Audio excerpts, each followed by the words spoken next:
So hey guys, welcome back to the channel. This is a story about what if neglected Naruto was raised by Kakashi. Part 2. If you guys enjoy this, what if? Comment down below. And let me know before I start. Please do support for more awesome content. And leave a like and don't forget to subscribe to my channel. And also share this video with your friends. And check out the description. And check out my playlist. So let's start the video. Chapter 18. The Escapologist. The Hokage looked up when the village's most entertaining and surprising orphan burst into his office. The boy wasn't that old, especially compared to the Hokage's collection of years, but his antics were already the stuff of village legend. "Hey, old man," Naruto yelled. "Let's go eat ramen." "I'm busy packing right now, Naruto," Sarutobi said kindly. "So I'm afraid that I don't have any time to eat ramen with you." "Whatcha for?" the boy asked, getting closer to get a better look. "I'm going to be making a short trip to the capital to deal with something," the Hokage replied. "I'll be back in a few days. We can have ramen then." "Can I come?" Naruto begged. "I've never been out of the village before." Sarutobi responded with a soft smile. "Are you sure, Naruto? This trip won't be very exciting." "I don't care," Naruto yelled. "I'll do anything that will help me become Hokage." "Well." The old man broke under Naruto's hopeful expression. "I suppose. It was one of the worst mistakes he would ever make." The trip was a revelation to the young pariah. Inside the village he was hated and shunned, outside he was treated just like everyone else. In short, Naruto had just discovered that the world outside the village was a place of wonder and opportunity. It really drove home just how much the village sucked. Sarutobi sighed. It was obvious what would happen in hindsight. The 2 days of blissful normalcy Naruto experienced before he was discovered and dragged back by the Hokage's Anbu escort shattered forever Naruto's tenuous loyalty towards the village and spelled the beginning of the end of the boy's relationship with the Hokage. Sarutobi transformed from a kindly old man to a jailer, the man who was forcing him to stay in Konoha. Well, not quite a jailer. "Seriously, old man, you should take it easy. You're not as young as you used to be and you're getting older by the second." Sachirobi rolled his eyes. "Well, then you should start working on becoming Hokage so you can take over for me." "Bag that. The freaks in the freak show got more respect than I get around here. I know you're sworn to protect these worthless rubes, but I'd rather clean up after elephants for the rest of my life than spend a single day looking after these yokkels." Now there was a thought. "There are some good and decent people in this village, Naruto," the Hokage tried to assure him. 3 days after his return, Naruto had made his first and most successful escape to date, as no one had expected a child to go to the lengths Naruto had, unless of course that child was fully trained, in which he wasn't yet. It took a bit of time, but after 6 months, Lee's forces tracked the boy to a traveling circus and dragged him back. It was his first escape attempt, but it would not be his last. "Do you have any idea why Ninja just interrupted our performance to kidnap the knife thrower's assistant?" one of the clowns asked another one. "Not a clue, probably a runaway noble, you know how the knobs are, one of them figured out how good we got it, but they won't let him loose. Poor princeling." Lack of education is what Naruto assigned the blame to for his lack of success. Shortly after darkness fell, Naruto slipped out of his apartment, past the dozing guard, and off to do a bit of research. 4 more nights and he had the beginnings of a plan. Sarutobi was woken early that morning by his security detail to meet with a very pale Anbu captain. "What is it?" the old man demanded. "Naruto's apartment caught fire last night, Hokage-sama," the Anbu replied, training alone permitting him to work through his shock. "Is Naruto alright?" Sarutobi asked intently. "I'm afraid not, Hokage-sama." The Anbu swallowed. "He's dead." "I want a full investigation," the old man snapped. "Now." "Yes, Hokage-sama," the Anbu agreed quickly, leaving the old man alone with his grief. Naruto clapped so hard his hands hurt as the show climaxed and the curtain fell. Now that had been impressive, he reflected to himself. In a flash, the boy was out of his seat and past a stagehand guarding the dressing rooms. "What do you want, kid?" the magician asked as she wiped off her stage makeup. "Can anyone learn to escape from chains like that?" Naruto asked eagerly. "Yep," she agreed. "All a matter of practice." "Are you hiring?" "I'm leaving this town in 2 days," she replied. "Sorry, kid." "What if I went with you?" "What would your parents say?" she countered. "I'm an orphan, so they can't say a thing," Naruto said quickly. "Please." He pasted on his most adorable look. "Well." Sarutobi was still in a deep funk when Ibiki arrived to meet with him. It always hurt when one of his people died, the pain was almost unbearable when it was a child he'd had such a close personal relationship with. "Figured you'd want to know the results of the investigation as soon as possible, Hokage-sama," Ibiki announced. "You're finished already?" Sarutobi asked in astonishment. it had only been a couple hours. I've done enough to have a pretty good suspicion of what happened, Ibiki replied. First is the medic report. The remains found were mostly porcine. Pig bones and flesh. What? A smile formed on the old man's face. Naruto's alive.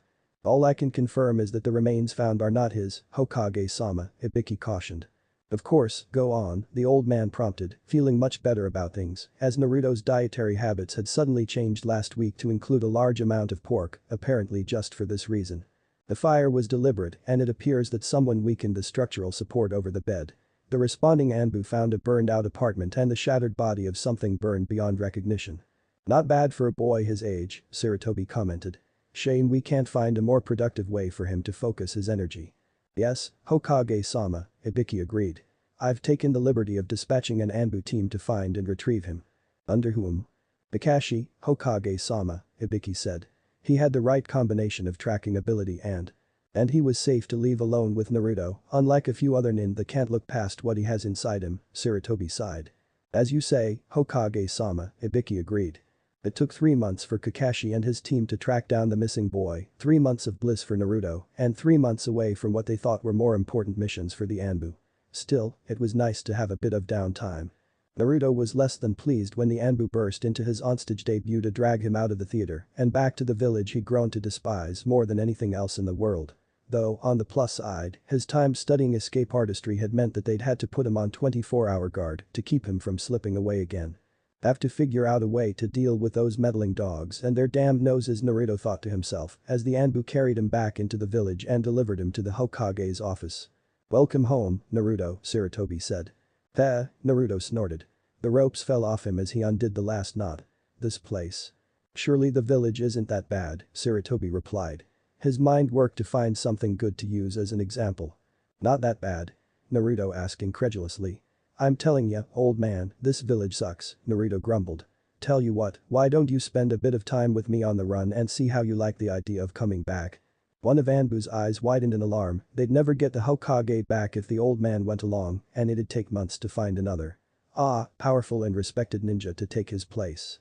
I think it would be better if you tried the path of a ninja yourself, Naruto, he said, sweating bullets. Please let this distract them. Please let this distract them. Please let this distract them. The Anbu prayed to every god that would listen.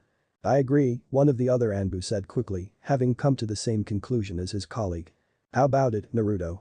The Hokage asked with a grandfatherly smile. Meh, who wants to be a ninja when I could be something fun? Naruto demanded. Only a ninja would be able to escape a ninja village, Naruto, the Hokage pointed out. I've managed pretty well up till now, Naruto pointed out. So how much better would you be with a bit of training? The Hokage countered. The boy seemed to be considering the matter. Shall I sign you up for the academy? The old man asked, hoping that the academy would give the boy a chance to make friends and strengthen his ties to the village. I guess, Naruto agreed slowly. Wonderful, Sarutobi said with a grin. Why don't you allow us to deal with it for you, Hokage-sama, one of the Anbu suggested. Well, you two go out for ramen, another suggested. Hoping that the whole silly business about the Hokage running away had been forgotten.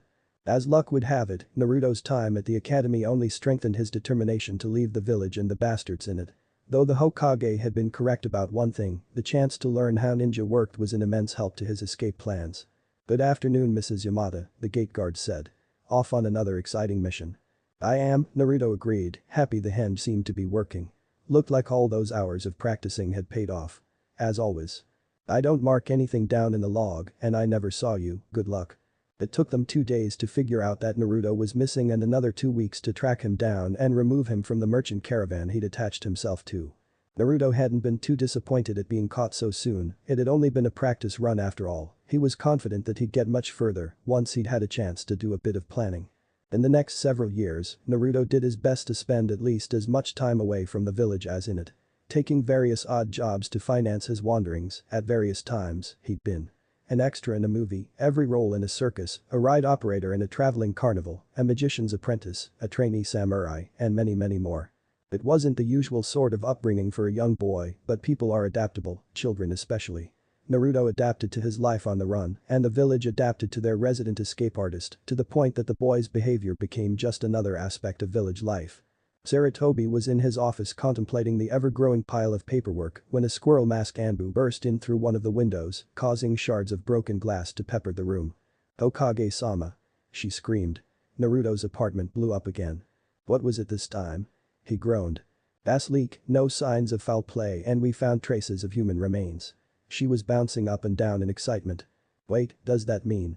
He didn't dare allow himself to hope. We won the pool, the Anbu agreed. I won the day and time, you won the method, and we got a 10% bonus for both of us guessing he'd use human remains. What was it up to? The Hokage asked eagerly. A rank mission level for both of us. She cheered. That is good news, thank you, Anko, he agreed. Have you found Naruto yet? 2 hours ago he left through the west gate with different colored hair and papers identifying him as Kasama Anko, another Anbu appeared to report. Trackers are optimistic that they can catch up and return him within the next 2 days.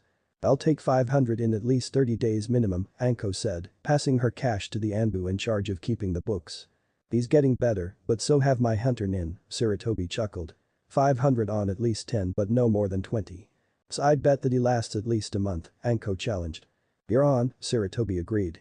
Confident in his, now, very experienced hunter nin and the fact that Naruto had much less of a lead than he normally did. Naruto did his best to covertly check his disguise in a shop window when he saw a large cow-masked Anbu with Konoha markings approach. Have you seen this boy? The burly Anbu demanded, showing a crude drawing of Naruto. Have you got any money? Naruto countered, figuring it was best to brazen his way through the situation and trust that his disguise was good enough. The Anbu handed over a handful of coins. Well. There's a village 3 miles south of here, he was there 2 days ago, Naruto replied, savoring the fact that he was misdirecting by telling the truth. Thank you, Mr. Jin Gnome, Naruto gave his current alias. Mr. Gnome, you have done a great service to the village of the Leaf. Always happy to help people that pay me, Naruto replied cheerfully. You'd better get going to that other village before the trail gets too cold. It took another month before they managed to finally drag the boy back to the village. To everyone's surprise, there was someone besides the third Hokage waiting when they arrived at the village gates. Anko shoved 2 of the Anbu out of the way and wrapped Naruto in a rib-crushing hug. You just made me a very happy girl, Naruto, Anko cooed, giving the boy a kiss on the forehead. Made me enough money to eat nothing but dango and drink nothing but high-grade sake for a month. She gave him another kiss. How about I buy you a bowl of ramen to celebrate? MMPH, MMPH. Naruto cheered, voice muffled due to the fact that his face was pressed between the unbalanced girl's breasts. After his celebratory ramen, a few errands, and a good night's sleep, Naruto was off to the Hokage's tower to have an important meeting with the village leader. Hey, old man, Naruto shouted as he burst into the Hokage's office. I'm here for my money. I gave you your stipend yesterday. Naruto pulled a baggie full of dried green plant material out of his pocket and handed it to the leader of the village. The Hokage smiled. Ah, yes, I must have forgotten to give it to you. Sorry about that, Naruto. No problem, old man. Naruto smirked, gardening was such a useful hobby if you grew the right things, as his friends had shown him. I'm a bit short of cash today, the Hokage admitted. Would you be willing to lower the price if I taught you? What sort of, Naruto demanded. You're having a problem making illusory clones, aren't you? Yeah? How would you like to know a solid clone technique? The old man rummaged around in his desk for a few moments before emerging with a scroll. Shadow clones, solid and anything they learn is transferred to you after they dispel. How would you like to give me that and let me have a dozen ramens on your tab? Naruto countered. Deal, Sarutobi agreed, confident that the boy would take a while to learn the A-rank technique. Pleasure doing business with you, Naruto. The pleasure was all mine, old man, Naruto replied. Thanks to the timely delivery of his special relaxation herbs, Sarutobi didn't get much done in what remained of that day. Unless of course you count eating 3 bags of chips getting something done. The old man retired early and awoke late, ready for another exciting day as the leader of a group of trained killers. He walked into his outer office and immediately noticed the strained look on his secretary's face. What happened? Naruto attempted to escape again last night, Hokage-sama, the woman said with a nervous smile. So they locked him up in your office to wait for you before I came in. She licked her lips. You remember what happened the last time he was locked up in your office alone?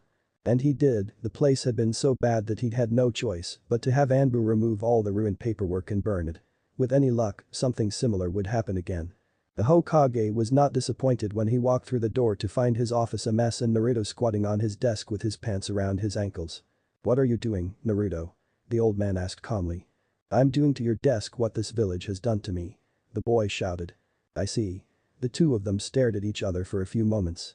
Would you like some privacy? I can't do it with someone watching me, Naruto confessed. Shall I come back to say? 5 minutes. the old man asked. He had the perfect nin in mind to clean up this mess. Then would be better, Naruto replied. Alright, be sure to wipe. That big stack of paperwork on your right should be perfect, Sarutobi suggested as he walked out of the room. Kakashi grinned, as punishment went, being ordered to clean the Hokage's office wasn't so bad. Looked like the old man wasn't as annoyed about the chronic tardiness and flunking of that last batch of genin as he thought after all. Naruto whistled a jaunty tune as he walked out of his latest failed genin exam, having no intention of ever passing to serve the village he despised. He'd nearly left school grounds when one of his teachers approached to give him a talk. It was a load of bull about a secret way of passing the exam, it also had potential. It was a relatively simple matter to sneak into the tower, hide the object he'd been told to steal, and create a near-perfect forgery. That action was followed by sending a clone to deliver it and another clone to sound the alarm. Mizuki has stolen the forbidden scroll. The clone disguised to look like some random screamed. With any luck, Anbu would be too busy capturing and torturing the man to bother with the little old him. Luck was not with him, and he was easily caught due to heightened security and the fact that the traitor had literally run into him on the way out of the village. That wouldn't have been a problem if not for the dozen Anbu the man had on his heels. This is all your fault, Naruto growled. The boy was chained to the wall of his private cell. I even stayed away from your best escape route and what did you do? You went west, amateur, it's like you weren't even trying. The boy sneered. He'd just learned an important lesson, a lesson many people did not have a chance to, always work with professionals, amateurs are too unpredictable to factor into your plans. Kakashi lingered a bit after the meeting to have a word with his superior. What is Kakashi? The Hokage asked. You've assigned Naruto to my team. I heard he'd failed the genin exam. It was pointed out that any academy student who could evade our best hunter nin for months at a time and infiltrate the tower was more than ready to be promoted to genin, the Hokage explained. It was hoped that the boy would get close enough to his team to tie him to the village. So he agreed to become a ninja of the leaf? Kakashi asked hopefully. It had killed him that his teacher's only child showed such disdain for the village his parents had given their lives to protect. He's agreed that being assigned to an active team will make it easier to escape the village, Sarutobi replied. The boy had also insisted on having 2 zeros added to the end of his stipend in addition to the one added to the end of his pay. He still refuses to join the active roles or wear a leaf symbol. So I have 2 genin and an academy student. 2 genin and an independent contractor, the Hokage corrected. I understand, Hokage-sama. Kakashi left the Hokage's office and immediately went to the nearest bar to have a nice drink to help him think of the correct way to approach his new team. Not wanting to look like an alcoholic, he ordered lunch to go with his drink. 2 hours later, he had the beginnings of a plan. The newly minted instructor who arrived in the classroom frowned when an eraser fell off the door to land on his head. My first impression of you 3 is. Where's number 3? Kakashi asked. The little brat had a dozen Anbu watching him to make sure he didn't get out of the village before getting onto his team. It shouldn't have been possible for him to duck out under such heavy guard.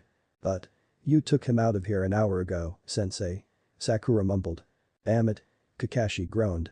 It was another week before they could have their first proper team meeting, this time with 24 Anbu around to prevent another delay. My name is Naruto, the boy introduced himself. My hobbies are ramen and travel guides. My dislikes include this village and everyone in it. My dream is to see Konoha burn, to see its citizens screaming in despair as everything they ever cared about is destroyed, while they stew in the fact that the only thing they have to hope for is their own inevitable deaths. An unholy fire lit in the boys' eyes. Their bodies dumped into a mass grave to the chorus of everyone they ever knew and loved suffering and agonizing death. But the fire disappeared. I'd settle for leaving and never coming back. That'd be a good second place to the village becoming a hell where the living envy the dead. Okay. Kakashi's eye was fixed on the crazed boy in an unblinking stare. Who wants to go next?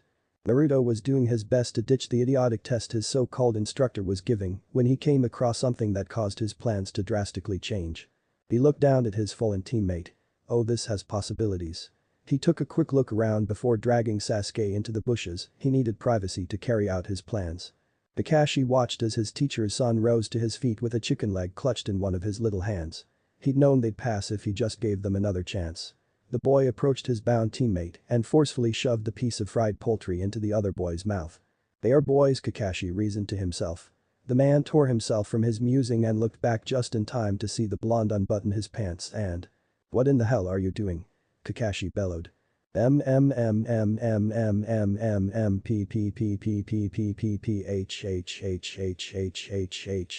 now wet and extremely angry Sasuke agreed.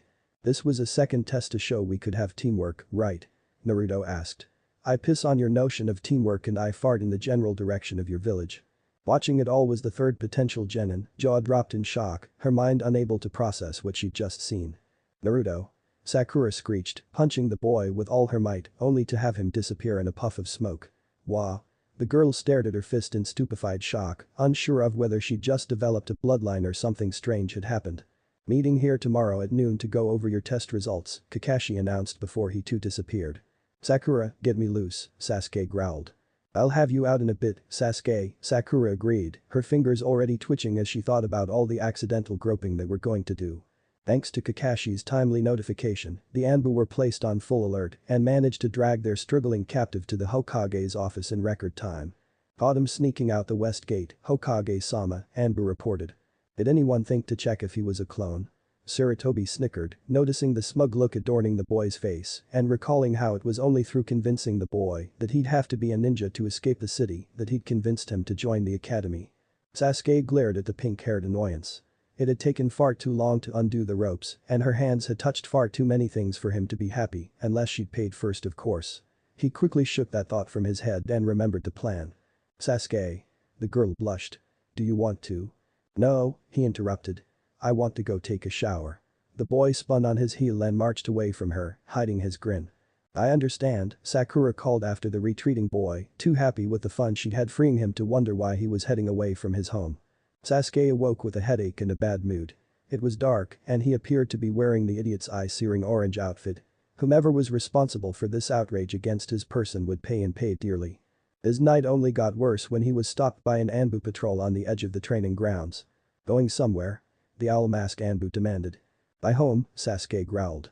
I don't think so, Naruto, the Hokage wants a word with you, the pig mask Anbu laughed. I'm not that idiot, I am Sasuke Uchiha, the boy replied.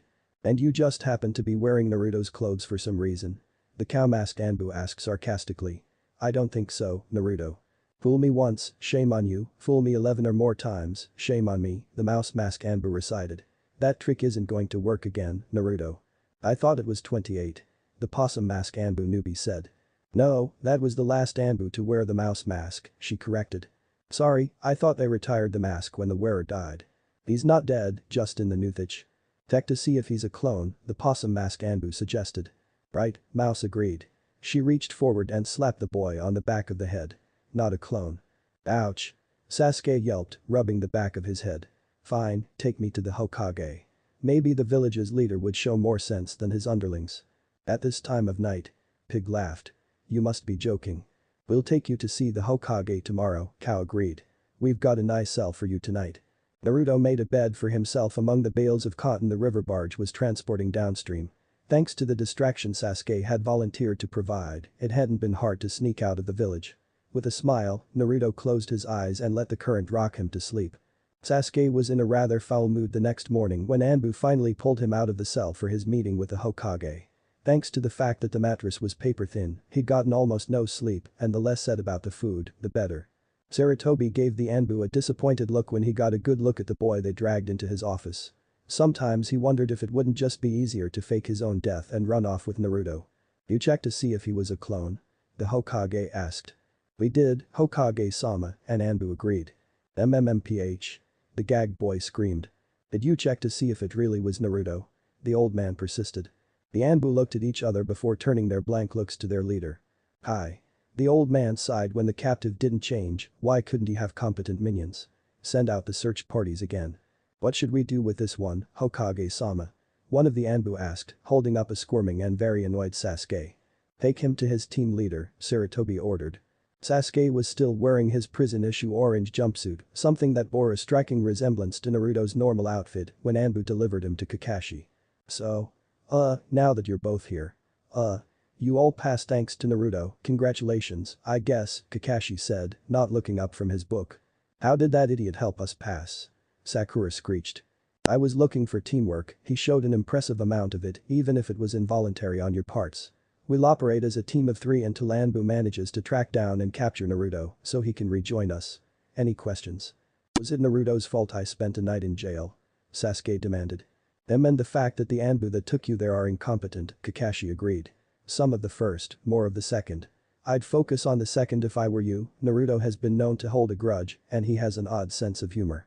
Sasuke grunted thoughtfully. Weighing the relative merits of getting into a feud with someone that regularly ran rings round Konoha's finest.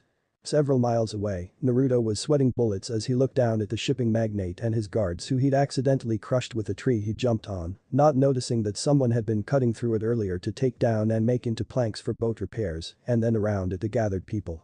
When you tell Naruto Uzumaki you'll have his shit delivered by Friday, it gets delivered by Friday, he said loudly, trying to bluff his way out by acting like the strongman did when someone tried to skimp out on paying for something. Let that be a lesson to all of you. His eyes darted around, best to make his exit before they had a chance to turn into an angry mob. A mighty leap took him to the next tree, and several more took him out of the clearing and lowered his chances of getting lynched. He just killed Gato, one of the dead man's mercenaries mumbled in shock. And you'd better let me go if you don't want to join him, their captive growled, incredibly relieved by the fact that it looked like he had a chance at not being executed after all. Naruto's teammates spent another 2 weeks before they were again graced with the boy's presence. Now that Naruto's back, I think. Kakashi sighed in annoyance when his pink-haired student proved that Naruto had managed to replace himself with another shadow clone. Never mind. Sakura examined her fist again and wondered where exactly she was sending Naruto when she poofed him away with her new bloodline. Naruto grinned happily as the guard examined his paperwork, doing his best not to fidget under the man's suspicious squint. Why oh why did he have to choose the gate with someone competent? Unusual name you've got here, the nin said calmly. I had unusual parents, Naruto shot back. I'll bet, the man agreed. Mind if I ask how you pronounce it? Unko Tabero, the boy said. Uo, like ulala, ko like coco. Ta like taco, be like bay, row like row your boat. Wow, when I read it, it looked like it should be pronounced Ashiko Namatai oddly, he replied dryly. A common mistake, Naruto said as confidently as he could even as his plan collapsed. Next time, don't forget which set of false papers you're trying to get out with, Naruto, the guard advised as two of his fellows appeared with a heavy chain. I usually like to take a bit more time to prepare, Naruto explained, this was a rush job. No excuse not to do things right, the guard admonished. Would have been good enough for most of you, Naruto shot back. Can't always count on incompetence. Take him away, boys. Is cell number 9 available? Naruto sighed. It had the thickest mattress, and it also had a window that wasn't perfectly placed to catch the rising sun, unlike cell 8 where he could never seem to get a good night's sleep. Shame they were renovating his personal cell at the moment, but he wasn't willing to forego attempting to escape till after they'd finished. Kakashi eyed the large iron ball chained to his third student's leg and wondered if it were that or the 3 dozen hidden anbu that had ensured that the boy finally attended a team meeting in person. Today we're going to learn how to shoot fireballs out of our noses, Kakashi announced grandly. The flaming snot had saved his life on more than one occasion by the time he'd gotten to be their age, shame they'd stopped teaching it at the academy, but the custodial staff had insisted. Any questions before we begin? Instead of all these useless flashy things, couldn't you teach us something more useful? Naruto demanded. Useful like what? Kakashi asked. Useful things like how to evade Hunter Nin, how to set up a new identity, and how to convincingly fake your death, Naruto replied. You know, the basic stuff. That's not really my area, Kakashi coughed. Would it be possible to trade you in for a different teacher? Naruto asked. Don't take that too hard, it's not you, it's me. Back to practice, Kakashi ordered. Boring? Naruto groaned. To the boy's intense and vocal disgust, the team's next several missions consisted of a bunch of stupid tasks that both kept him in the village and gave him little opportunity to slip away. Worse, his useless teacher had yet to teach anything useful. It got so bad that he couldn't stand it any longer and was quite clear about that fact during the team's next meeting with the village's leader. What sort of mission would you prefer, Naruto? Sarutobi asked. Something that will take me out of the village. Naruto cheered, giddy at the prospect of being free from the horrid place again. The mission ended up being a routine escort of a trade rep going back to the newly prosperous land of waves to negotiate some potentially lucrative contracts. I don't wish to complain, but are we going to be stopping for the night anytime soon? The client asked hopefully. Afraid I've gotten a bit soft since the last time I had to go out. There should be an inn coming up, Kakashi assured their client. And there it was a small affair, more of a place to stop for a meal than a place to stop for the night, but it had its charms. Most notably the best beer for 2 days and a very friendly innkeeper. We need 3 rooms. Kakashi trailed off when the innkeeper brushed past him, looking as if he hadn't heard a word. Why if it isn't our old friend Hentai, the innkeeper said with a wide grin. Haven't seen you in. Must be 2 years, not since you got dragged off by those ninja. Does your wife still make those little cakes? Naruto asked eagerly. She'll have a batch in the oven as soon as she finds out you're here to eat them again, the innkeeper laughed. Do you know him? Kakashi asked. Best dishwasher I ever had, the innkeeper agreed. Not to mention all the times the boy had passed through attached to one group of traveling performers or another, the kid was always good for a laugh.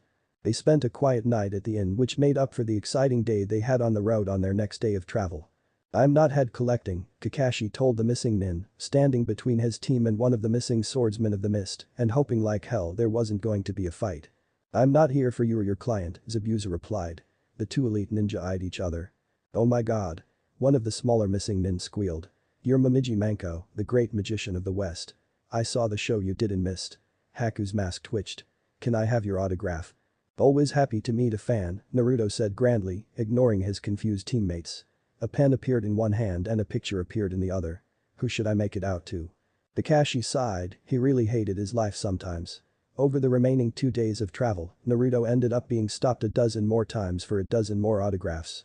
On the plus side, Kakashi thought to himself, he was getting quite a bit of good info on some of the boys' alternate identities to pass on to the hunter nin. On the minus, nearly everything he was learning should have been public enough that the intel section should have known about it months or years ago. Including the Great Uzumaki Bridge? Kakashi asked dully. It didn't have to mean anything, he told himself, the Uzumaki were a great clan that came from the general region they were in, and it was only natural that things would be named after them. Named after the brave hero who freed us from the clutches of the evil Gato, the bridge keeper explained. They eyed the two students he had with him. You wouldn't be able to tell me what he looked like, would you? Well, he looked kind of like. Didn't you have 3 brats with you before? Damn it. Kakashi cursed, summoning his dogs. Where do you think you're going? Their client demanded. Off to. Your mission is to stay here and protect me, the client said firmly. And might I also point out that the contract stipulates no outside communication without my express permission. Permission he wasn't going to give as he was unwilling to help them track down the great Shibukuzo Ryu before his idol could put out his next record. Damn it, Kakashi cursed. Miles away and weeks later, a heavily disguised Naruto crept into the performers area and sidled up to one of the clowns. Aren't you the old knife thrower's assistant? The clown teased. The one that got kidnapped by ninja a couple years ago. That must have been someone else, Naruto replied. He had blonde hair, while I, as you can see, have black. True, the clown agreed, with a grin. What's your name, kid? Akemono Bukik, Naruto replied. Why don't we just call you Baked for short? The clown suggested, accepting a small bag of leafy green material. Sure, he agreed. Or you could call me Naruto if you like. That was the name that knife thrower's assistant, the clown mused. Which we already agreed couldn't possibly be me, but by taking his name, it will be like he never left, Naruto explained. You're right, good to have you back, Naruto. Good to be back, Naruto replied. Afraid we can't give you your old job back, fill it with the knife thrower's daughter, since we expected you to be with Haruka's carnival down south this time of year. How's Akane? Naruto asked. Growing up to be just as pretty as her mother, the clown replied. And a bit pissed at you for missing her birthday about 6 weeks ago. Hope you kept your dodging practice up because she's a chip off the old block. Do you have any objection to helping the tightrope walkers and acrobats? None at all. You know where they are, hope you can stay longer before getting kidnapped again this time. It should take them at least a couple weeks to track me down after all the false trails I left, Naruto said cheerfully. It was so good to be back under them again. Just like he told Yuki Gal years ago, show business was the only business to be in. And?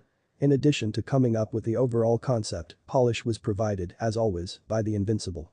Typos by Silas Dunsmore, Materikshapurds, SIARU 74. A few aliases that I didn't get around to using. Kuzohen. Boriatama. Ashirichu. Apaisuki. Debuunko. Busomenko. Koichin. Amik. Another possible ending. You know where they are, hope you can stay longer before getting kidnapped again this time. Shouldn't be a problem this time, Naruto said cheerfully. It was so good to be back under them again. Say. Yes. The clown prompted. You got room for another performer? Naruto asked. Possibly, the clown allowed it. Bring a girlfriend or something. Akane would be devastated. Nah. Naruto stuck his head out of the tent. Hey, old man, you're up. Amik by Jason Xavier. The Hokage puffed calmly at his pipe as Naruto was hauled in from his latest escape attempt. He raised an eyebrow at the sight of the boy who appeared to have been wrapped tightly in rope, then stuffed into a straitjacket and then secured with manacles that were sealed with explosive tags to prevent tampering. He glanced at the mouse-masked Anbu and got a shrug in return.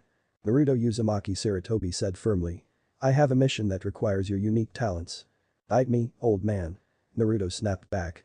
Tempting, but there are several kunoichi who are willing to fill that need for me at the moment. Sarutobi rebutted dryly. Your mission is the infiltration of an enemy village. Once inside you are to investigate this man.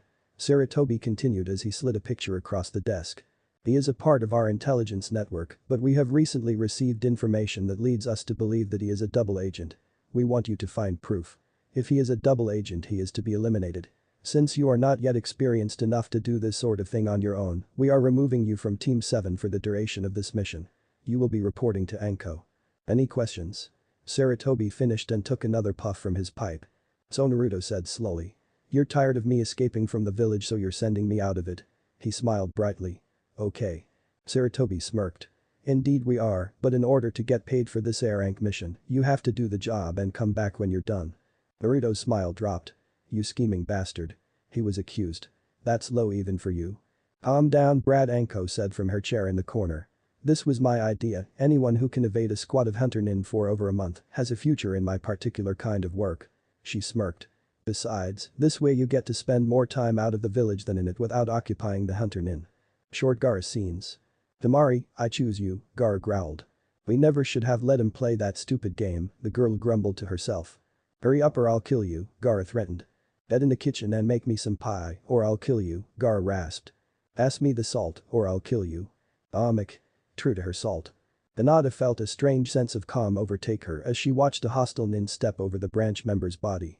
Two for the price of one, the first nin said with a wide grin. Twice the pay and twice the sport on the way back, his partner agreed, leering down at the two girls. While unskilled, I believe that I possess enough talent to make your chance of taking me alive vanishingly small, Hinata replied, no trace of stutter in her iron-hard voice.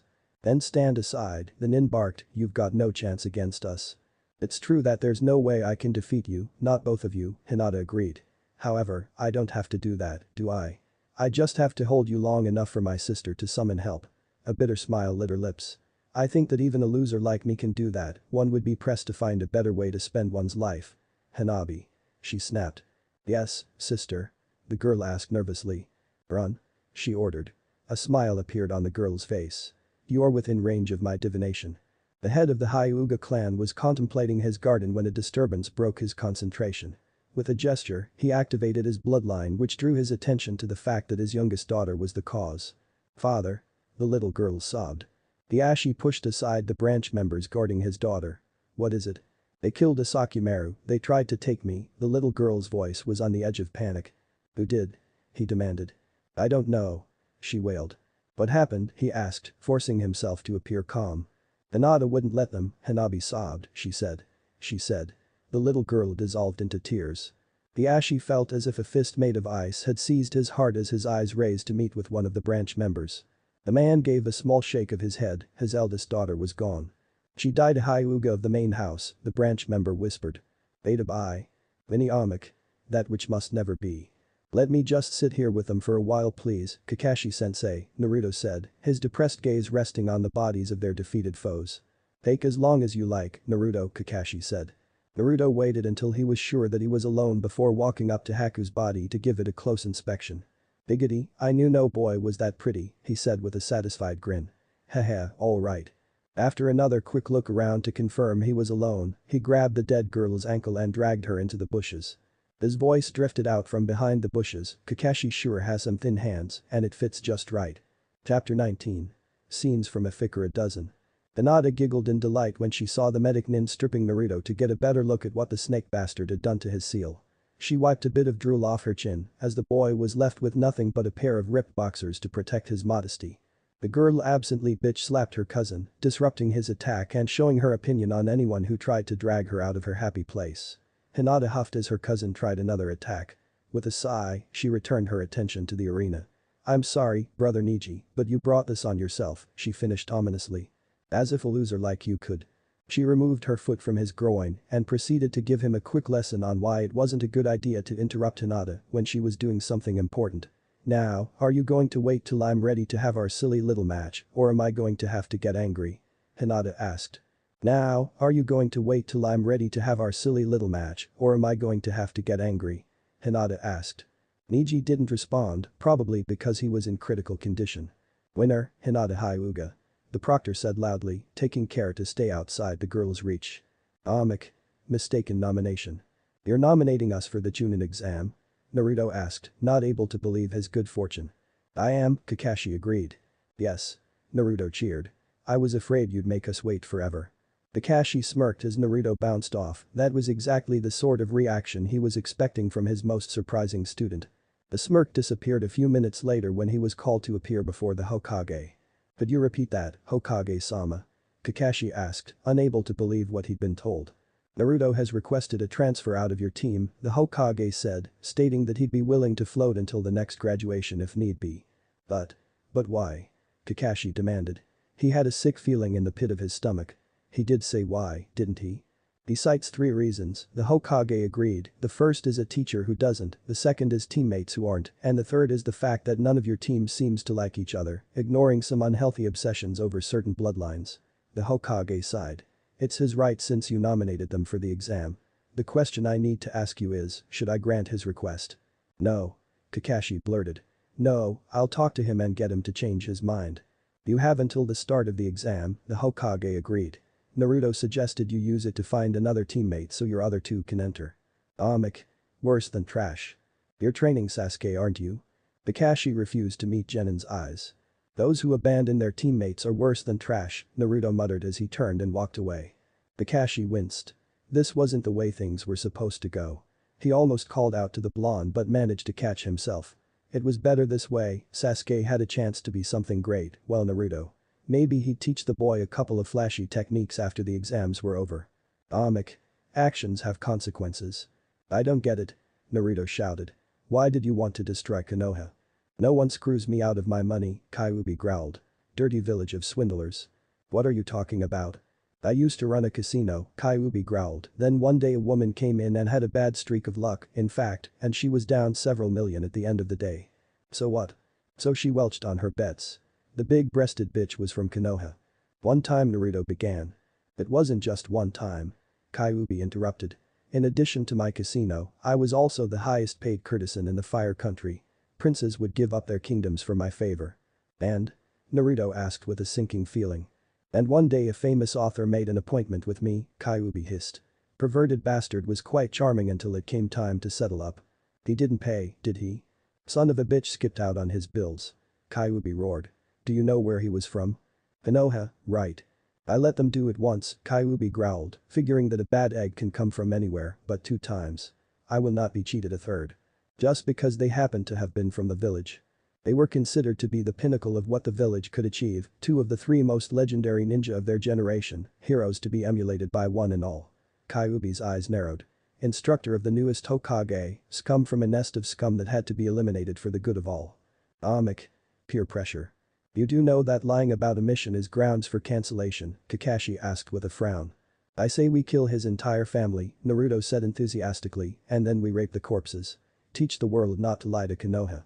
Inner Sakura quickly took control, as Sakura herself was too stunned by Naruto's uncharacteristic comments to do anything more than stare. I vote rape then kill, but only if they fail to provide some decent relief. It's not nearly as much fun otherwise and a good beating should teach them not to lie to the leaf. Sasuke refused to be outdone by the dead last and his pink-haired stalker. Agreed, and the rest of your family better be a damn sight better looking and smelling than you are or we'll skip straight to the maiming. Naruto finished draining the lizard and quickly switched places with his clone, who dispelled himself, leaving Naruto with a set of very strange memories and thoughts from an affected clone. Deciding that maybe the fox was onto something, since his teammates were finally agreeing with him on something, he decided to go with the flow. And? This is an idea I really want to expand, just can't figure out what to do with it. Pity. Airtight no jutsu. Hey kid, Anko purred, ever heard of airtight no jutsu? No, Naruto said in confusion. What's it to do? It fixes my plans for tonight, the woman said with a sultry grin. You do know the Kage Bunshin no jutsu, right? Yeah, why?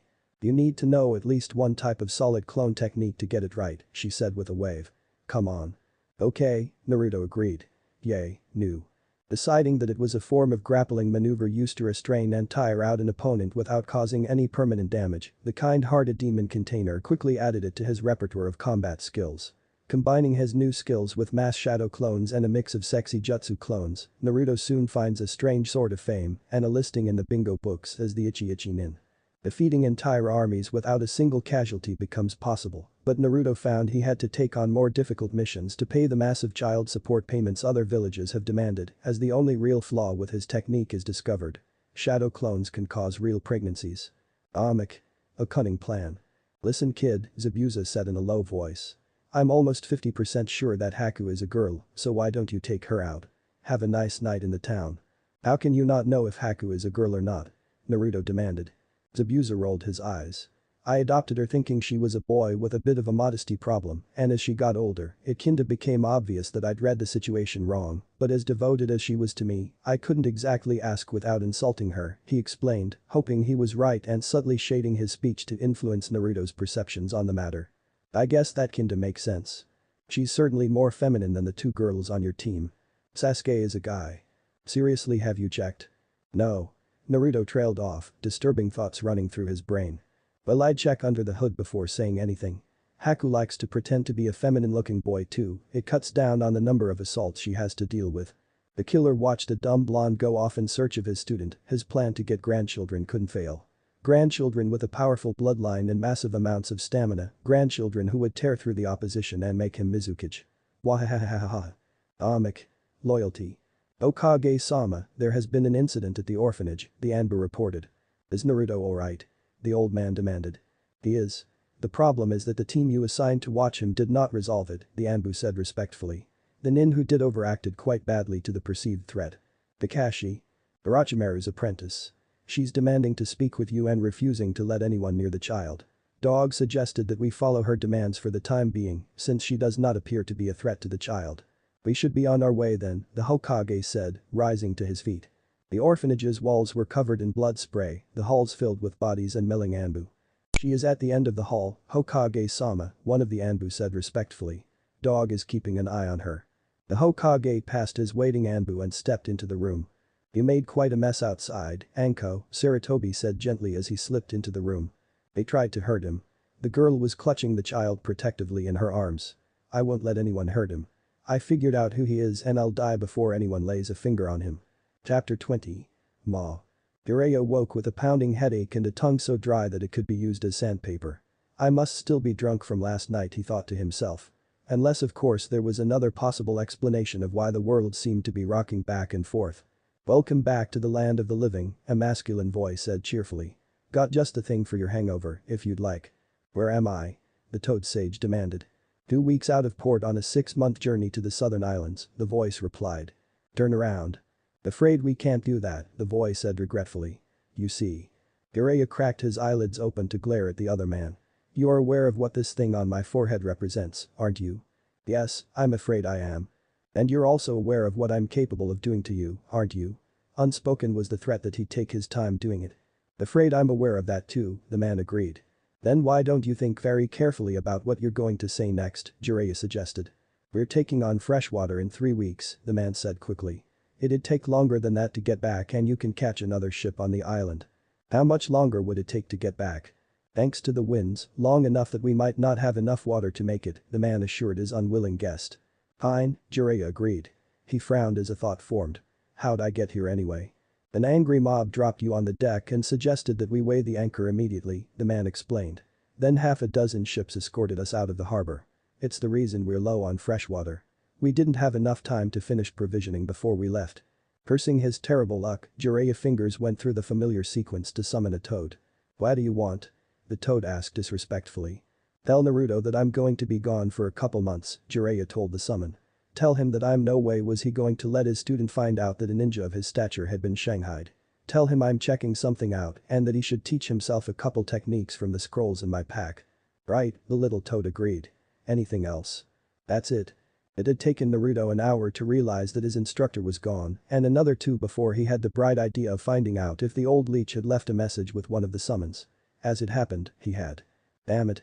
Shouted the yellow-headed teenager as he was looking at the messenger toad. You mean Iro-sennin took off and left me holding the bag? Where is he? The toad looked at him. Seemed like he was on a ship out at sea.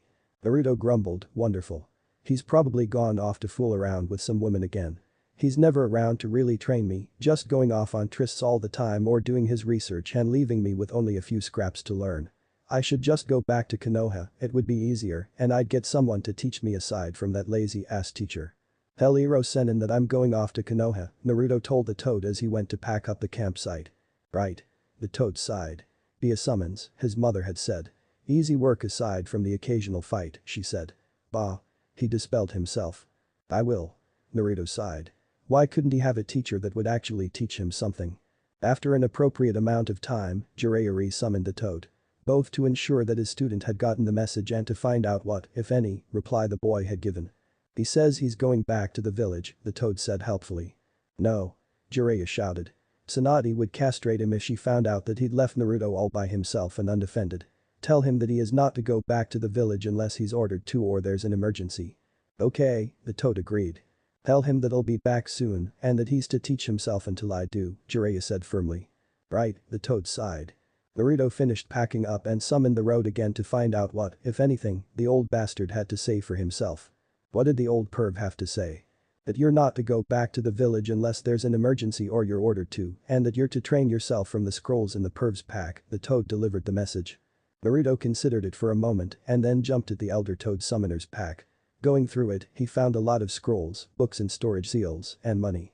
The old goof had left him with virtually everything. But that didn't make sense. Why would he take off and leave everything behind? Naruto sat down and gave it some thought and came to one conclusion. It was a test.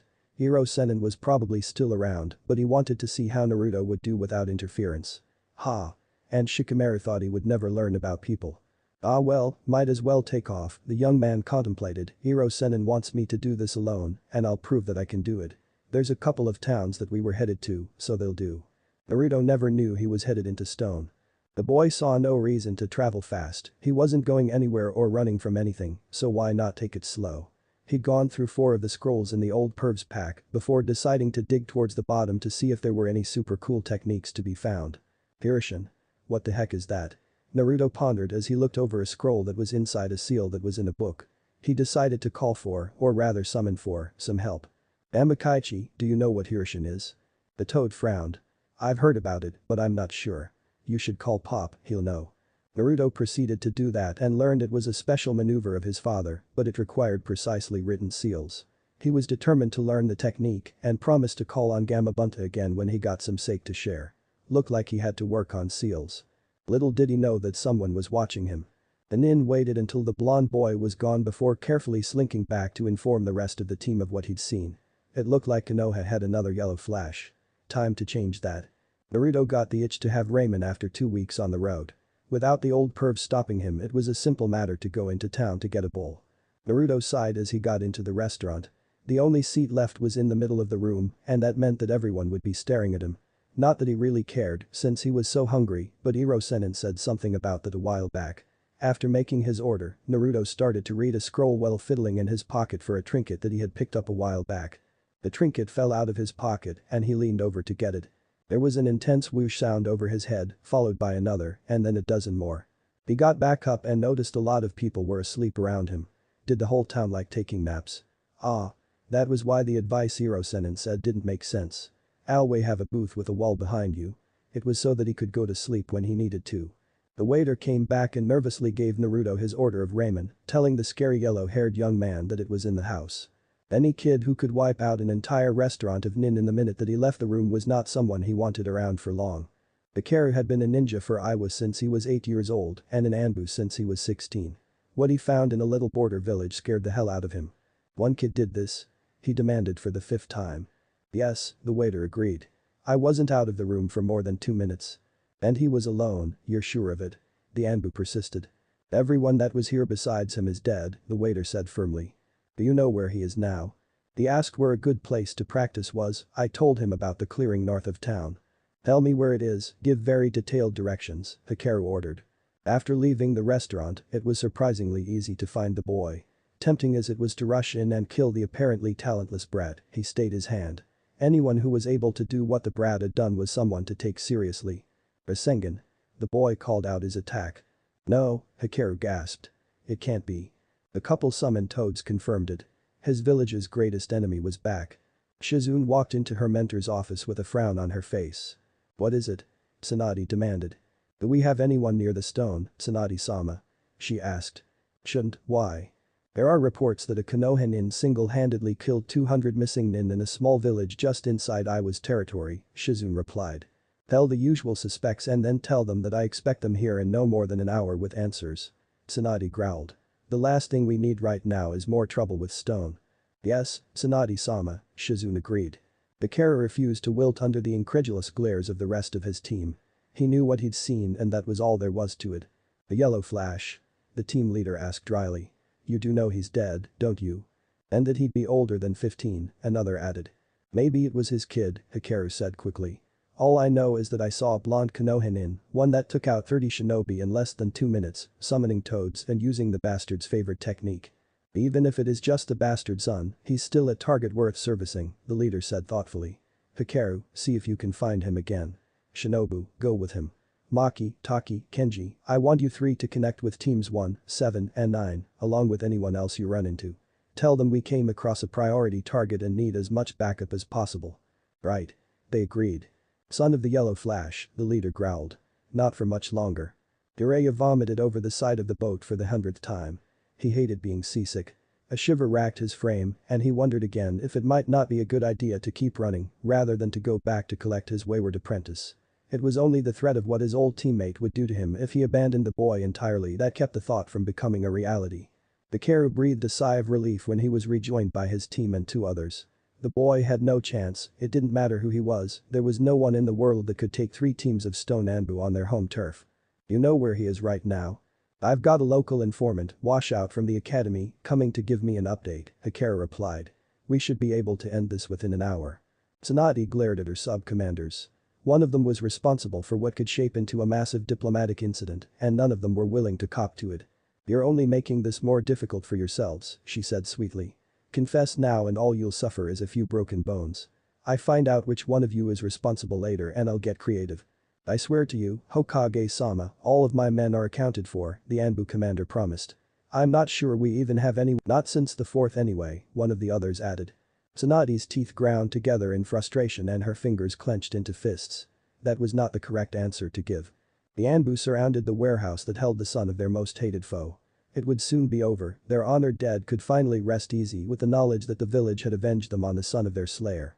Muscles tensed until the leader of the first Anbu team clicked his mic twice, ordering the attack. It was time. Naruto screamed in frustration when he felt the clone he had making his explosive notes disappear. What in the hell could have happened? A low rumble in the distance and a rapidly rising plume of smoke answered his question. He'd been so sure that an old warehouse filled with flour would be the best place to experiment too. With a couple hand gestures, Naruto quickly created a couple more clones to pack up his camp. 2 years with the pervert had taught him that it was best to be out of town before the angry mob had a chance to form. After accidentally destroying a large portion of the warehouse district, he was sure that someone would be there to talk with him in no time and it was a conversation he was eager to miss. Tsunade glared down at the pile of broken and bruised nin. Despite enduring a beating with all the savagery a master of human anatomy could muster, not one of them had talked. The idea that they might not be the responsible parties wormed its way into her mind. "Let me Danzo," she ordered. "Tell him I need to have a talk with him." Maybe that would distract her from the fact that Jiraiya's report on Naruto's progress was nearly a month late. The stone Anbu entered the town wearing a variety of disguises. One was a traveling merchant, one was a drifter, 2 more did their best to act like they'd been there for ages, and the last sauntered in without any disguise at all. It did not take them long to piece together a bit of what happened to the teams that had disappeared, and they quickly set about examining the blast site. For a time, it looked as if they'd never know the whole story of what had happened.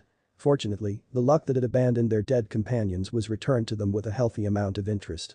Jiraiya was off the ship before it had tied to the dock and into the nearest brothel, a minute after the gangplank had landed. He'd see about arranging passage back after he'd arranged to get a few blockages cleared. A smirk adorned the nin's face, looking like he'd been a bit too rough on the poor captain. The poor man had, without prompting, told him about the finest house of ill repute on the island and had even agreed to pay for his first night. The village frowned on its ninja extorting things from civilians outside of dire emergencies, but he figured the bastard owed him for agreeing, however unwillingly, to aid in the kidnapping of a ninja of the leaf.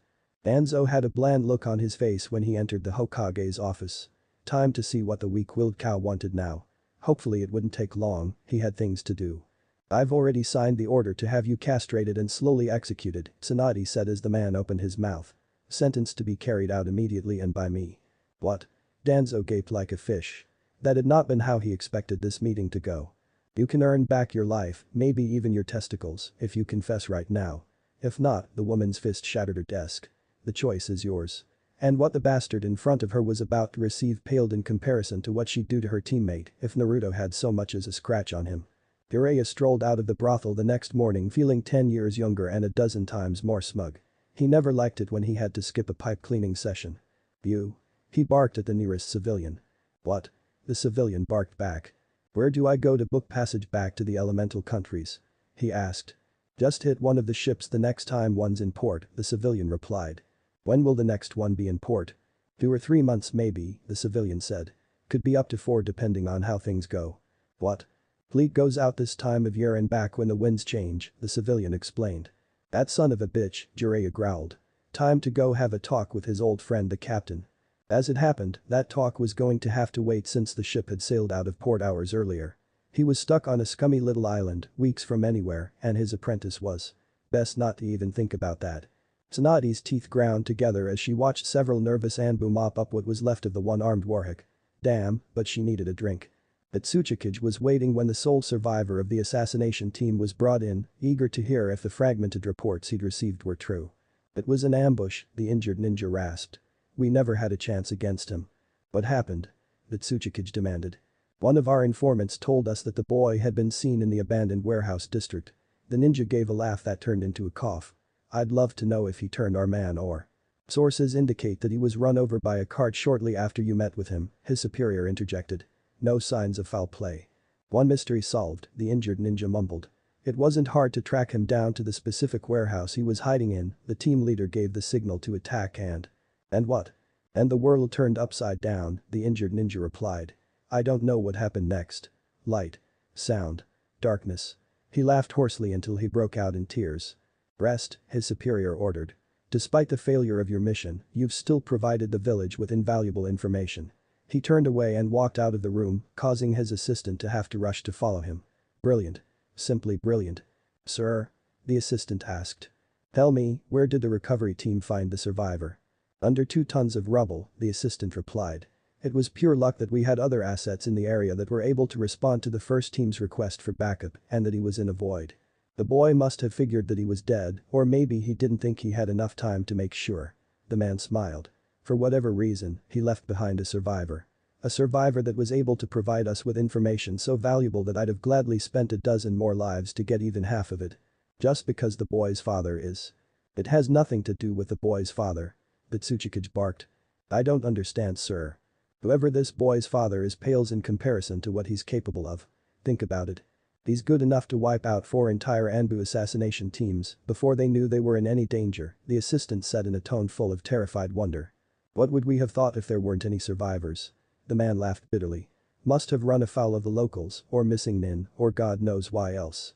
Hell, who knows how many teams we've already lost to him without knowing it. The man laughed. I'd give anything to know if the boy arranged things to wipe out as many of our ninja as possible, or if he was simply reacting to our team's discovery. The assistant gulped. It was a grain warehouse, sir. The locals figured it was an accident. An accident? I'm told it happens occasionally, sir, something to do with the dust, the assistant explained. An accident, Itachi said in a tone of satisfaction. What are we going to do now, sir? Now, I want to concentrate on gathering as much information as possible on the boy. Talk to our allies and assets. Yes, sir. And put out an avoid order to our ninja, we don't have anyone expendable to go after a powerhouse like him. Yes, sir. I will, sir. Itachi stared down at the report for a few seconds before fixing his eyes on the nin standing in front of his desk. To summarize, he barked. Stone is expanding quite a lot of resources to gather information on one of Konoha's nin, the man reported. We believe they think he's the son of their 4th Hokage. I see. Itachi considered the matter for a few minutes. Find out what you can about the boy, tell our assets to avoid any conflict with him. Sir? Stone thinks that he's the 4th Hokage's son and he's still alive, what does that tell you? Itachi asked dryly. Understood, sir. Dismissed. Chapter 21. Whirling Sparks. The once mighty army that stared across the narrow strait that separates the village hidden in the whirlpools from the larger landmass had been reduced to nearly a tenth of their starting number. The most galling thing about that, so far as the commanders were concerned, was the fact that the village they'd come to destroy didn't seem to be paying them the slightest bit of attention. Not one man had been lost as a result of verifiable enemy action, instead they'd all been killed by traps, the local wildlife, and most terrifying of all, escaped experiments. In preparation for the coming conflict, the survivors constructed landing craft to take them across the thin ribbon of water separating them from their foes. Each man prepared to die horribly in the latest attempt to remove the threat posed by the ninja of the swirling water when salvation appeared as the village they'd come to destroy disappeared from before their disbelieving eyes. To the men it was a godsend, to the generals it was an opportunity. "What do you say we take credit for that?" one proposed. "What if it comes back?" another countered. "And how do we explain the disappearance of a whole island?" "We'll say they activated some sort of suicide seal array when it became clear that we were going to win," the third said firmly. "If they come back, it must have been a transport seal of some sort that they used because we were too powerful for them." But the man's mouth snapped shut when a giant tentacle dragged one of the retreating landing craft into the deep. "Agreed, we tell the men and then none of us ever say a word about any of this." 10,000 men had been sent by their villages to end Yuzu, 1,000 had gotten within sight of Whirlpool. Of them, barely 50 made it home. Sarutobi was doing his best to relax in his office when the head of the Hyuga clan entered, accompanied by several other prominent ninja, to ruin his day. Not for the first time, the Hokage wished that he'd been the one to seal the damned fox and that his successor was still around to deal with all the triple damned problems his spawn caused. "Well?" Sarutobi prompted. "There is a situation at the academy, Hokage-sama," Hiashi said respectfully. Belatedly, Sarutobi realized that each of the men in the Hyuga's delegation currently had a child in Naruto's year. "Explain." "The Uzumaki has decided to modify his classmates to make them more efficient minions," Hiashi replied. "Starting with my daughter." "I see, what sort of modifications?" "According to his plans, he intended to make her stronger, more flexible, faster, give her more endurance, and better memory." Hiashi listed a few things off. "All things that would be useful for any active ninja," the third pointed out. "Hokage-sama, understand that we are, above all, your loyal ninja. Should you order it, I shall stand aside and allow the boy to rip my daughter apart and, hopefully, put her back together." "But," Sarutobi prompted. "I am afraid the civilians are not quite as understanding as we, your loyal ninja, are," Hiashi said delicately. "The boy has already modified one girl." "What did he do?" "Gave the girl pink hair at a request," Hiashi said smoothly. "As luck would have it, the girl's grandparents used to run trade caravans to Whirlpool and understand that one must be careful with one's tongue around Uzumaki. They blamed themselves for what happened," another 9 reported. "Apparently the grandparents warned the girl and she figured that it was as good a chance as she'd ever get to get pink hair. Bugged him for nearly a week before he did it. And that gave him the idea to modify the others," Sarutobi sighed. "With any luck, they didn't have the makings of another Orochimaru. Where is Naruto now?" "I have 24 ninjas from the branch house watching him, Hokage-sama," Hiashi said calmly. "What?" Sarutobi's eyes flashed, reminding those present of whispered warnings about waking sleeping dragons. "Forgive the impertinence, Hokage-sama, but I only did it in anticipation of your orders. The boy needed to be protected from any potential angry mobs, and I was unable to give orders to any of your active Anbu. Every movement of the Hyuga's body was calculated to show deference and respect. Thus, the only guards I could use were my own. If my actions were incorrect, I would respectfully submit to any punishment you chose to give." "Horse." The Hokage barked. "Yes, Hokage-sama." Anbu announced her presence. "Take your team and 2 others to secure Naruto," Sarutobi ordered. "Yes, Hokage-sama." The Anbu disappeared. "Hiashi, assure the civilians that I have a potential solution," the third sighed. Heavy was the head that bore the crown. With luck, his idea would protect the boy from the village, protect the village from the boy, and protect the boy from himself. "Forgive the impertinence, Hokage-sama, but may I presume to ask what your possible solution is?" The head of the Hyuga did his best not to sound smug. "I'll talk to Jiraiya to see if we can seal off some of his abilities," the Hokage promised. Hating what it might do to the boy's development, having never before heard of an Uzumaki awakening so early, having never believed it was possible. And, Hiashi. "Yes, Hokage-sama. I trust that you'll explain to the civilians that the situation has been resolved," the old man said calmly. "Of course, Hokage-sama. Good, know that I will hold your clan responsible for any misunderstandings that may occur in the future," the Hokage said coldly. "Your entire clan." "You understood, Hokage-sama," the now pale head of the Hyuga clan stammered. The Hokage raised his voice. That goes for every nin here. You were worried enough for the boy's safety to bring the matter to me, you can accept the responsibility if something happens to the boy. It was a considerably less certain group of ninja that left the Hokage tower. They'd gotten what they'd come to achieve, time would decide if it was worth it. As it turned out, the boy in question's godfather was less than enthused by the idea of designing a seal to scramble the boy's brain. Especially not after he found out what had set the prudes in such a tizzy. Still, orders were orders and it was better he did it than force his old teacher to find someone with less skill, which modesty forced him to admit was nearly everyone else in the world. It's done? The third asked. It's done, Jiraiya agreed, unhappily. As well as I could do anyway. I just wish. He trailed off. Pity the lack of uzumaki in the world meant applying another seal was best for the boy. Let me know if the side effects get worse. What side effects? His head will hurt every time he gets inspiration and he'll have trouble focusing in general. He hated to do it to his godson, but in the end, orders were orders. Just keep an eye on him. I'll have the medics perform regular checkups and I'll send a report to you every 6 months if the lines of communication are secure. Is that all, sensei? Jiraiya asked, wanting to get out of the village and the reminder of how he'd failed his student. Sakura was terrified.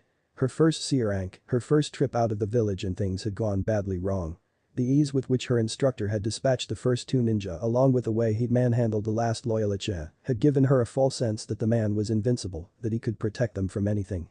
The last fight had proved that she was wrong.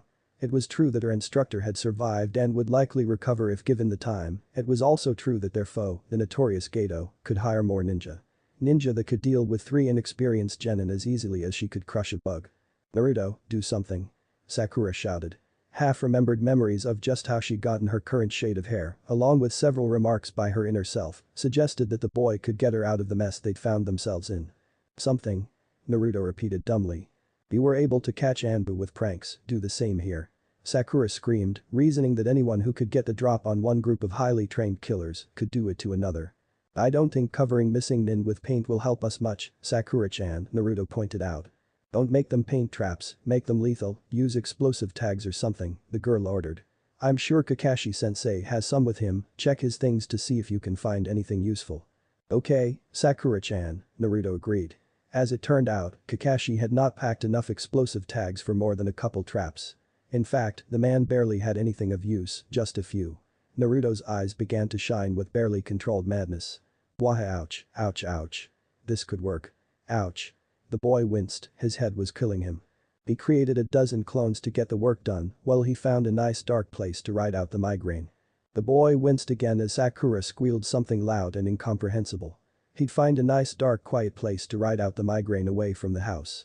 Tsunami had spent her life in Wave and her childhood hearing stories about the village of mad scientists that had, for generations, ensured that no one like Gedo had been foolish enough to attempt something before. Thus, she felt a spike of hope and a profound sense of satisfaction when she noticed tentacles snake out from one of the trees the boy's clones had been tinkering with to snag a passing rat. A smile bloomed on the woman's face as the tentacles dragged the struggling creature into the tree's toothy maw. The Uzumaki had returned to Wave, Gedo's days were numbered. Haku examined the boy for a few more seconds before dismissing him as a threat.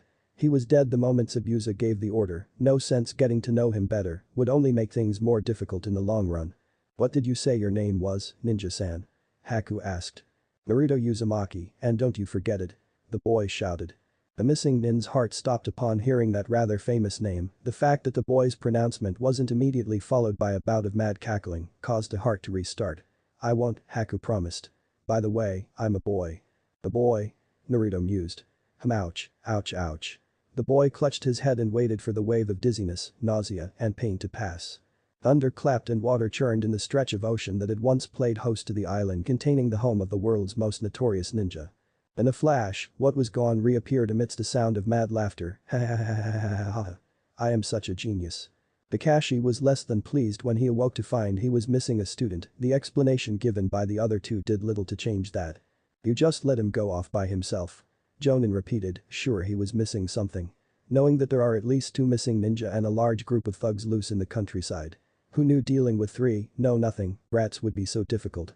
When you put it like that, Sakura dithered. A disappointed adult was not something she'd had to deal with for quite some time. Damn it. He really should have spent more time working on the know-nothing part of the equation. How long has he been gone? "A day and a half, sensei," Sakura replied. "And you didn't think to go find him?" "Naruto put a bunch of traps around the house, sensei," Sakura explained. "His clones told us not to." "Chan." Sasuke agreed, having a newfound respect for the other boy after seeing what the aforementioned traps had done to the local wildlife. "I see, you're sure he didn't get caught in one of them?" he asked, feeling a touch better about the situation as the boy had several notations in his file, explicitly warning the reader about his skills in that area. As most of those warnings had been written by Anbu and countersigned by the Hokage, he'd paid them more attention than he did those about Sakura's academic prowess or Sasuke's love of tomatoes. "Not even Naruto would get trapped in one of his own traps," Sakura replied. "Right, I'm gonna." The man tried and failed to pull himself to his feet. "Lay right here and hope that Naruto is alright. I need you two to figure out a way to find him without getting caught in the mess he put around the house." To Kakashi's intense relief, Naruto reappeared the next morning and sat down to breakfast like nothing had happened. "Some reason you decided to disappear for 2 days, Naruto?" Kakashi asked mildly. If the boy had a good excuse, he'd confine himself to merely dealing out a horrendous punishment at some later date. "Sakura has a really high-pitched voice, Kakashi-sensei," Naruto replied. "A high-pitched voice," Kakashi said flatly. "I had a headache, Kakashi-sensei," Naruto explained. "I see." That had been another notation in the boy's file, alongside it was a report from the hospital's chief medic stating that it was not something that would keep the boy from the field, and another from the Hokage that stated further inquiry into the subject was forbidden. Figuring it had something to do with the fox in the boy's gut, Kakashi decided to let the matter pass. "Let me know if you have any more of these headaches." "Yes, Kakashi-sensei," Naruto agreed. "How often do you get them?" "I don't know, Kakashi-sensei," Naruto replied. "Maybe once or twice a week. They're usually not as bad as they were this time though." "I see." He made a mental note to bring it up with the Hokage after they got back to the village. "Can I trust that you left us an easy way to get in and out of the house without tripping the traps?" "It should be fine for us now, Kakashi-sensei," Naruto said. "I just told Sakura to stay in the house because I wasn't sure how much control they'd have when they were hungry." "Alright," Kakashi agreed. Ignoring the parts of the boy's statement that didn't make sense with the ease of long practice. "Get the others, we have some training to do." "Yes, Kakashi-sensei." Naruto agreed happily. What followed was a few days of tree walking and a couple hastily taught.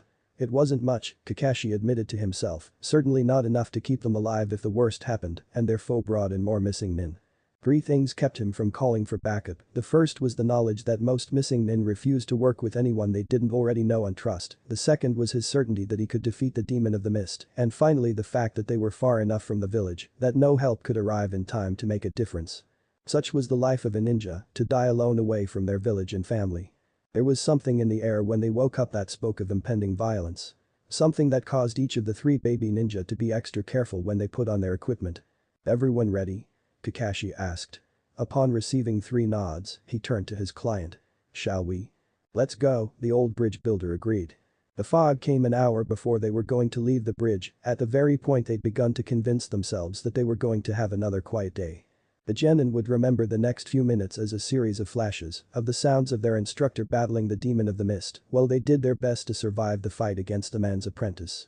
The flash of light burned away the mist and the 2 high-level ninja eyed each other, Kakashi's borrowed eye seeming to burn with an unholy internal light.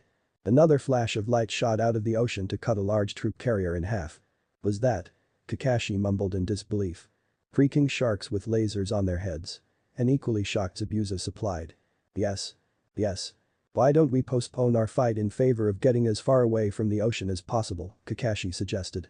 The appearance of a 5th shark, this one with tentacles, consuming his former employer, convinced Zabuza that the best response to Kakashi's query, under the circumstances, was to squeal in fear and run like the beasts of 9 hells were after him. As an academy student, he'd heard a number of rumors about them, each more horrible than the last, and he had no intention of risking his anal virginity to find out how accurate they were. Pausing only to throw his apprentice over his shoulder, the man darted off the bridge and into the dubious safety offered by the interior.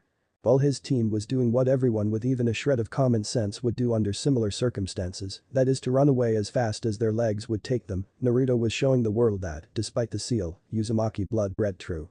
That was awesome. The boy was at the edge of the bridge staring out at the ocean in hopes of catching another glimpse of the mysterious creatures.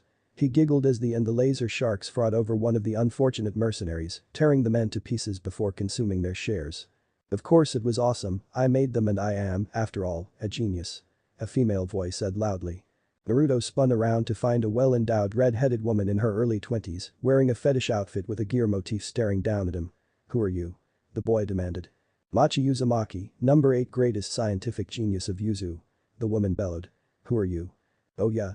Naruto shouted. "Well, I'm Naruto Uzumaki and you can't be in Uzumaki since I'm the last one."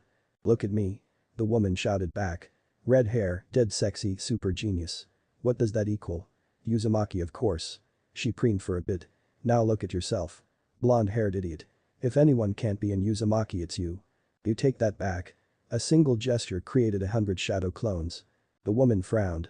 "Do that again." "What?" Naruto asked dumbly, confused by her sudden attitude change. "The thing with the clones, do it again," she ordered. Unable to think of what else to do, Naruto complied. The woman took a step closer and began eyeballing his forehead. "What are you doing?" Naruto asked. "There's your problem, right there," she said, ignoring the question. She extended her middle finger and poked the boy in the forehead with enough force to knock him out. Sakura had learned a lot of things in the academy, everything from how to calculate the angle of a thrown kunai to the history of the Senju clan, but above all, she'd learned that if you saw a higher-ranked nin making a high-speed strategic retreat, you didn't ask questions till after you'd put distance between you and whatever it was they were running from. They came to a staggering halt in front of their employer's house, and Kakashi did a quick head count. 1, 2, 3. Good enough. Wait, there was something off about that last count. The man frowned and did a quick recount, 2 students, 1 old drunk. How'd you get here so fast? Unlike you, I'm old enough to have personal experience with Yuzu, Tazuna replied. I got here before you did. He'd started running the instant the mist had disappeared. Missing nin were one thing, Uzumaki were something else entirely. Damn it. Kakashi cursed. Did you see what happened to my other one? Didn't stick around long after seeing the first shark, but it looked to me like he was giggling and cheering them on. A small part of Tazuna had wanted to stay with the boy and watch Gato get what he had coming to him. That was, of course, quickly overcome by self-preservation and the desire to get as far away from the scene of carnage as possible. He really is in Uzumaki, isn't he? The newly carnivorous foliage had hinted as much, but the fact that there were only a dozen of them and they lacked any sort of projection weapons hinted otherwise. Yes, Kakashi admitted. He looked down at his gasping students. Do you two know how to use sealed messenger birds? Yes, Kakashi-sensei, Sakura wheezed. Kakashi pulled a few scrolls out of his pocket and dumped them on the gasping girl. I want everyone to read that Yuzu is back and that I've gone to investigate. Send them at 5-minute intervals. Yes, sensei, the girl agreed. If any strange ninja comes, ones with spiral symbols like on Naruto's jacket, tell them you're Leaf Genin and that you have an Uzumaki on your team, understood? Understood, sensei, Sakura replied, the seriousness of the situation making itself felt. What's going on, sensei? Either something very, very good or very, very bad, Kakashi replied. If I don't come back, you'll know which. Good luck, sensei, Sakura said firmly, feeling a bit lost. So this is what it's like to live as a ninja, she mused to herself. Good luck, Sakura, he said with a smile. Good luck, Sasuke. Good luck, sensei, the boy mumbled. Keep each other safe, Kakashi ordered before setting off towards the bridge. As he approached the bridge, Kakashi cursed the fact that his duty forced him to go back for his wayward student. Granted, those who abandoned their teammates were worse than trash, but there wasn't a word foul enough to describe those who caused their instructor to come to the attention of what was possibly a bored mainline Uzumaki in full creative fury. He arrived to find a strange red-headed woman dealing with the last of Naruto's clones and turning her attention back to the boy. Good afternoon, Kakashi said, uncovering his eyes. Well, he is an annoying loudmouth, he is still my cute little student and I can't permit you to harm him. The woman glanced up. You say something. Kakashi sighed, another dramatic moment lost. He's my student, I'm not going to let you hurt him. Hurt him? She was visibly outraged by the very notion. And Uzumaki hurt another Uzumaki. Outside of a lab accident, some mostly harmless experimentation, potentially lethal pranking, training, or boredom or course. Never. Then what are you doing? Kakashi asked, recovering his eye. Unsealing him, she chirped. What? Kakashi nearly shat himself. You're letting the demon loose. She turned back to the boy and gave him another examination. No, the other seal. Other seals? Kakashi asked dumbly. One on his forehead, she explained, shooting the seal another look of admiration. It would be a crime to tamper with the one on his stomach. Impolite to bugger up what was clearly someone else's masterwork without spending at least 15 minutes studying it first. I agree, Kakashi stated. And he did, but for an entirely different reason. So. One moment, she commanded. The woman licked her index finger and did something in the region of Naruto's forehead that produced a loud tearing sound. He's unsealed then. After I accidentally turned him into a mindless monster that can only sate its hunger with the flesh of the living, she agreed cheerfully. It will be interesting to see which. Of course, Kakashi agreed weakly. Might I ask what happened to your village? The Uzukage had a number of manga series she was reading, the woman explained, still focused on the boy she just unsealed. What does that have to do with the village disappearing? Well, you know how annoying it is to get to the end of a series and have to wait a couple months till the next issue comes out. Yes. Kakashi replied instantly, knowing very well the agony of waiting for the next icha to come out. The Uzukage decided to use her incomparable genius to find a solution, she replied. So she moved the village several decades forward in time? Kakashi asked. Yep, she agreed. Figured that would be long enough to build up a good store of reading material.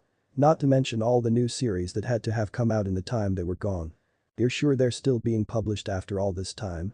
The Uzukage also sent the publisher a note telling them they'd better not stop publishing it or else. That would do it. Well, though Kakashi, that explains why several long-running series had continued for so long, didn't it? So you're out scouting to see how the world's changed. I'm out to buy the Uzukage's manga, she corrected. There used to be a shop around here somewhere.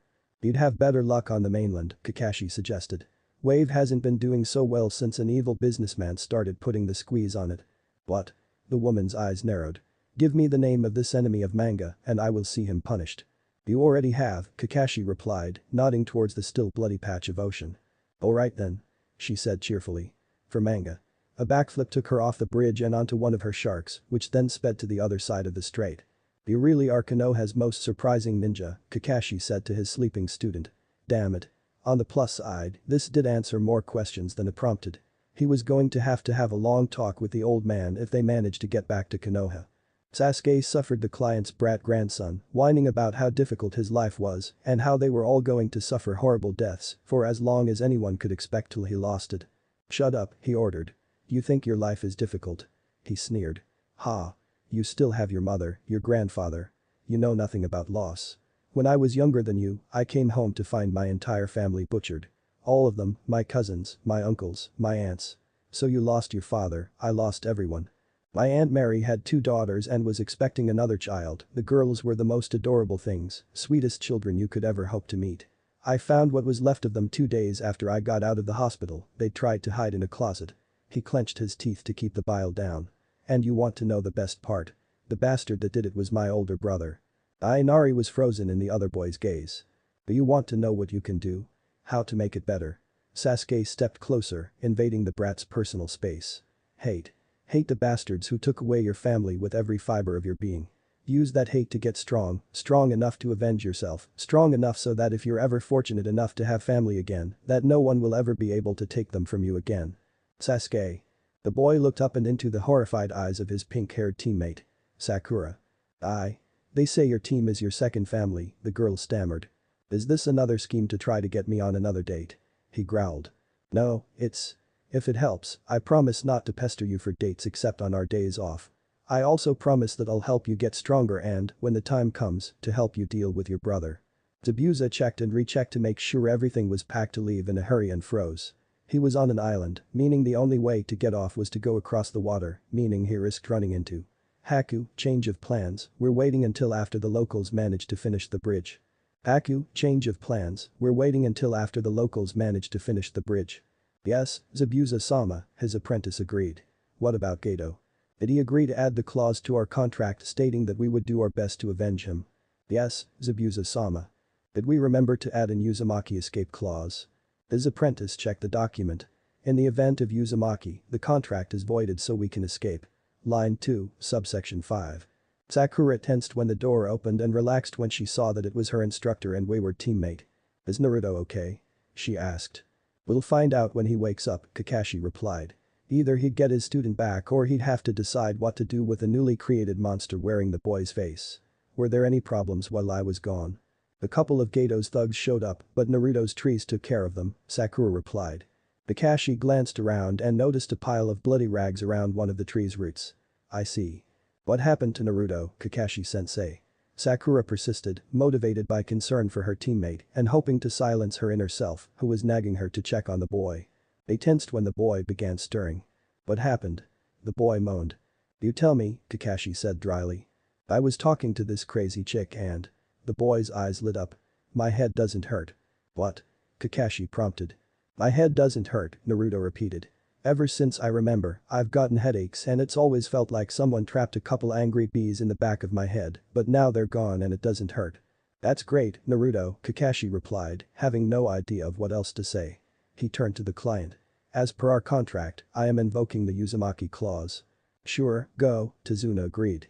Yuzu's reputation protected us from men like Gato for decades after the village disappeared. Now that they're back. He smirked.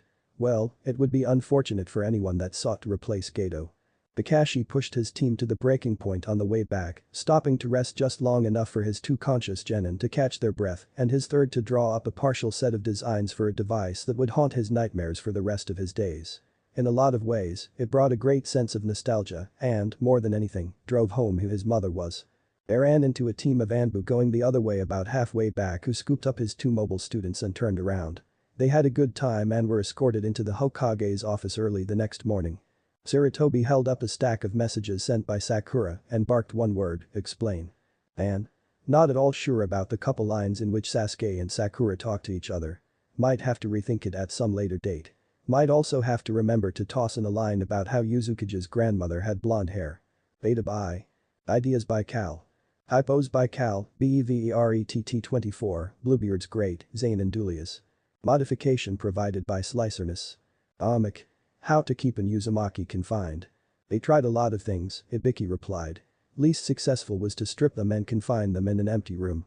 Most successful. Let them keep all their equipment and toss them into a junk closet, Ibiki said. The answer on how long you can keep an Uzumaki is, until they get bored. A closet filled with interesting things keeps their attention much longer than an empty room. He'd heard that Cloud had managed to keep an Uzumaki prisoner for 6 months after the Raikage had challenged her to build a giant flying machine, and that was only because she kept stopping to make what everyone presumed were doomsday devices. The Uzukage. You're responsible for what happened to my grandson. The Uzukage said in a low, dangerous voice. Responsible for dimming his light and robbing the world of his creations. Every whirlpool nin and a number of unspeakable horrors prepared themselves to do violence. Give me one reason I shouldn't declare war on Konoha, raise its buildings, kill its ninja, and condemn its population to be test subjects at the academy. Veins were bulging on the enraged woman's face. Well. Jiraiya had been a ninja for decades, had not only survived but thrived in a profession that killed or retired the majority of its practitioners by the age of 30. I wanted to see what would happen. Oh, alright then. The Uzukage blinked then smiled. I look forward to reading your notes. Regrettably, I was too close to the test subject and was forced to remove myself from the area so as not to compromise the experiment. I did, however, appoint my old teacher as a stand-in. Why don't I just send a messenger to him with a request to send on his observations, shall I? Why don't you, she agreed. Though phrased like a suggestion, it was clearly an order and backed by the two most frightening words in the woman's vocabulary. Or else. Beta by. Minion. Jiraiya. The pervert turned and was pleased to find that the speaker was a woman with a figure that exceeded that of his old teammate. Yes. I wanted a word with you, she continued. Of course, he agreed instantly. With luck, one word would lead to two, and two words would lead to a night of delight. Most of us realize just how short the lifespan of a spark that emerged as young as he did would be outside the village, the minion explained. We're grateful for what you did, ensuring the young master lived long enough for us to meet him. Well, that's Jiraiya began, things were looking up. Of course, she said, interrupting him. That's not to say we wouldn't cheerfully vivisect you on the Uzukage's orders for presuming to experiment on an Uzumaki of the main line. She smiled, revealing a face full of sharp-pointed teeth. In fact, it's only her orders that are stopping us from doing it on general principle. No one experimented on an Uzumaki except another Uzumaki, it was one of the few laws the village subscribed to. And just like that, things were looking down. By Shinji. Why not have her start getting bored and decide to build a lab for something to do, since her boyfriend had just become the fourth, she then finds that she needs to camouflage her lab, so she digs up the first, splices his bloodline into herself, and grows the forest of death before building the lab in the center. Neatly explaining the large building that is in the center of the deadly area and why the creatures haven't torn it apart since they're terrified of the lunatic inside. Kushina. You made the trees over 9 times the size of any other trees in the country, Minato started with a twitch to his right eye.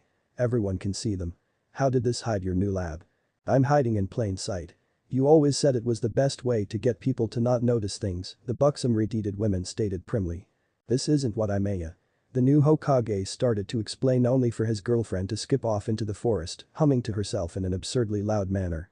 It's not as easy as you said it would be, is it? Chuckled the wrinkled old third Hokage. You're enjoying this, aren't you? Growled the blonde man. Immensely, affirmed the old man. When I die I'm naming you as my successor just to make you take the job back.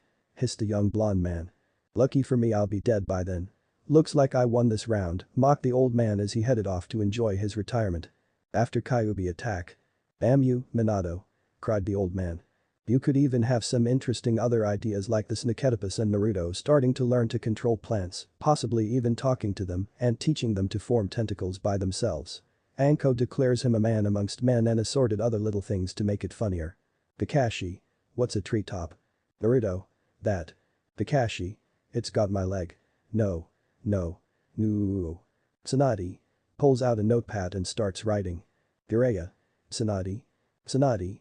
Revenge porn. Jiraiya. Cautiously takes a step away from her. Beta by. Omik by WESTBRANDON 65. Look, Shinigami. I need a seal. Kyuubi stared at the death god but also seemed to be turning to watch his back occasionally. The death god shook his head. You know I can't just give those out. Inari would have my ass. What do you need one for, anyways? Kyuubi sighed. The Uzukage is looking for new test subjects and the Hachibi was her last subject. Have you heard him trying to rap now? Shinigami winced. There is no way I'm getting close enough to her to put a seal on her. Yeah, I didn't figure it out. But you owe me, I'm calling in that marker from that poker game a couple centuries ago. The Shinigami winced once more and sighed at the nine-tailed fox's words. Even that isn't big enough. No, no. I don't want you to seal her. That'd leave the rest of the crazies after both of us. No, she's got a favorite aunt. I want you to seal me and Mito Uzumaki, make it the best you can. I want Mito to have to die to release me. I just hope to Inari that familial love is stronger than her need to find a better test subject. Chapter 22. Fear and Loathing in Konoha. The Uzukage, a busty redhead that looked to be in her early to mid-20s, cheered when the courier returned with a large scroll which presumably contained her manga. Happy to report a successful mission, Grandma, the courier reported. Also happy to report that I managed to complete standard objectives 15 and 1, destroying an enemy of manga and making contact with a lost member of the family. Why did you return alone then, Machi? The Uzukage went from cheerful to serious in a heartbeat. My new cousin was wearing the symbol of the leaf, our agreement with them states that we do not poach their ninja, Machi explained. What's my grandchild like? The Uzukage asked. First of all, it's a boy, Machi said with a grin. Cheerful, has a very interesting seal on his stomach containing number 9, had a less impressive seal on his forehead that contained his spark. Jenin, 12 to 14 years old, proficient with shadow clones, was vocal in his approval when I provided the proper chastisement to the enemy of manga. Good. The Uzukage smiled. How old was he when the seal on his forehead was applied? Between 5 and 8, Grandma, Machi replied. I see. The woman rubbed her chin.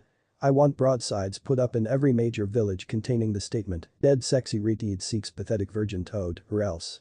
It will be done, Grandma. When you're finished with that, I want you to go keep an eye on your new cousin. Be ready to step in if he starts to get carried away. Yes, Grandma. Don't forget to pack your toolkit, she continued. I know, Grandma. The big one, not the normal mission-sized one. Don't forget, this is gonna be a long-term mission. I won't forget, Grandma. Or that your favorite pets won't be able to go all the way to Leaf Village, she persisted. I'd forgotten about that, Grandma, Machi admitted. Naruto's eyes cracked open about the same time they came to a stop before the village gates and he squirmed out of Kakashi's arms. How do you feel, Naruto? His instructor asked cautiously. Better than I can remember feeling for a long time, Sensei, Naruto replied. It's like I had a headache the whole time and I didn't notice it till it was gone cause I was used to it. The boy grinned. Everything's really clear too. That's good, he said, hoping it was. The Anbu shared glances. I want you to go straight to the hospital to get checked out while I meet with the Hokage, alright? Sure, Sensei, Naruto agreed. Sasuke, Sakura, you two go home and start writing your mission reports. Add every detail you can think of, no matter how unimportant it seems. He paused. Keep a separate piece of paper so you can add any details you remember out of order. The important thing is to have as many as possible, if need be you can make it pretty later. Yes, Sensei, Sakura agreed. HN, Sasuke agreed. The Anbu escorted Kakashi to the Hokage's office and took up positions outside while he was ushered in. Were you able to confirm Yuzu's return? The Hokage asked the second the door closed. I spoke to a mainline Uzumaki who stated the disappearance was caused by the Uzukage running out of manga to read, Kakashi replied. Confirmed, Sarutobi said with a grin. Tell me everything that happened. It took nearly an hour for the one-eyed nin to give a sufficient amount of detail to satisfy his ultimate superior. Excellent work, Kakashi, the third said with a grin. I'm having the mission upgraded to A with a note that while it wasn't completed, that was through no fault of yours. I'm also adding a B rank information retrieval mission.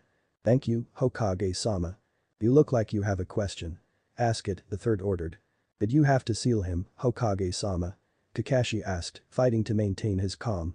The man was not at all happy to find out what happened to his teacher's son, but figured he owed the old man a chance to explain.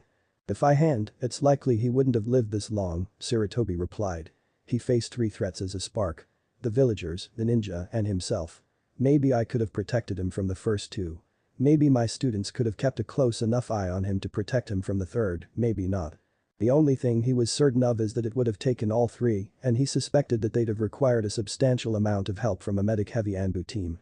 At 15 he'd have been an exceptionally young spark, at the age he is he'd have been the second youngest I've encountered, at the age he was. The old man trailed off. I see. Kakashi pursed his lips. It will not be necessary to seal him again. His tone half question half statement. Not with Yuzu back, Sarutobi replied firmly. Which left aside Yuzu's reaction to what he'd done, all depended on the Uzukage's mood. If she was feeling reasonable, all would be well. If she wasn't, or the village was out of chocolate. Giraffe. Yes, Hokage-sama.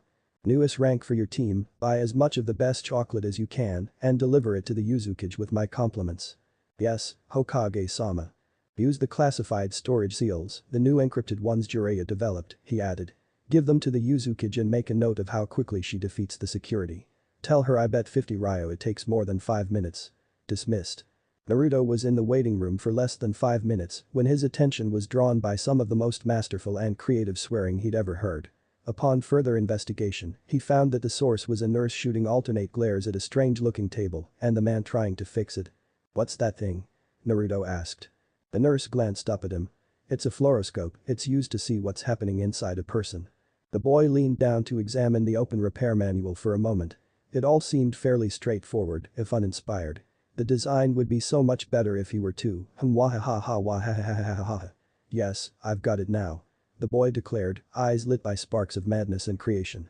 Nurse, hand me an alligator wrench, that burnt-out vacuum tube at the end of the table, and a number 15 heterodyne adjustable. Yes, doctor, she agreed automatically, taking the requested item from the maintenance man and handing it to the boy. Piece of wire at least 5 centimeters long, chewing gum, hammer, your watch, tap handle, Frearson screwdriver, and a hacksaw. Right away, the nurse agreed instantly. Jiraiya was fairly sure that it was a good sign that notice had been posted requiring his presence, better than some of the other ways the Uzukage had ordered someone to attend her. He wasn't a disembodied brain in a jar of nutrient fluid for example. Still, while it would be best not to dawdle, it was probably a good idea to take it slow, so as to have as much time to think up some reasonable-sounding excuses as possible. Danzo was having a good day. The best he could remember for decades, Yuzu was back, meaning the Leaf once again had a terror-inspiring non-competitive ally and major trading partner, the village's Uzumaki was unsealed and hadn't had a thing to do with the decision to seal the boy. Granted, he agreed with it, and granted he might have arranged for a few words to be whispered into the right ears at the time. But he also didn't want to have anything to do with having to explain that decision to the quite probably irate citizens of Yuzu. They tended to be rather touchy about anyone doing anything to one of theirs that wasn't one of theirs. As a device improved by a member of the Uzumaki clan, the object that had once been a fluoroscope appeared to be relatively unchanged. Only an arc of lightning climbing the Jacob's ladder existed to indicate that anything had been done to it, and that was done purely for the aesthetic value. It was only during use that the true nature of the boy's modifications made themselves known. The doctor had a look of undisguised lust on his face as he turned the adjustment knob and saw layers of first clothing, then skin and muscle disappear, leaving behind full-color images of the insides of his now nervous nurse. Doctor, the nurse said, her voice on the edge of panic. What is it? He demanded. I think you should take a look at this, she replied. Damn it, what now? He broke away from the imaging screen and glanced down at the woman. In an instant his jaw dropped in shock. It appeared that whatever he did on the screen had not merely produced an image of his nurse's insides. A questioning hand reached out to stroke the woman's flank. Hands? She snapped. It made things invisible, he said in wonder. Either turn the knob the other way or learn how to eat with a broken jaw, she threatened. Yes, of course, the doctor agreed, spinning the knob the other way and watching as first her muscles, then skin and clothing reappeared. Remarkable. It is indeed, doctor, the nurse stated.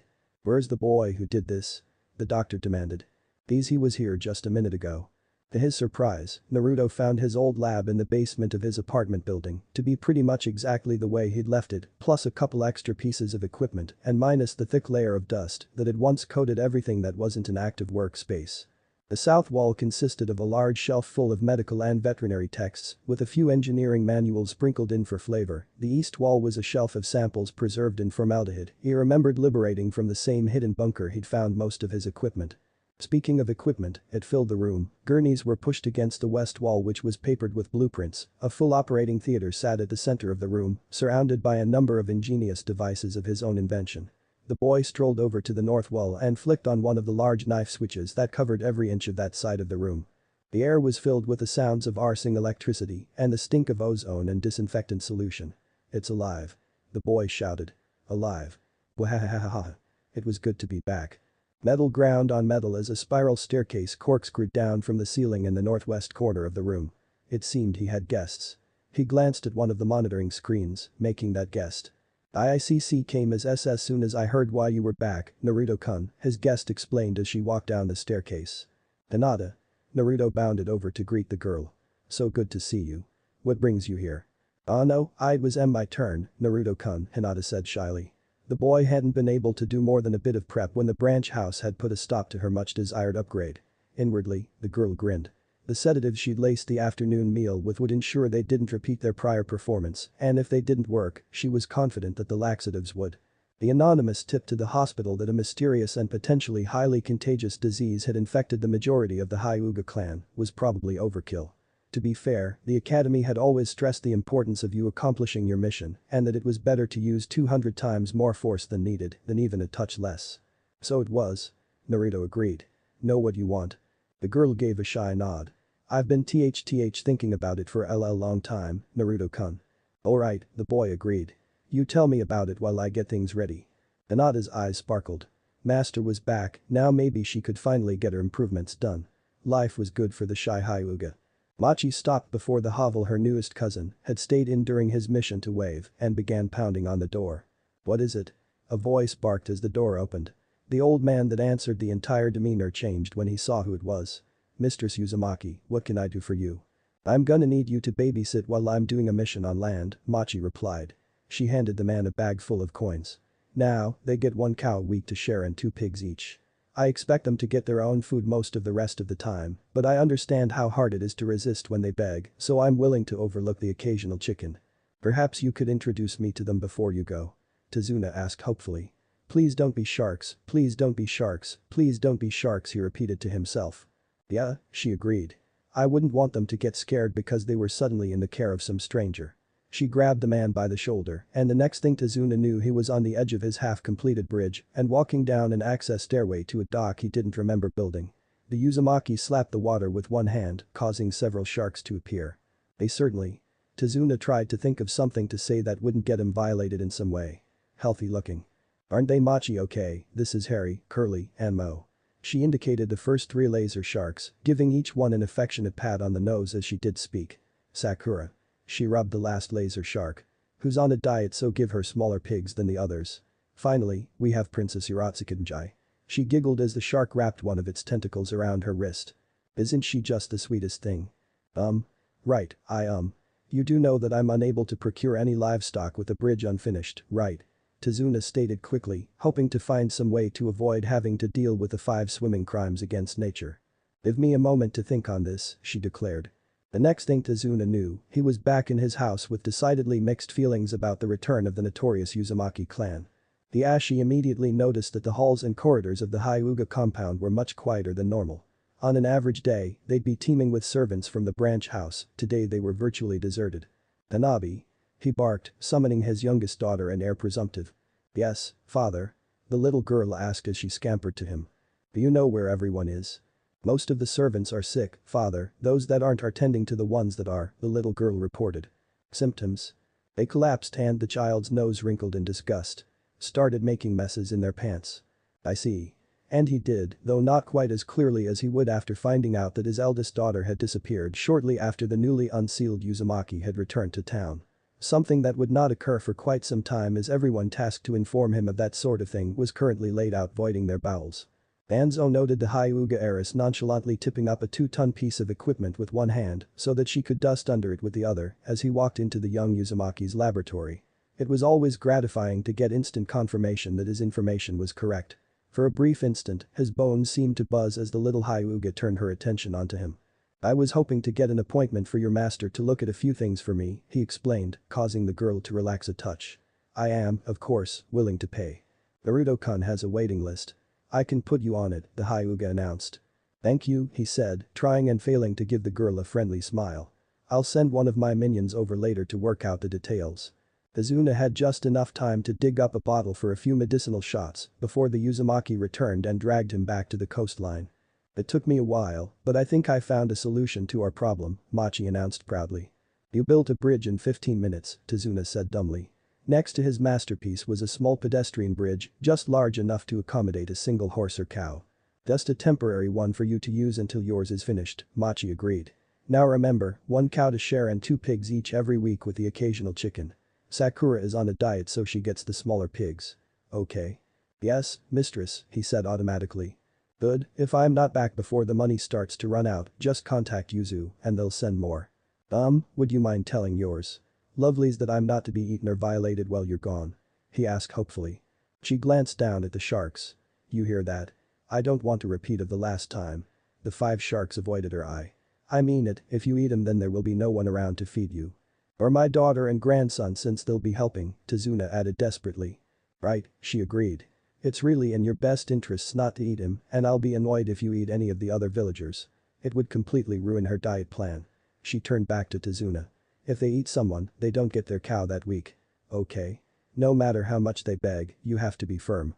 Sarutobi was not surprised when he read the report from the hospital, nor was he surprised when he heard that an anonymous individual, who his Anbu reported was Hinata Hyuga, had apparently poisoned most of her clan and gotten the compound quarantined. More than anyone else in the village, the girl had resented the fact that her master had been sealed. He wasn't even surprised when he went to Naruto's favorite ramen stand and found the boy tinkering with the stove rather than eating ramen. What did surprise him was the dozen or so poorly disguised minions, the hats being a major clue, observing from one of the corner booths. He'd forgotten how efficient Yuzu could be when properly motivated. The concealed hand sign instructed his security detail to stand down and another directed them to the unoccupied booth in the other corner. Hello Naruto. Hey, old man. Naruto replied, scooting out from under the stove with a grin. What are you doing? Well, AM was telling me about how high the electric bills are so I figured. The Hokage held up a hand. I understand, Naruto, he stated, wishing he didn't. Zabuza crept towards the newly created pedestrian bridge with a sense of great foreboding, one eye on the altogether too interested sharks watching from the ocean, the other on. He could have sworn there hadn't been eyes carved into the support columns before. One of them blinked. Right, he thought to himself. Back to hiding and hoping like hell that the Uzumaki didn't care enough to find him. And? The crossover is the webcomic Girl Genius which is worth a look if you haven't read it. Beta by. Errors noticed by Arthur Hansen. Ideas by Cal, Shailin Wood. Comic by me. I'm sorry I got you into this, Haku, Zabuza told his apprentice. Leading the kid to a certain death was one thing, Yuzu was another. As always, I live to serve you, Zabuza-sama. Haku? The minion said thoughtfully. Didn't Mistress Machi's report say something about Master Naruto having a friend in Wave named Haku? That's me. Haku screamed, seeing an opportunity to avoid becoming a test subject of whichever Uzumaki this particular group of minions served. Wouldn't be right to experiment on Master Naruto's friend, the minion pointed out. Only. Yes. Didn't Master Naruto say his friend Haku was a boy? Someone else must have found him first, the other minion replied. Well, a quick stop at home and we can get that fixed before giving him back to Master Naruto. I'm happy the way I am. Haku assured the 2 minions. It's to better serve my master. With thoughtful looks, the 2 minions looked at the sweating girl. Who is Naruto? She squeaked. Convinced by Zabuza's frantic nodding that she'd given the right answer, the girl began to relax. Right then, the chief minion stated. Girl goes to Konoha and the other one goes to the mistress. Master Naruto wouldn't like that, Haku said innocently, starting to understand how her captors viewed the world. Zabuza-sama is my instructor on how to be a better ninja, and the better the ninja I am the better I'm able to serve Master Naruto. We're able to serve Master Naruto, Zabuza stated. Sure, chances were that Konoha would chop his head off, dissect his body to learn his secrets, and claim the bounty from his old village. But at least it would be business with him, and at least he'd be dead after the head chopping thing and before the dissection. The same could not be said for Yuzu, not if even half the stories were true. And the thought of them offering to fix Haku by turning her into a he was too amusing to pass up. Beta bye. Amak bye Vive. I've had a long time to think about it and I've decided what upgrades I want to master, Hinata said nervously. Well, spit them out. I'll see how I can improve them. Wahaha. Naruto cackled. Very well master, Hinata said nervously. First I'd like to be stronger, more flexible and have greater stamina, she said as she ticked items off of her fingers. Child's play. Naruto sniffed. Hinata seemed not to hear him, instead she blushed scarlet and rushed through her next few items. Then I'd also like to be able to hold my breath for 15 minutes, breathe through my ears, and I'd like a 2-foot-long prehensile tongue. Naruto med. Wahaha. So you'll do it master? Hinata asked hopefully.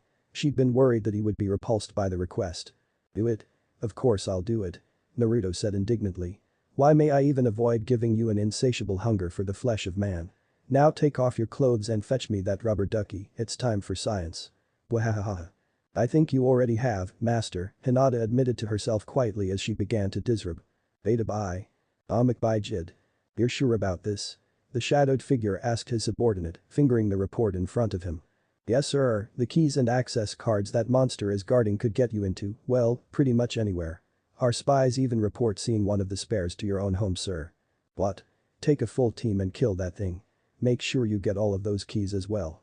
Yes sir, Naruto Uzumaki won't know what hit him. The shadowed figure suddenly sat up ramrod straight. Wait. You said Uzumaki. Why did you say Uzumaki? The monster is in front of his door sir. I thought the team could get in through his window and attack from inside his apartment. No.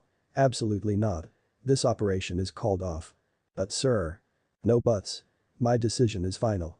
No way he was going to mess with an Uzumaki, especially if the reports of Yuzu's return were accurate. And put out a standing order to flee at once if contact with an Uzumaki is made. Yes sir. The lackey left, obviously not understanding the severity of the situation. Damn it. What on earth possessed me to buy that publishing company and shut it down? Memories of a rather embarrassing depiction in a manga came to mind. Oh yeah. I'd better hope that the Yuzukage forgot about that series. He wasn't that lucky. Beta bye. Amak bye. Naruto walked up to his favorite place in Konoha. Only to find it locked with a closed until tomorrow sign on the door. A scream of pain echoing throughout the village hidden in the leaves caused all of the civilians to close their doors and windows and hide and a squad of Anbu to make their way toward Ichiraku's raiment stand. Later that day, as Naruto made his way past the Hokage tower, he saw Am and Tuchi stumbling out of the tower, looking as though they had been up for several days. He hoped that Ichiraku's would be open tomorrow. As the Konoha ninja made his way toward the whirlpool to do a recon that the civilian portion of the council had demanded the Hokage send to verify the reappearance of the Yuzu Island. As the random man made his way along the road, he kept watching his path in apprehension. All of a sudden he came across a shinobi wearing the high-tate of Yuzu who was furiously making notes on a scroll. The whirlpool shinobi looked inspired and the Konoha heard small cackling sounds coming from the obviously distracted Uzumaki. As the leaf began cautiously backing away in order to leave the fellow traveler undisturbed, he heard the most terrifying sound that he had ever heard in his career. I need to test out my idea and you're perfect. The leaf looked toward the obviously excited Uzumaki and, with terror, noted that he was looking directly toward himself. Luckily, they had been given special equipment for this mission. He reached down toward his equipment pouch and carefully pulled the sealing scroll that had the kanji for Uzumaki on it. He had been told to use this in case of emergency. He threw the scroll toward the other shinobi and then turned and ran as fast as he could the other way, hoping he could stay ahead. He knew the new equipment had worked when all of a sudden he heard a shout behind him. The happy voice was heard to shout, Raymond. Chapter 23. Journeyman. Jiraiya tried to think of a way out of the predicament he'd found himself in. Water walking was out, both because of the distance and the difficulty in finding his destination. Reverse summoning was out, while the lower ranked toads were more than a bit amused by the predicament he'd found himself in, the higher ranked toads. He shuddered. Best to avoid them for a little while. Which left, well. In the months it would take to get back he was sure he'd be able to think up some good excuses, and nothing helped him think more than the man spun on his heel and went back into the brothel. Besides, he might not have a reason to visit his favorite places in the world ever again after Tsunade got through with him. Concealed in their safe houses, the Rutanin tried to think up what to do next. None of their contingency plans covered the actions they should take if their leader was called into the Hokage's office, emasculated, had his face used as his own suppository, and beaten to death with his own arm after it was ripped off. That was the problem with turning your ninja into unthinking automatons, they had trouble when things went off script. Tsunade turned two bloodshot eyes onto the door as a nervous Anbu captain poked his head in. "Out with it," she ordered. Intelligence reports that 10 stone Anbu heavy combat assassination teams were slaughtered in one of the trading towns, the Anbu member reported nervously. So there were also reports that a leaf ninja was seen in the area and may have had something to do with it, he stammered. "Send another messenger bird to Jiraiya and send up 10 bottles of sake," she ordered. Your assistant has. She isn't here right now, I am," Tsunade pointed out. "So are you. Your sake will be up at once, Hokage-sama," the Anbu promised. "I thought you'd see things my way." At that moment, Naruto was at a crossroads. Unsure of which direction to go, the boy flipped a coin and headed left towards the distant mountains and the path less traveled. Tsuchikage was in his office, trying to work his way through a massive stack of paperwork on his desk when his aide returned with the bad news. "We have a preliminary report on the fourth son, Tsuchikage-sama," the aide reported. "That's bad." "Worse, Tsuchikage-sama," the man replied. "You were right. Let's have it." "Defeated 2 of the 7 swordsmen of the mist in single combat," the aide began. "Who?" "Raiga Kurosaki and Zabuza Mamachi along with Mamachi's apprentice who apparently was the last known holder of the bloodline," the aide stated. "Also defeated the current Kazekage in single combat. The one we think holds." The Tsuchikage trailed off. "Continue." "We also believe he faced Orochimaru in combat on at least 2 occasions," the aide said.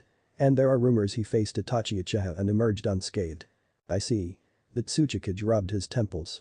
"What else?" The Raikage laughed in delight as his aide went down the list of some of the boy's accomplishments.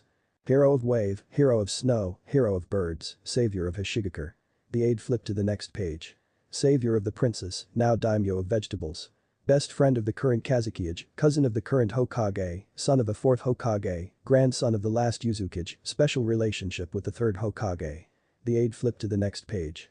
"Apprentice to Jiraiya, served in a genin team under copycat Kakashi, trained the 3rd Hokage's grandson." He flipped to the next page. "That's enough for now," the Raikage said. "Put it on my desk and I'll read it later." He resisted the urge to giggle. He bet his counterpart in stone was shitting himself. "Why haven't we heard of him before?" "Konoha has gotten better at the security game," his assistant responded dryly. "Or they've been playing us this whole time," the Raikage mused. "See what you can find out about his early years. Ninjas like him don't come out of nowhere." "Yes, Raikage-sama." None of the rude Anbu looked up when another of their faceless numbers entered the room. "I found a contingency plan that covers the current situation," the Noonin announced. There was an audible sigh of relief from each of his assembled fellows. "What are we supposed to do?" one of them asked. "In the event that Root suffers a decapitating strike that originates from within the village or if the village falls, we are to rally at the allied village of Whirlpool and place ourselves under the command of the current Uzukage." The fact that the contingency plan was older than everyone present and that it had not been updated for decades mattered not a bit, they finally had something telling them what to do. No way in hell they were going to leap back into uncertainty. Himiko had been an instructor at the academy when the village had fallen. She was proud of the fact that she and the others had managed to get most of the class to relative safety. She was slightly less pleased by the form that safety had taken. They'd come across a small isolated farming village far enough away from the normal trade routes that they'd have a good chance of being unnoticed. That's when things had started to go wrong. The headman of the time had seen opportunity in the small group of refugees. In exchange for their labor, they were given just enough food to survive and a roof over their heads. It hadn't been so bad the first decade, but the locals had quickly come to look down on their guests, and it had gradually escalated to the point that old skills were being dusted off in preparation for the unpleasantness they all knew was coming. The sound of flesh striking flesh drew her attention to a fallen child and a group of overseers. "Back to work, you lazy bitch." One of the overseers screamed. "We took you lazy bastards out of the goodness of our hearts, and this is how you repay us." He spat at the downed child. The man wasn't old enough to remember the appearance of their labor class, Kimiko thought grimly, not old enough to remember what they were and what they were capable of. She was proud of the girl for taking the strike without a flinch. The council, a grandiose name for the few surviving ninja that ran their small community, wanted to wait as long as possible before they made their move. Wanted to have at least some idea of where they were going to run while they tried to supplement their meager rations with stolen oats to regain some of their strength. "Get your hands off her." Another voice joined the fray, causing Kimiko to groan in frustration. She should have known one of the hotheads wouldn't be able to control himself. She'd make sure they knew just how displeased she was after they finished their grim business. Kimiko's eyes sought out the new figure and she felt a brief moment of confusion when she didn't recognize the boy. That confusion was replaced by shock and wonder when she did recognize the symbol on the back of the boy's jacket. The overseer turned a lazy eye onto the newcomer. It happened sometimes, outsiders would arrive that didn't know their place or how the world worked. He grinned. He had 4 men while the boy was alone. This wouldn't take long. "Who are you?"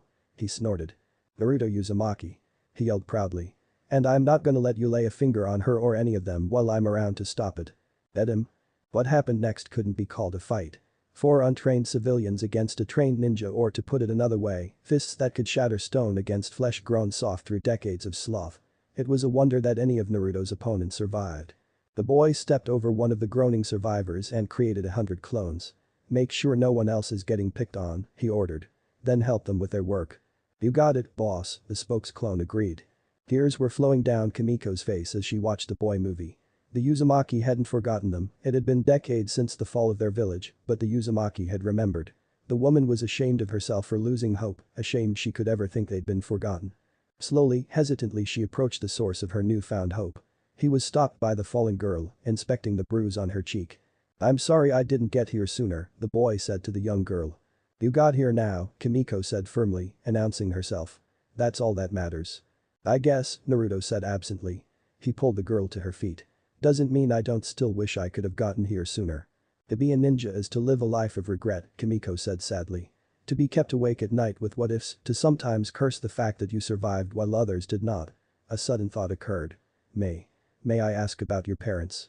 Perhaps the Uzumaki had forgotten, perhaps the hero in front of her was the only one who'd remembered the old ways and the old promises. Naruto said. "Of course, forgive my impertinence, Uzumaki-sama," Kimiko said, filled with sudden shame. "It happened a long time ago, I was just a baby, so I don't even remember them." "And call me Naruto," he replied.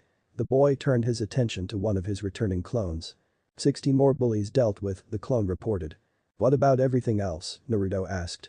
"The rice has been harvested, processed, and prepared for transport," the clone said. "Good work," Naruto said. He turned back to the woman. "There anything else I can help with?" "Not at this time, Uzumaki-sama," Kimiko reported, eyes shining. "Okay." The boy dispelled his clones and began walking away. "You're going?" she said, feeling like a lost child. "Can't stay in one place when there are still people that need help," Naruto replied with a grin. "Of course, forgive me, Uzumaki-sama," Kimiko said, feeling ashamed. He was in Uzumaki, he wouldn't rest until all his people were safe and on their way back home. "We will see you in the village." She turned back to the girl. "Get everyone together. Secure the food and go to the gathering place." "Yes, Kimiko," the girl agreed, for the first time sounding like a proud genin of the whirlpool. "Who was he?" "An Uzumaki of the main house," Kimiko replied. "And, I suspect, the next Uzukage." The girl's eyes fixed on the back of her retreating hero. To have the pleasure of living in a time when legends walked the earth, she must have been born under a lucky star. Jiraiya summoned a toad to see if his apprentice had left any messages and was more than a bit annoyed to find out that the boy had not. "Tell him that I expect him to check at least once every 2 days with an update on how he's doing," the old man instructed the toad. "And that I expect him to have mastered at least half the techniques in my pack by the time I get back." "When will that be?" the toad demanded. When I've completed the top secret work I'm doing," Jiraiya replied weakly. Sweat trickled down his brow as he hoped with all his might that the toad bought his excuse. Ignorant of what he'd just left behind, Naruto continued up the mountain path intent on finding a good place to camp before dark. Or, better yet, find a place where he could get a warm bed and a hot bowl of ramen. To Kimiko's dismay, not everyone was as enthused as she was when she reported the day's events to the rest of the council. Suzume, a former spat. They throw us away and expect us to come crawling back when they have a use for us again. I say we ignore his offer. Uzumaki-sama told me he was deeply ashamed of the fact that he did not get here to lend his aid sooner, Kimiko reported hotly, glaring at the older woman. Uzumaki-sama also let slip that his parents had been dead for quite some time and that he came as soon as he could. "You say he was wearing the symbol of the leaf?" Tashi, one of her fellow former instructors asked. Allies who abandoned us when we needed them most, Suzume growled. Allies who had problems of their own, Yuki, another former, said mildly. Who did we have in the leaf when the village fell? Tashi mused. The boy had to come from somewhere. Suzume opened her mouth, ready to throw insults at the Uzumaki who'd hidden with an ally when their village had fallen when her entire demeanor changed. Kushina-sama. She sobbed. Just an academy student when we fell, Tashi said gently. Cut down in her prime before she could find us, a duty which has now fallen to her son. I don't believe we can blame the boy for the time it took to get to us, Yuki said, stroking his beard. If anything, I'd have felt better if he'd have waited before revealing himself. There are still a number of very dangerous people in the world to remember what the Uzumaki are capable of, people who would like nothing better than to extinguish the line while the air is still weak. Built, Suzume laughed, tears rolling down her face. His mother fell before she could gather us. He's an Uzumaki, he'll do his duty to us regardless of the risk, regardless of the fact that he may be walking to his death. He'll do his duty. She stared down at her hands, hating how weak she'd gotten. The Uzumaki would do his duty to her and she promised herself that she'd do hers to him, regardless of what it might cost. I vote we accept Uzumaki-sama's offer. Second, Kimiko said quickly. Objections? Yuki asked, glancing around the room. I suppose the motion passes. On to the next matter, what do we do with our former employers? Of the ones that faced Uzumaki-sama, there were 25 survivors, Tashi reported, some of them might even survive the winter. He did not touch the remainder of the village. Leaving their fate in our hands, Yuki mused. We were the ones they wronged, it's only right they face our justice, Suzume stated firmly. Uzumaki-sama understands that. They weren't all bad, Kimiko offered. Maybe a third were bad, a third were sympathetic, and a third didn't care. Talk to the good ones, Yuki decided. Ask them if they'd like a place with us. And the rest. Leave enough food so they won't starve this winter, Yuki replied. We owe them that much. We owe them nothing. Suzume said hotly. Uzumaki-sama left them alive, Kimiko said softly.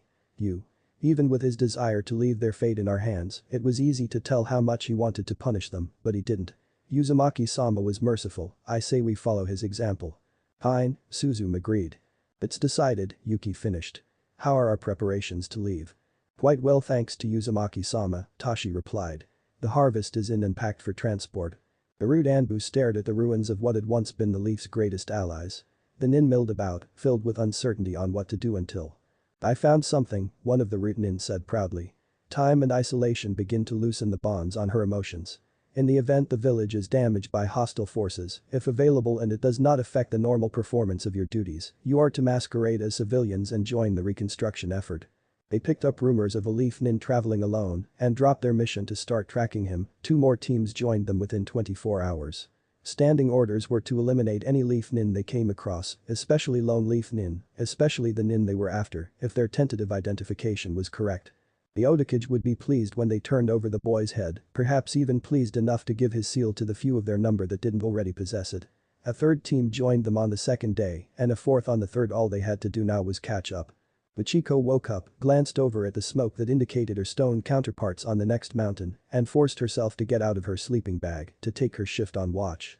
She was part of a team assigned to monitor a strategically important but little-used mountain pass. It was cold, miserable, boring duty that she'd be happy to be finished with when her team rotated out in another 2 weeks. Michiko grabbed a ration bar and went to join her teammate. Anything interesting? Oddly enough, yes, her teammate replied, not taking the binoculars off his eyes. Got alone in village unknown, being tracked by a large number of probable unfriendlies. She pulled out her binoculars and settled in to watch. Doesn't look like either side is from Cloud. None of our business, her colleague agreed. Wait, didn't we have an observer and report for nin dressed in orange? Not like it'll matter in 5 minutes, her colleague replied. Sound. What? 5 Ryo that the big group is from Sound. Why? Well. No bet, Michiko said firmly. Why do you think they're from Sound? I can hear their target. Very faintly and not well enough to get much detail. Only reason for that is if they're amplifying him for easier tracking. Only nin I know of who know how to do something like that is. Sound, she agreed. Good work. Naruto fought off sneezing after the cold mountain air went straight through his thin jacket. Going through the pass for no reason but to see what was on the other side of the mountain range had, in hindsight, not been one of his better ideas. Well, on the plus side, there were supposed to be some great hot springs after the next pass. The cold was nothing to a ninja of his caliber. The boy lost his battle and sneezed loudly. A distant rumbling caused him to look over his shoulder to find the source. On the other hand, who needs hot springs? He thought nervously as he watched a mountain's worth of snow bury the path he'd just been on. Better to skip the next pass and get to low, safe ground as soon as possible. The now wide-awake observation team stared in awe at the blonde leaf nin they'd watched trap and annihilate several teams of sound ninja. This was something very different from what they'd thought it was, something their cage needed to know about as soon as possible. Both teams held their breath as the mysterious blonde nin approached a fork in the road and, without pause, took the left road. One team jotted off a quick report, opened up one of their few remaining bottles of shochu, and started celebrating. The other team sent off every messenger bird they had left and followed after, hoping the 9 below decided to allow them to go home. The Tsuchikage glanced up when his Anbu commander burst into his office. This had better be good, or he'd have to find a new Anbu commander, as the old one would have died of terminal stupidity. "Report on the Uzumaki," the man said breathlessly. "Proceed," the Tsuchikage ordered. "Was in a village within 10 miles of one of our quick reaction teams and didn't seek them out." "Good news," the Tsuchikage said with a relieved grin. "The Uzumaki were willing to let bygones be bygones anyway. Anything else?" Observation team on pass 2295 reports witnessing him wipe out between 6 and 8 sound heavy combat teams. "How'd he do it?" "Use their own against them, Tsuchikage-sama. Details are in the report." "Right, I wait, pass 229. Tsuchikage's eyes went wide. "Which way did he go?" He walked into his cage's office and cleared his throat. His superior didn't often turn his ire on the bearers of bad news. Unfortunately, it didn't often and never were two different things. "Let's have it," the Reikage ordered. "The Uzumaki's latest projected route, Reikage-sama," his aide said, handing over a map. "He's coming this way," the Reikage blurted. No one liked to be told that potentially unfriendly S-class nin were entering their territory. "That's what the last information regarding his movements indicated, Reikage-sama," the aide agreed. "Damn it." A sudden thought occurred to the man. How many stone ninja has he dealt with to date? "We're not sure, Reikage-sama," his aide replied. "Several Anbu teams at the very least. But we know who the aggressor was." "We believe it was Stone," his aide said slowly. "You believe?" "It's hard to pin things down when dealing with a ninja of his level, Reikage-sama," his aide cautioned. "But our sources indicate that he just made himself known and then defended himself against the unavoidable attacks. We do know that he ignored the Stone observation post on pass 2295. "That's something I guess," the Reikage sighed. "We'll just have to hope he isn't settling his father's old scores." "Reikage-sama. We tried to kidnap his mother for our bloodline program, not one of our better ideas," the Reikage said dully. "How many ninja would he lose before they were able to bring the boy down?" He snorted. "How many ninja would lose in the war the boy's death would provoke?" "I Reikage-sama I." The aide looked like he was about to vomit. "We have another piece of information you need to be aware of." "That bad, huh?" "I didn't realize the significance when I saw it earlier. I have no excuses for my lapse, Reikage-sama," the aide stammered. "We all make mistakes, being able to own up to yours is one of the reasons you're trusted to be my side." "Out with it." "We have a report that the Hyuga heiress is romantically involved with the Uzumaki," the aide reported. "The same heiress we tried to kidnap?" the Reikage asked sickly. "I am afraid so, Reikage-sama," the aide agreed. "Anything else?" "Good news, I hope, Reikage-sama," his aide replied. "The Uzumaki also ignored our observation post. One of the 9 had a summons that allowed them to get back almost as fast as the messenger birds, faster if you take into account the time spent decrypting the messages. And they've given him a nickname, the Orange Avalanche, because of the way he disposed of a number of sound nin. It's all in the report, Reikage-sama." Chapter 24. The Golden Trio. Kakashi shook his head in disgust. Judging by what he'd seen, the 3 brats he'd gotten that year had no chance of passing the normal genin test, let alone his. Forget teamwork, none of them seemed to be willing to tolerate being near the others. "Show up tomorrow if you want to waste your time and go through a bit of unnecessary pain," he said, sounding as bored as he felt disappointed. "I don't care either way." His message delivered, the man disappeared in a swirl of leaves. The 3 newly minted genin sat on the roof glaring at each other till they were sure their possible instructor was gone. "HN?" Sasuke glanced at Sakura. Sharingan Kakashi, the copycat of Konoha. Renowned for copying over 1,000 techniques, laziness, tardiness, and failing genin teams assigned to him, the girl recited. "HN?" Sasuke sighed. "Yeah," Naruto agreed. "Much easier to skip his stupid test and deal with things ourselves." The boy gave his teammates a foxy grin. "Which is why I took the opportunity to take this out of his pocket." He held up the man's seal. "Also his wallet if you guys want to get something to eat later." "HN?" Sasuke nodded. "Yeah, good work, Naruto," Sakura complimented the boy. Give me a minute, Sasuke, I should have a handwriting sample for him you can work off of. She pulled out a scroll and unsealed a large file. HN. Sasuke shrugged. That presumes we can find a sample in a low-security area soon enough, Sakura said absently. Here we are. Only 6 months old too. HN, Sasuke said triumphantly as he took the document. Why'd you say we also assign him a long-term mission? Naruto suggested. The whole 1000 technique sounds pretty cool, the rest of it doesn't. HN? Sasuke added. Depends on how much he has in his account, Sakura replied. Though if we get him assigned to a high enough level mission, I suppose it doesn't matter. We get him an A rank and we can hire any number of nin to teach us at B rank pay. HN, the boy said in a tone of deep satisfaction. Already? Sakura exclaimed. She looked over the boy's shoulder. As always, Sasuke, you do nice work. HN. The boy blushed faintly, quite proud of his ability at forgery. HN. Sure, give it here, Naruto asked, creating a clone. I'll be sure it goes where it has to. HN. We're a team, Naruto shrugged. The boy created another clone. Sasuke turned to Sakura. HN. Several, Sakura admitted. Never hurts to plan ahead. Who? Naruto prompted. Possibility 1, Anko Mitarashi, special, apprentice to the traitor Orochimaru, Anbu specializing in assassinations and torture. She handed a copy of the woman's file to each of the boys. Possibility 2, Ibisu, kind of a dick, expert in the basic 3, master of basic skills, private tutor to the Hokage's grandson. She reached for the file and froze when she saw Naruto shaking his head. Yes. Not kind of a dick, a giant dick. Perverted and pathetic too, Naruto stated. HN, Sasuke said thoughtfully. Yeah, it would be useful to have him around to help us refine the basics, but it's not worth having to deal with the bastard, Naruto stated. Calling him a giant perverted pathetic dick was a giant understatement. Alright, Sakura accepted, resealing the man's file. Tsunade the sage is number 3 and would be number 1 if she were still in the village. Her teammate Jiraiya is number 4, would also have been tied for number 1 if he were still in the village or easier to find. Runs Konoha's intelligence network. Which was why she dearly wished to study his methods. Also supposed to be a pretty good pickpocket, author, sealing master and artist. HN, Sasuke said thoughtfully, looking intrigued. Yeah, he would be, Sakura agreed. That's why I really wish we could find him. Why don't we just skip going through them all and hear your recommendation? Naruto asked. We'll try to think of ways to get him after we get some of the basics down with someone else. HN, Sasuke gave his opinion on the matter. Thanks to that long-term mission our beloved instructor was kind enough to take and the fact that I assume he was thoughtful enough to leave his bank book behind a lock you could pick, we're flush for cash. I recommend we don't focus on any one teacher. HN. Yeah, Naruto agreed. Better not spread ourselves too thin.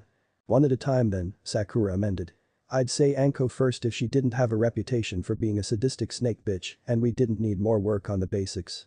HN, Sasuke said in disgust. There's always revenge, Naruto suggested. Or, better yet, we don't take revenge. HN. Sasuke gave Naruto an odd look.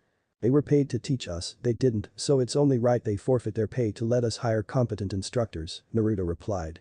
When you look at it that way, it's not revenge, it's justice. HN, Sasuke said thoughtfully. I always wanted to be an ally of justice when I was a kid too, Sakura agreed with a wide grin. Then we get revenge. Not revenge, justice, Naruto corrected. We bring them to justice. HN? Sasuke asked. Pretty sure fire is a tool of justice, Sakura replied. What do you think, Naruto? The world isn't just if it isn't, the boy said carelessly. We drain their bank accounts, go to their houses, steal everything that isn't nailed down, and burn everything we don't steal. Justice demands it. HN? Sasuke shouted, raising a fist in the air. For justice. Sakura agreed, copying her teammate's gesture. For justice. Naruto screamed. And Raymond. You guys suck. HN, Sasuke sighed. For Raymond, Sakura mumbled. Let's go. Sooner we get our food, the sooner I can find a teacher to help us with the basics. That isn't a giant perverted pathetic dick. HN. I found this place I think you'll both like, Naruto said as they walked down the stairs. The owner pays a higher percentage of the value than any of the other fences in Konoha. HN. Of course we go in disguise, Naruto replied. He's a criminal, it's never a good idea to trust him. You know that most of the things we do could be considered criminal acts, don't you, Naruto? Sakura asked. Just cause we commit crimes doesn't make us criminals, Naruto snorted. Everyone knows that. HN. Course you did, you just didn't know you did, Naruto said firmly. Kakashi was rudely awakened just after 5 the next morning by a loud pounding on his front door. In annoyance, he stumbled to the door and threw it open. "What? Mission, A rank, long term," the Anbu at the door replied. "Classified and off the books. Only copy of the mission scroll is the one in my hands. Burn it after you read it and forget it when the mission is complete." "Roger," Kakashi said, turning professional in an instant. "Am I wearing a mask on this one?" "I don't know. Everything you need to know is supposed to be in the scroll, good luck." Kakashi read the scroll, burned it, gathered his equipment and was exiting the village around the same time the sun came up. The team of genin he was supposed to fail hadn't even entered his mind, he had more important things to do than crush a trio of worthless brats. Naruto collected 3 wallets and a couple other odd bits of interest on his way to meet with his 2 teammates the next morning. One of his clones had confirmed their official instructor's departure earlier that morning. Another had confirmed that the 3 of them were officially listed as passing their test and being assigned to the man. Sometimes, things just went the way they should and there was nothing to do but sit back and enjoy the ride, knowing that Murphy would be back at some future date. "Hey-chan," Sasuke yelled, getting the other boy's attention.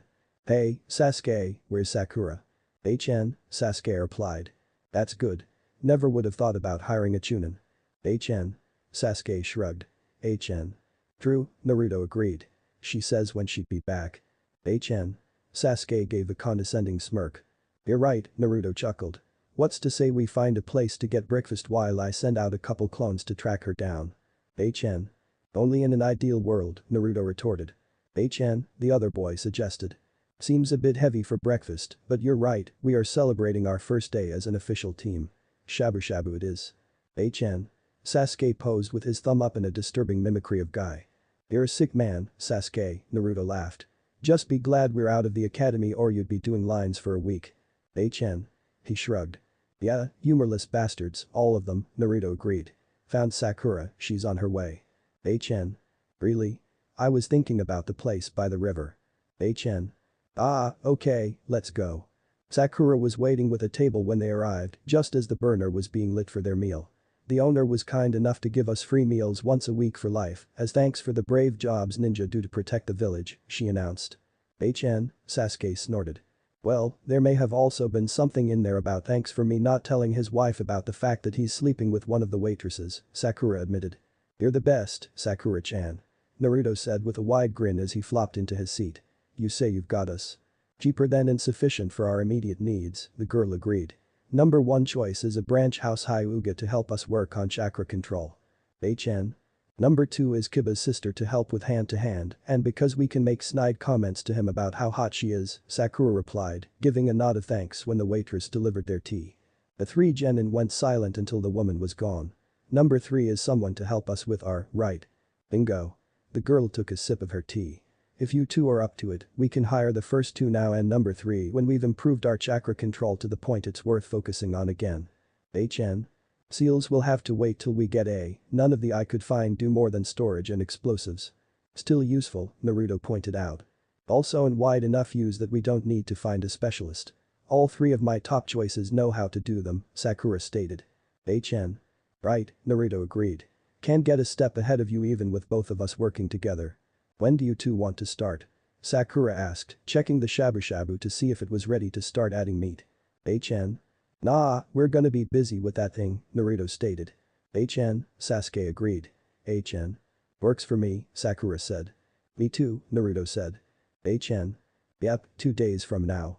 Blot behind the academy, 2 years earlier. Sakura did her best to keep calm. Her heart was racing, her palms were sweating, her mouth was dry, but she'd done it. She'd gotten the 2 most difficult boys in class to meet with her in private and it had only taken a little bit of blackmail to arrange it. "Hey-chan." Sasuke gave the girl a look of deep suspicion. "Why does this file have so much stuff about me?" Naruto demanded. "How did you even figure out this stuff?" "I'm very good at gathering information and figuring out what it means," Sakura replied. "I'm also very, very smart." "What do you want?" Naruto growled. "We can all be useful to each other." "That's what I want," the girl stated. "What happens if we say no?" Naruto asked hotly. "I deal with the disappointment and look for other useful people to join up with," Sakura replied. Assuming she could find any. If they did exist they were better at hiding than she was at finding. Chapter 25. The Rise of Prince Puffytail. Hinata had finished dusting and vermin extermination when her master bounced back into the laboratory. "I'm back," Naruto announced. Welcome be back, Naruto-kun, Hinata said with a faint blush. Someone came to set up an appointment with you. Did you tell them they had to wait in line? Why yes, Naruto-kun, the girl agreed. Before we start on the others, could you do another project for me? She asked hopefully. Sure. Naruto agreed. Anything for you, Hinata. It took several seconds for the girl to regain control of herself and several more to explain what she wanted, all the while her brain was running several dozen simultaneous simulations on positive outcomes of what she would like to request, but didn't have the nerve to, yet. Thankfully the new modifications to her brain and circulatory system kept her both upright and conscious. To say that Naruto was pleased by the girl's initiative would be a gross understatement. Machi ambled into town wearing the least convincing disguise the gate guards had ever seen. She was dressed in what passed for standard Whirlpool ninja attire, which consisted of normal ninja attire, coupled with a white lab coat, tool belt, goggles, and forehead protector used as a belt buckle. But with the addition of a bowler hat, which the minions assured her was the height of fashion, and an enormous fake-looking black handlebar mustache. Luckily, the guards had been briefed and had dug into the handbook to read over the sections dealing with Yuzu and Uzumaki. Name? The left guard asked, trying to sound bored. Machi Uzumaki. She replied loudly. Wait, I'm supposed to be incognito until I've had a chance to speak with the minions. Is it too late to change my answer? We can start over from the top if you like, the right guard offered. Great. They stared at each other for a few moments. Name? The left guard sighed. Machi. I can't think of something convincing, she confessed. I've never done any of this covert stuff before. It tended to be left to minions she'd specifically modified for that purpose. You could use your favorite animal or a place name, the right guard said helpfully. Right, Machi Shikushu, she said confidently. Purpose of visit? The left guard continued. To spy on my cousin for a bit, then leech off him after I get bored of doing that, she replied. The first part's a secret so don't write it down. Right, the right guard agreed. Just remember, no experimentation without first getting either permission from the Hokage, a higher up in their clan, or your test subject. Of course not, she agreed, scandalized by the very notion that she'd experiment on someone without asking. Unless she was bored, or it was an emergency, or to get one up on someone, or as a joke, to get even, or because it was Tuesday, or because it was some other day of the week. I'd never do that. Right. The guard handed over 2 entry passes. The first one is issued to Machi Shikushu, who is specifically listed as a common ordinary civilian and not any sort of ninja or Uzumaki. He'd used those exact words. The second is to Machi Uzumaki, ninja of Yuzu for when you get bored of using the first one. Thanks. She cheered. Can I go in now? Yes, the guard agreed, and God has mercy on their souls. She took a couple steps in and took a deep breath. Minions. Yes, Mistress Machi. A group of normal-looking civilians plus cool hats and sometimes extra appendages appeared. Report. She barked. The short man in an apron with 2 large bolts protruding from the sides of his neck and 6 fingers on each hand stepped forward. In front of them, Mistress Machi. The chief minion asked, nodding towards the 2 listening gate guards. They know how to keep a secret, Machi said confidently. Don't you? The 2 gate guards frantically nodded. Yeti, Mistress Machi, the chief minion agreed. His was not to reason why, his was but to do what he was told.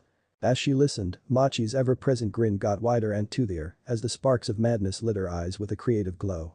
It seemed her little cousin was a chip of the old block. Ha ha ha ha ha ha.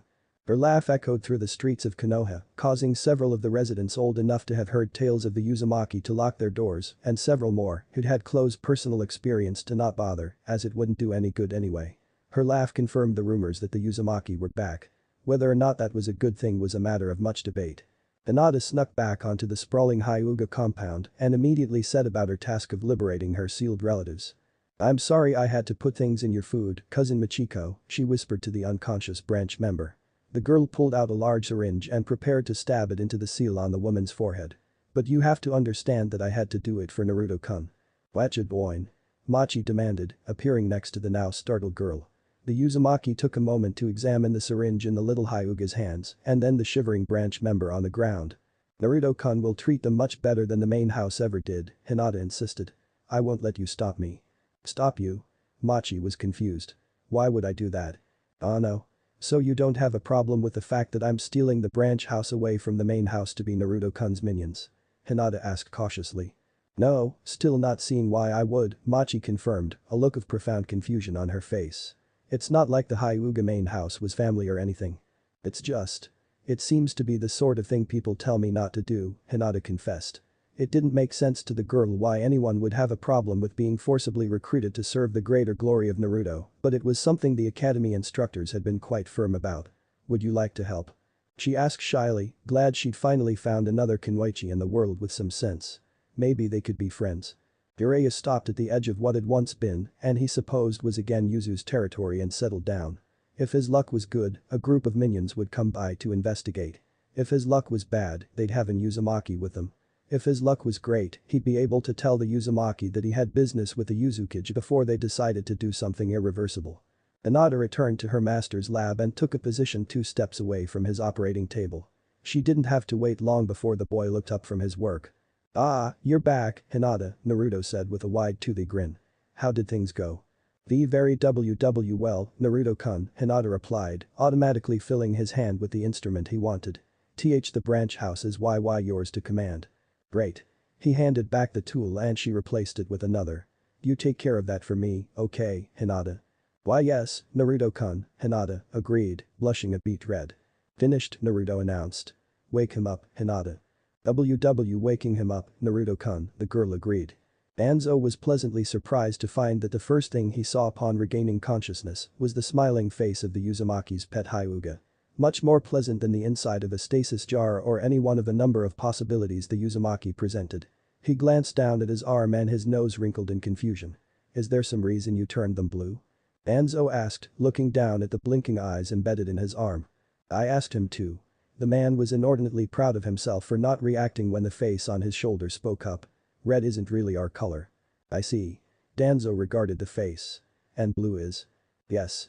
You should also do something about those unfashionable bandages." The face paused. "If you must keep them, how about something in silk? We'll have to see what designs and colors fit our new look. Oh, it will be so much fun. We'll discuss it in detail later," he promised. Blue eyes and time with an Uzumaki meant he no longer had to conceal anything, not with the perfect alibi he'd just been given. "You said you were going to pay Naruto-kun," the little Hyuga said calmly and with a barely detected hint of menace. Just enough to let the man know that if he tried to cheat her Naruto-kun, that she would start by forcing him to eat his own testicles without even the courtesy of detaching them first and get progressively nastier. "My men have been moving more lab equipment into the building across the street which now belongs to you," Danzo stated, trying and failing to convince himself that he absolutely wasn't afraid of the little Hyuga. "I also included a full machine shop on the first floor and a small library on the second." "Across the street," Naruto mumbled. "Do you know what this means?" That you have a new building to modify, Naruto-kun," Hinata suggested shyly. "That too," he said absently. "That. I finally have a chance to do a field test on Mr. Tunnel Bunny Tunneler MK5. Machi cheered. The appearance of a second Uzumaki convinced Danzo that he had business on the other side of the village. "I'll be in touch when I have other modifications I need made," he called over his shoulder as he fled. "You?" Naruto shouted, pointing an accusing finger at the woman. "Me?" She agreed, hands on her hips. "Zuzu's number 4 greatest genius and number 2 most beautiful, Machi Uzumaki. Oh ho ho ho. I have been sent by Grandma to keep an eye on you in secret." "Grandma?" Naruto asked. "The Uzukage," Machi explained in a normal voice. "Where was I?" "You were sent by Grandma to keep an eye on me in secret," Naruto replied. "Right. Ahem, and keep an eye on you I shall. Introducing." She reached into her pocket. "My newest and 5th greatest invention. The Cousin Watcher MK1. Her hand opened to reveal a fist-sized eyeball with a propeller protruding from the top of it. "Fly. Fly Cousin Watcher MK1. She commanded. Wahahaha. The little propeller began to spin and the eye took up a position 3 feet behind and 2 feet above Naruto. "I am such a genius." The device worked for about 15 seconds before the propeller froze and the eye began spinning. The explosion that occurred widened the grins on the 2 Uzumaki's faces, as did Hinata's shy offer to keep an eye on Naruto for Machi. Though for different reasons on the second. Naruto was happy that his chief minioness was getting along with his newly returned family. Machi was happy for decidedly less innocent and decidedly more perverted reasons, as she handed Hinata a video camera that had special effects filters to remove annoying little things like red eyes, lens flare, and clothing from the shot. "Minions!" she screamed. A dozen men wearing large hats appeared out of a dozen spaces, most of them much too small to fit even a mouse. "Yeth, Mithrath Machi." The lead minion, a hunchback, replied. "Go back home and get my Mr. Tunnel Bunny Tunneler MK5, she ordered. "It shall be done, Mithrath Machi," the minion agreed. "And stop by wave to make sure my babies aren't lonely without me," Machi added. Be sure my friends are okay while you're there, Naruto said. Oh, and make sure that Tsunami is following my instructions to take care of the garden I made around her house. Yes, Master Naruto, the minion agreed. May we have the names of your friends at Wave? Jiraiya was not surprised when his suddenly empty camp was filled with people or when he noticed what he thought was his breakfast being eaten by a non-Euclidean horror. A lifetime of training saw to that. Going in or out? He asked cheerfully. In, a hunchback that he presumed was the chief minion replied. You are? Jiraiya the Gallant, he replied, puffing his chest out. Yes, the mistress wants a word with you, the minion said ominously. Would it help if I told you I was the boy's godfather, that he had a strong breakthrough at a very early age, and that we never would have sealed him if Yuzu was still around? The Toad Sage asked hopefully. It helps you in that it means we don't break your legs without orders to, the chief minion offered. Not till after they got back to the village anyway, much easier for all concerned if they didn't have to carry him, saved effort. Well. Better than getting my legs broken as a matter of course, I suppose, Jiraiya said weakly. He really hoped the Uzukage was in a better mood than she was the last time he'd seen her. Jiraiya was escorted into town and put up in the third best hotel in the village of Yuzu. The food was superb, the service exquisite, the rooms both large and quiet, the population of land squid in the lobby, sufficiently off-putting to keep the place from being ranked number 1. Wait here till summoned? Jiraiya asked as the minions departed. Or you wake up in a jar, the last minion agreed. Hinata's face was tomato red, her eyes unblinking, as she stared into the view screen on the camera provided by her Naruto's cousin. Granted, she could get the same effect with her newly improved eyes, but it seemed much less sorted to combine her regular stalking with Machi's request. Everything okay there, Hinata? Naruto asked, noting the girl's red face and making a note to look into it when he had a spare moment. Why yes, Naruto-kun, Hinata agreed. Anything I can do to help? He asked innocently. CCC could, why you ddd do SSSMPPP pelvic th thrusts, Naruto-kun? Hinata asked hopefully. TTT to test th the girl froze, to test what? Motion, the thing, she squeaked. Sure, Hinata, Naruto agreed, giving the girl a thumbs up. No problem. He only managed 3 before his minion's eyes rolled and she passed out on the floor. Looked like he was going to have to take a look at her sooner than he thought. What's up? Machi asked, sticking her head into the room. I think I made a mistake when I was improving Hinata, Naruto replied with a frown, his brow wrinkled as he tried to figure out what. Oh? What happened? She picked up the fallen camera and reviewed the footage. A grin bloomed on her face. Never mind. I think I see what the problem is. What? Nothing you need to concern yourself with. It is only I, the great and dead sexy genius Machi Uzumaki, who can unravel the coils that ensnare this poor maiden's heart. I'm pretty sure I didn't leave any loose coils around her heart, Naruto disagreed. Maybe around her left knee, but I'm almost 15% sure I didn't leave any around her heart. I was being poetic, Machi explained. Just let me deal with it, I promise it's no big thing. Okay, Naruto agreed doubtfully. Which reminds me. She stepped fully into the room. Look what I found in the forest. Machi announced. The woman held up the leads to 3 leashes and gave them a hard jerk, causing 3 self-conscious looking giant tigers to slink into the room. Aren't they just the cutest things ever? I think I'm gonna call the first one Mr. Snugglebottom, the second one Prince Puffytail, and the third Mighty Tim. Those are awesome names. Naruto exclaimed, shooting his cousin a thumbs up. I know, she said, preening. Anyway, I didn't come here just to show off how awesome my naming skills are, I came to ask for a favor. Sure, Naruto agreed. What do you want? Mind if I borrow your operating theater? She blushed, one didn't normally share lab space until they had a much closer relationship than she and her newest cousin shared. She gave the boy a once-over and filed that thought in the back of her mind. I wouldn't normally ask, but there's only so much I can do to improve my new pets without some decent equipment. The Uzukage was still when her minion finished his report on Konoha's Uzumaki. To be quite frank, one of the things in it did not fill her with any amount of joy. The whole Hyuga clan is now his. The Uzukage said flatly. I see. Master Naruto the chief watched a clan heiress and usurp the caged bird, the chief minion explained. Was that why he made the heiress his chief minioness? The Uzukage's voice was devoid of emotion as she prepared herself to give a series of very unfortunate orders. It was not Mithrath, the watch waiting in the lab when he arrived. Seemed quite eager to wear herself too. It deems her chief motivation to steal the clan watch to better serve and protect her. The Uzukage smiled. That last bit of information turned the situation from what seemed to be a potential problem to address in such a way that it was never a problem again into the most romantically adorable thing she'd heard in decades. Pictures. Here the it's, Mithrath, he said, handing over a photograph of the girl in question and a file containing everything they'd been able to learn about her. What a little cutie, the Uzukage cooed over the photo. Yeth, Mithrath, the chief minion agreed. Here are some of the photos we took of her. Assemble a team and take Ichiro with you to look at what Naruto did in Wave, she ordered, eyes focused on the stack of photos in her hands. Yeth, Mithrath, the chief minion agreed. Be sure not to forget to look in on Machi's pets while you're there or we'll never hear the end of it. The way that girl spoiled her creations. The Uzukage snorted, not that she was much better with descendants or the village she'd created. She glanced at the clock. The pathetic toad pervert could wait another day or two, she had more important things to occupy her time. A volume of manga was pulled out of its hiding place and she got to reading. It shall be done, Mithrath. And get me more pictures of this little cutie that's got her eyes on my grandson, the Uzukage ordered. Maybe a couple blood and tissue samples if you think of it. Jiraiya wasn't sure if there was some hidden meaning to the fact that the minions had placed him in a waiting room in which all four walls were made from giant panes of glass. The glass was part of a tank holding back millions of galleons of some sort of nutrient solution and hundreds of human brains, their eyes still attached by thin strands of optic nerves. In one motion, every eye swiveled to regard him as he took his seat, showing evidence that they were both alive, aware, and one of a myriad of possible fates that befell those unfortunate enough to get on the Uzukage's bad side. He just hoped he wouldn't be joining or envying them at any point in the future. He tensed when a group of heavily armed minions entered the room. The mistress is busy today, you'll have to come back tomorrow. Wonderful, Jiraiya agreed, forcing himself to believe that it was a good sign she snubbed him. Upon careful consideration, he decided it was. Uzumaki were known for many things, but never their patience. If she'd already made up her mind to do something horrible to him, it would have occurred the first day.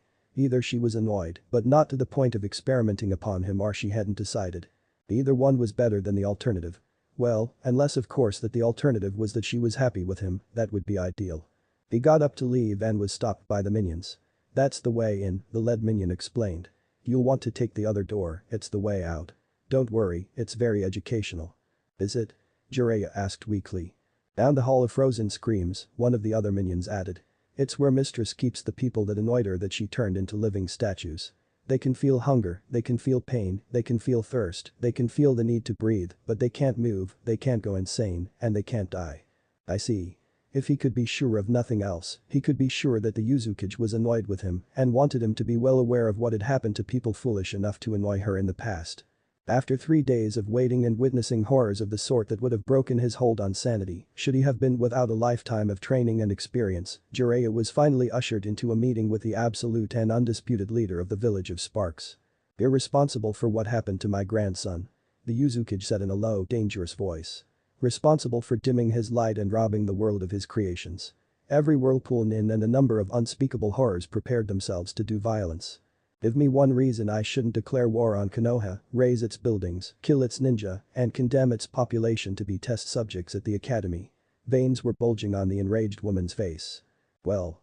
Jiraiya had been a ninja for decades, had not only survived but thrived in a profession that killed or retired the majority of its practitioners by the age of 30. I wanted to see what would happen. Oh, alright then. The Uzukage blinked then smiled. I look forward to reading your notes. Regrettably, I was too close to the test subject and was forced to remove myself from the area so as not to compromise the experiment. I did, however, appoint my old teacher as a stand-in. Why don't I just send a messenger to him with a request to send on his observations, shall I? Why don't you, she agreed. Though phrased like a suggestion, it was clearly an order and backed by the two most frightening words in the woman's vocabulary. Or else. Yes, Uzukage-sama, Jiraiya agreed quickly. Machi's bones vibrated when her cousin's chief minioness gave her a once-over before allowing her entrance into the boys' abode. She gave the girl a brief smile before making a mental note to ask her cousin to see the notes regarding the girl's augmentation. Is my cousin in? Machi asked with a wide grin. Naruto-kun is in the laboratory, Hinata replied. Thanks, Machi said, skipping to the hidden switch that triggered the staircase down to the boys' lab. Naruto, I've come to play. Machi announced. Machi? Naruto replied. Why do minions have such great hats? Naruto asked, switching topics at lightning speed and wondering if he should get one for Hinata to wear. Granny said something about the best and most loyal and most dangerous minions wearing cool hats a couple centuries ago, and it stuck, Machi replied absently. You know, if you replace this with a heating filament we found in your neighbor's toaster, we could improve the efficiency by a factor of 5. It'll also prevent the village from disappearing in a storm of radioactive fire if the power fluctuates, she added absently. Remember, safety 7th. Machi felt a warm glow as her cousin incorporated her improvements into his design. For once, she was beginning to understand one of the reasons Granny liked to keep the family close. She'd later learn that she'd discovered number 17. Making it slightly more difficult for her children, grandchildren, great-grandchildren, etc. to gather resources to use against her was of course number 5, and to have a convenient supply of compatible organs at hand was number 6. Uraya's heartbeat slowed as he left the center of the Uzukage's domain, and the messenger birds were sent. Back to the hotel to pack and then to the gates to wait for an escort out of Yuzu's lands to someplace where the biggest danger was a rogue S-class nin or two. Uraya. The pervert turned and was pleased to find that the speaker was a woman with a figure that exceeded that of his old teammate and a face that begged to be immortalized in marble. Yes. I wanted a word with you, she continued, her voice a mixture of smoke and sex. Of course, he agreed instantly. With luck, one word would lead to two, and two words would lead to a night of delight with this angel made flesh. Wasn't like there was anything on the outside that needed his immediate attention. Most of us realize just how short the lifespan of a spark that emerged as young as he did would be outside the village, the stunningly gorgeous minion explained. We're grateful for what you did, ensuring the young master lived long enough for us to meet him. Well, that's Jiraiya began, already planning what he was going to do to the woman in front of him. Of course, she said, interrupting him. That's not to say we wouldn't cheerfully vivisect you on the Uzukage's orders for presuming to experiment on an uzumaki of the main line. She smiled, revealing a face full of sharp-pointed teeth. In fact, it's only her orders that are stopping us from doing it on our own. No one experimented on an uzumaki except another uzumaki. It was one of the few laws without a dozen exceptions and loopholes big enough to drive a herd of elephants through that the village subscribed to. Sasuke glared at the pink-haired annoyance whom he saw leaning against the front entrance to his third teammate's apartment building. They hadn't had a team meeting since they'd returned from a wave, which was a bit of a mixed blessing. True, it denied him instruction, but it also kept him from having to be around his pink-haired stalker of a teammate without his other teammate to act as a buffer. Sasuke. Sakura exclaimed with a smile. Why did you want to meet here? I brought the ether like you asked me to. The boys' eyebrows knit together in confusion. Hadn't their teacher been the one that had ordered them to meet at Naruto's building? As he was about to respond, he saw the girl's left hand knock 3 times on the door and then pin a note just above the girl's right breast. It then pointed at him, gestured for silence, and shoved what appeared to be an ether-soaked rag into her face. Sakura prattled, seemingly unaware of what her left hand was doing till she slumped to the ground. The whole incident did nothing but reaffirm his decision to avoid fangirls as much as possible. "Ah no, are you here to visit Naruto-kun?" Hinata's voice caused Sasuke to turn around. The girl was carrying a stack of steel I-beams in one hand and a bag of groceries in the other. A smile bloomed on her face. He'll be so happy to see his teammates again. Sasuke looked at the Hyuga, glanced at the still form of his pink-haired teammate, calculated his chances of escaping, and sighed in resignation. "HN," he agreed. The boy walked over and picked up Sakura. "Please don't ever tell her I carried her anywhere." "Alright," Hinata agreed. The girl walked over to the building and removed a brick to reveal a hidden panel. "Move 3 steps to your right," she ordered. Sasuke complied and sighed again when the section of street he was on began to sink. It used to be such a nice, quiet, hidden ninja village. The minions heard the sound of a child squealing in glee as they came to the footbridge connecting Wave to the rest of the elemental nations. Upon further investigation, they saw a child riding a tentacled shark, escorted by 4 laser-armed sharks, which vaporized any and every seagull foolish enough to get too close. Too close being defined as within visual range. It seemed that not only were her pets doing well, they'd found a new friend. Mistress Machi would be pleased. The street sank further and further into the earth until the sun was just a tiny speck in a sea of darkness above when they finally came to a halt. Sasuke followed Hinata as the girl took them through a maze of tunnels to stop before a giant steel door. "Hand me that note on her shirt," Hinata ordered. Despite the risk of retrieving the note posed by its location, Sasuke hastened to obey. "Wait here." The door opened, filling the tunnel with an ominous red glow and a number of disturbing sounds. "I'll be back to show you in when Naruto-kun wishes to see you," Hinata added over her shoulder as she disappeared into the passage. The door closed tightly behind her. Izuna watched as his innocent grandson played with the Yuzu-spawned horrors that had taken up residence in the strait where he was building his bridge. The men had refused to work, citing their very real fear of being violated and eaten, until he'd pointed out how disappointed the Uzumaki would be if she returned and was not greeted by either a large bridge or a number of industrious workers trying to complete it. He'd had no more labor problems after that, nor had the remnants of Gato's organization been in any trouble, not after the one time they tried kidnapping his daughter to use as leverage anyway. The man shuddered, as bad as the sharks were, they were nothing compared to the garden of horrors his daughter was lovingly caring for around the house. That's what he got for marrying a girl from Yuzu, should have listened to his parents and gone with a fisherman's daughter. Hinata took a few minutes to bask in her master's glorious presence as she watched him and his cousin work on something. Truly this was happiness, the girl thought to herself, truly this was why she'd been put on the world. Why else but to serve the greater glory of her master. Ah, Hinata, you're back. Naruto said with a grin. Just toss those eye-beams in the corner. You didn't have any trouble getting them, did you?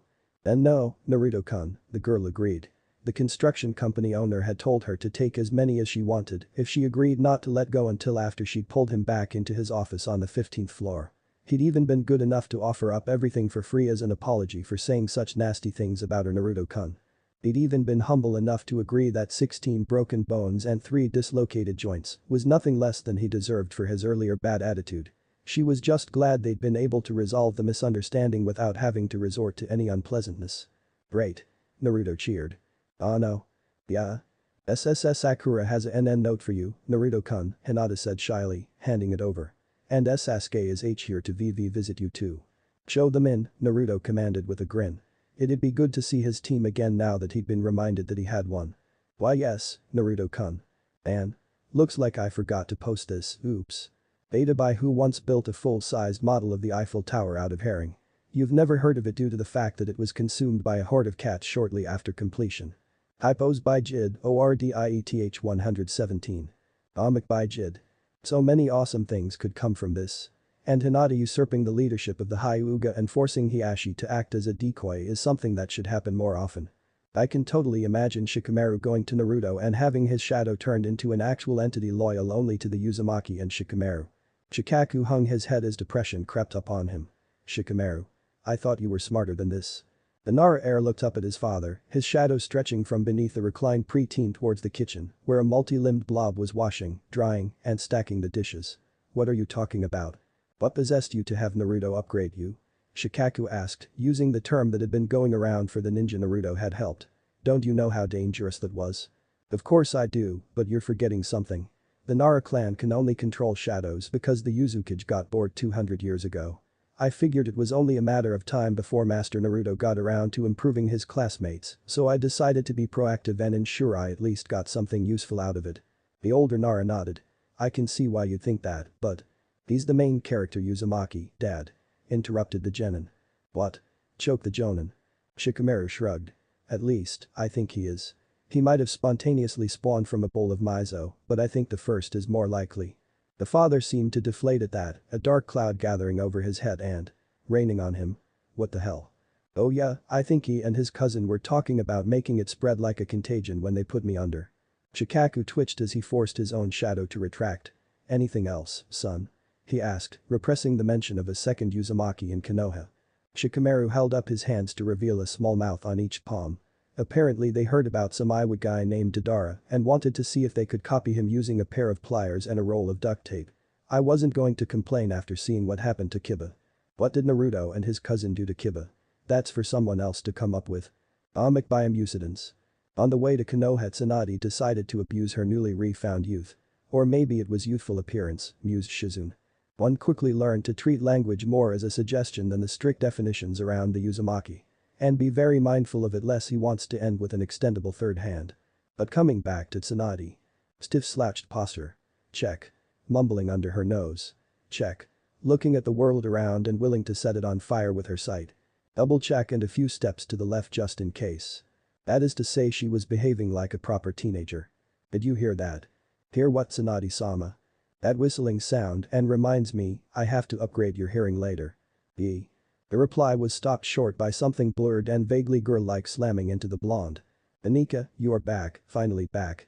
Tsunade stood firmly with her hands held in a hug as a young girl with twin buns on her head was holding her in. The girl proceeded to rub her face against Tsunade's. Ah, finally back, the fun we'll have together. I will finally have someone to mind your pet project. Did you know he can multiply? By budding. And his clone has a separate personality, though there is something wrong with molding chakra. Nice to see you too, Tenten. Oh, it's good to have you back. Wait, you are back because you've left me. Was it necessary? Tsunade, I had to suffer minding your experiment. Huh? Where did she get all those weapons from? Tsunade Aneki, it's all your fault. Prepare to die. Well, at least her master wasn't breeding anymore. Meanwhile in Konoha's training ground 23. Master, did you feel it?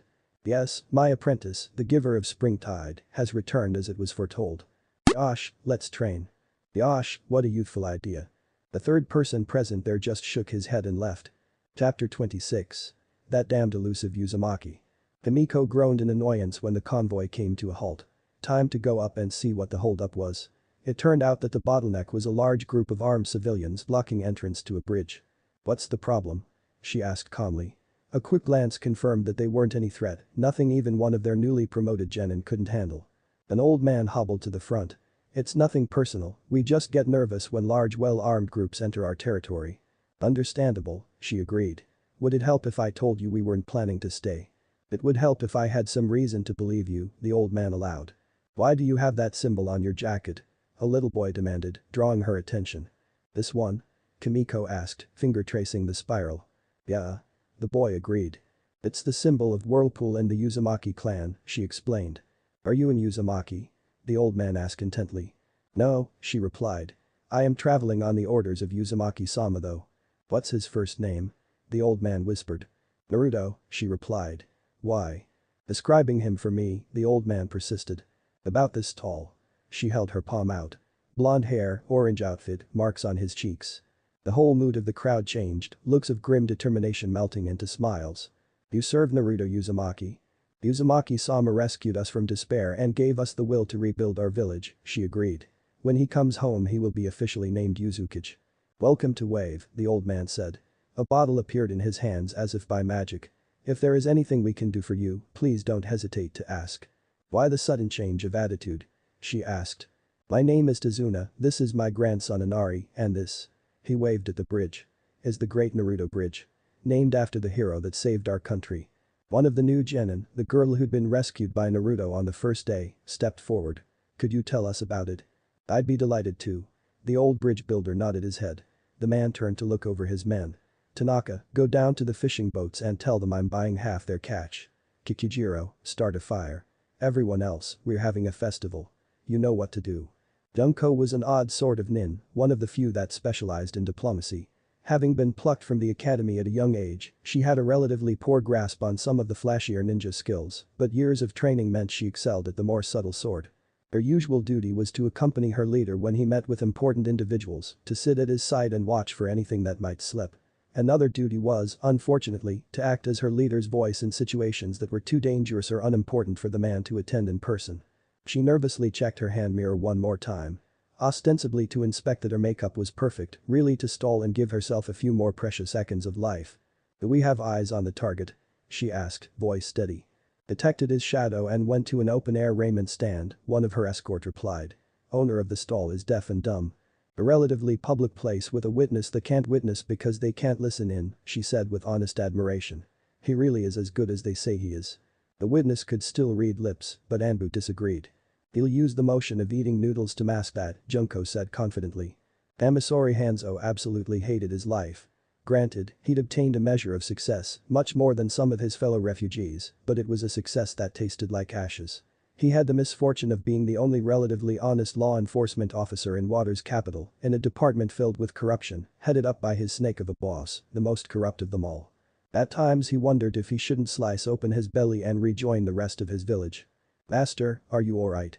One of his underlings demanded. In a flash, he became aware of the pain in his shins and the weight pressing down on his thighs. A pool of blood was forming beneath him as the stone ridges he was kneeling on broke the skin of his shins. More weight. Master, please, it's enough, his other minion sobbed. It's too much. Please, don't make us do this to you. More weight. He growled. Reluctantly, the two men lifted another flat block of stone and carefully placed it on the stack, pressing down on his thighs. Suzume was late to the meeting, something that was more than a bit surprising considering the change in the woman's attitude after the Uzumaki had come and given the gift of hope to them all. They had more stories about Uzumaki-sama than just the bridge, she explained as she took her spot. It seems Uzumaki-sama is the hero of several countries, at least one of the minor ninja villages, and has a close personal relationship with the current Hokage. It's not surprising, Kimiko said. They're cousins. Uzumaki-sama was also instrumental in having her appointed to the position, Suzume continued. It wasn't just personal power he was gathering, it was political. The woman had tears in her eyes. He must have dedicated his entire life to rebuilding the village. We can do nothing less than follow his example, Yuki said firmly. To have such dedication at such a young age. It's an inspiration, he finished with a wide grin. I wasn't half as focused when I was twice as old. Uzumaki-sama has provided for us in other ways, Kimiko stated. The village leader, Tazuna, has asked about a contract to protect a bridge in the village from bandits. What are they willing to pay? Yuki asked, brushing a few strands of snow-white hair out of his eyes. Ongoing A rank according to Konoha's price structure. Not what we used to use, Suzume snorted. It is what they understand, Yuki pointed out, trying to mollify the woman. Who can we spare? The woman sighed. Suzume slapped her forehead. That's the wrong way of looking at things. Who do we have that's best able to accomplish the mission? They needed to rebuild their reputation, no corners could be permitted to be cut. How about Kenichi? Kimiko suggested. Him? Suzume scratched her chin. Fits, she allowed. He's been spending all his free time since the village fell designing area defense seals.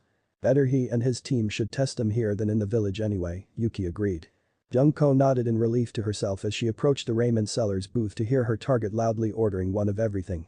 There was no reason to shout at a deaf shopkeeper, so therefore the message was meant for her. One of everything sent a very clear signal, too. It meant all options were on the table, reconciliation as well as open and bloody warfare, and everything in between. She'd feared worse and had faced more embittered ninja than one willing to proclaim a chance, even a chance, of peace as an opening remark. A ghost of hope fluttered in her chest. Too bad she had to squash it ruthlessly. Many ninja, especially of his level, were like cats, wanting to play with their prey a little, pretending to give it chances, before destroying it utterly. Cruelty was in the job description, but some took it the next step and derived pleasure from it. To let herself hope could only lead to her miscalculating the deal she is about to sacrifice her life for. Working hard not to set her shoulders, but to remain relaxed and open, Junko entered what was probably the last scene she would ever see in this life, eyes sweeping the small business. That ghost of hope gave a second flutter in her chest when she saw him sitting at the bar on a stool. Virtually all ninja in his position would have taken a booth in the back facing the entry, forcing her to approach under his gaze like a supplicant before a daimyo, then her opening move would be to request to join him. A very subtle dominance game, but almost standard. Certainly expected. To have his back to the door clearly stated he did not fear her, and she shuddered a little at how thoroughly that implied he had evaluated her before she'd even arrived. A chakra sensor, certainly. But also more subtle methods, she felt sure. But also, anyone could join anyone else on a bar stool. It removed the need for her to approach as a supplicant. If she weren't certain it was a move calculated to put her off balance and lend a false sense of security, she might even call it a friendly gesture. Junko headed for the stool on his right. As almost all ninja were right-handed, she was signaling, by taking a place on his stronger side, that she was under his power for the moment, whereas taking a place at his left would have sent a message about trying to maneuver into his weak spots for control, a more combative message than she wanted to start off with. She took the open stool without incident, noting what ramen he was eating as she did so. Miso. Neutral, common. Another good sign. A more spicy flavor would have indicated other things. She was quite happy for the signs he kept sending about not holding grudges. Could all be a ruse, of course. Junko had read thoroughly all of the reports and information on this man in what time she had and noted the sound-heavy combat teams he destroyed and also had no indications whatsoever that things weren't going their way up until the very moment they'd been annihilated. One of everything, Junko ordered, saying it both aloud and signaling, paying not a whit of concern for the pile of untouched ramen bowls that would leave at the end. Her care was on meeting the S-rank ninja's gesture with one equally open to confirm that, yes, all options were indeed on the table. It wasn't difficult to direct the conversation in the direction of the Hyuga incident, the Uzumaki was surprisingly easy to talk to and also quite willing to do things in the open. It was almost refreshing in a way. Perhaps I'm going to live through this after all. Junko thought optimistically. Speaking hypothetically, Uzumaki-sama, what would Cloud have to do in order to gain forgiveness for their attempt to abduct the Hyuga clan heiress? Emissary Hanzo glared at the trash he'd picked up. He was in the middle of a murder investigation, and there were indications that the unfortunate scum on his rack knew something. I don't know, the man sobbed. Please, have mercy, I don't know anything. Tighter. Hanzo ordered, causing his prisoner to scream in pain as his joint separated. Talk. Master. One of his minions yelled, entering the room. Shimizu the rat is at the back door. So? He says he has information for you, master, the minion said quickly. Should I tell him to leave? No. Tell him to meet me in the back garden, Hanzo ordered. Yes, master, the minion agreed. Keep up the tension while I'm gone, Hanzo told his other minion. Yes, master, the man agreed. Shimizu the rat was a traveling merchant, sometimes thief, and purveyor of information. Hanzo knew he'd only come into town the day before, meaning any information he might have on the murder was second-hand at best. He found the man in his garden, standing in the center of the dozen stone bodhisattva statues he used in his daily exercise routine. "What do you have for me?" Hanzo demanded, glaring down at his snitch. "You're from Yuzu, aren't you?" Shimizu asked. The man cringed in fear when he saw the large policeman's fist clench and raise. "I've got information about Yuzu," he said quickly. "What sort of information?" Hanzo demanded, lowering his fist. "Refugees from all over the elemental countries are going back to rebuild it," Shimizu replied. "They say the Uzukage is traveling around to gather them all." "What is Uzukage?" "The last main line, Uzumaki," Shimizu replied. S-class nin, considered a hero in nearly every country. "Get out," Hanzo ordered. "What about my fee?" Shimizu demanded. "You said you'd pay for information." "I said I'd pay for information about crimes. What happened to Yuzu was a crime, rebuilding it is not," Hanzo snapped. He glared at the man for a few moments before deciding that while he didn't owe him money for the information, he did owe him something. The head of the merchant association in town is cheating on his wife with a priest in the Temple of Water. She doesn't know, he's bribing the head priest to keep it quiet. "That's not enough," Shimizu said. "He likes to talk when he's finished, the head priest sells what he lets slip, but if you go to the northwest corner and have good ears, you'll hear everything for free." "That's enough," Shimizu said with a pleased smile on his face.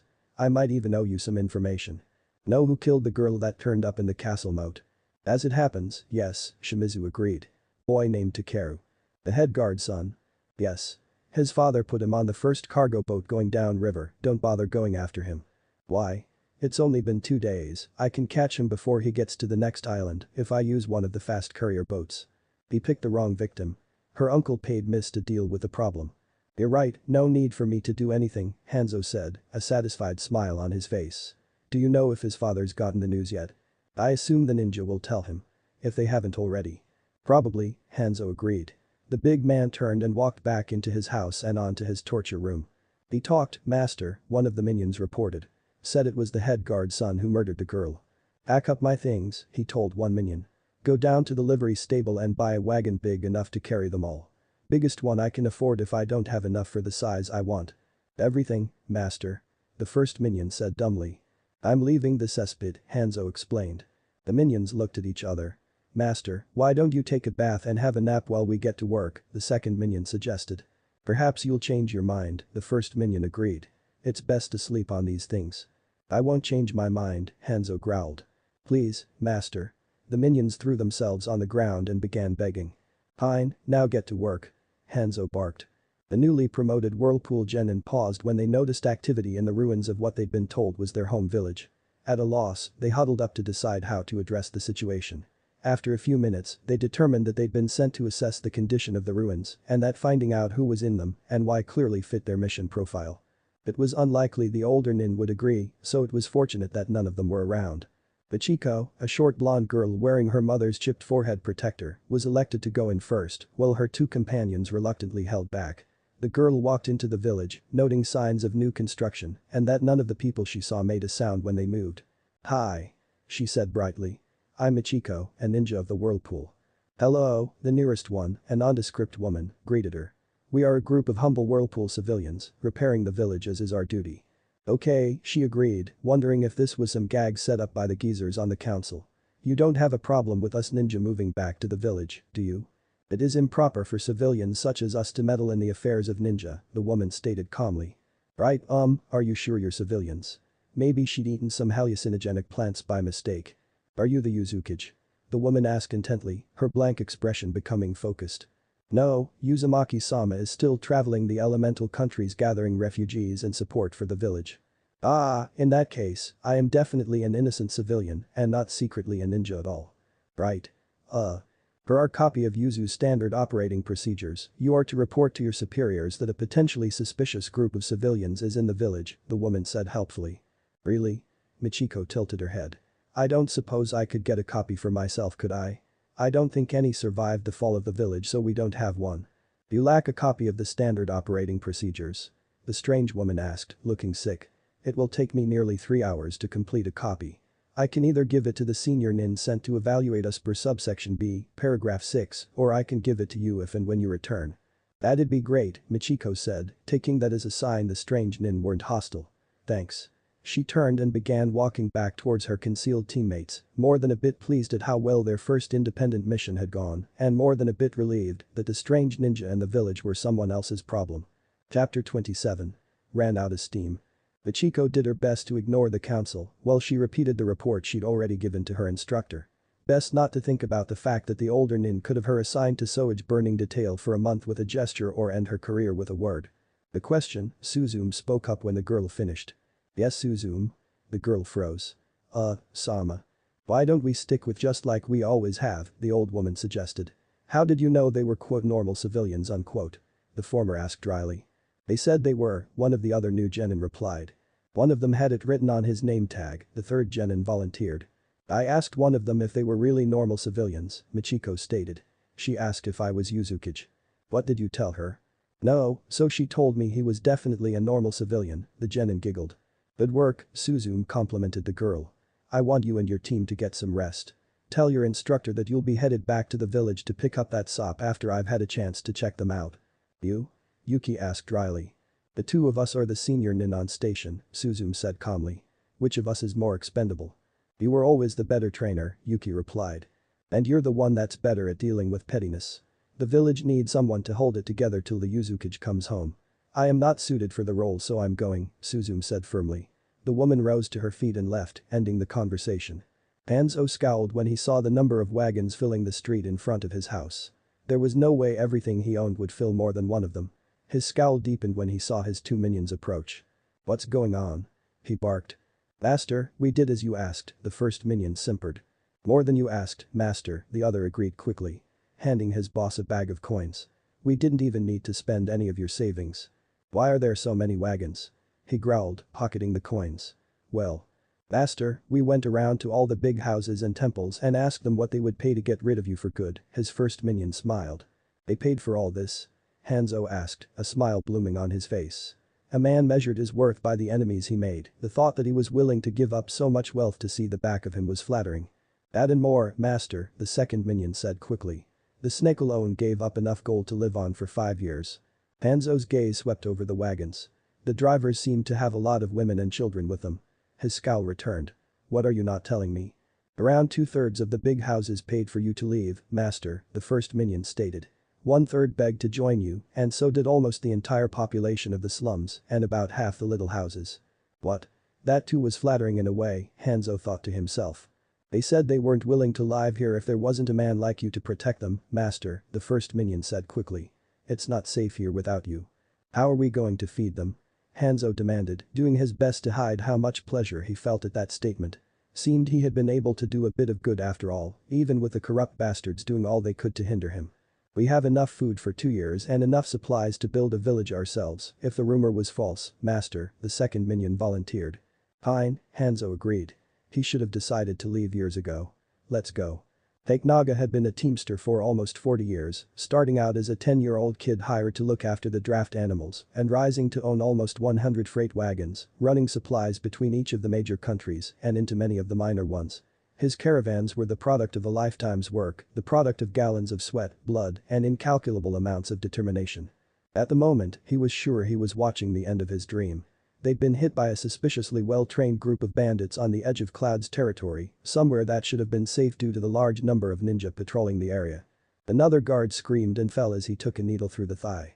40 years of work and a third of his business is lost in an afternoon, he thought in despair.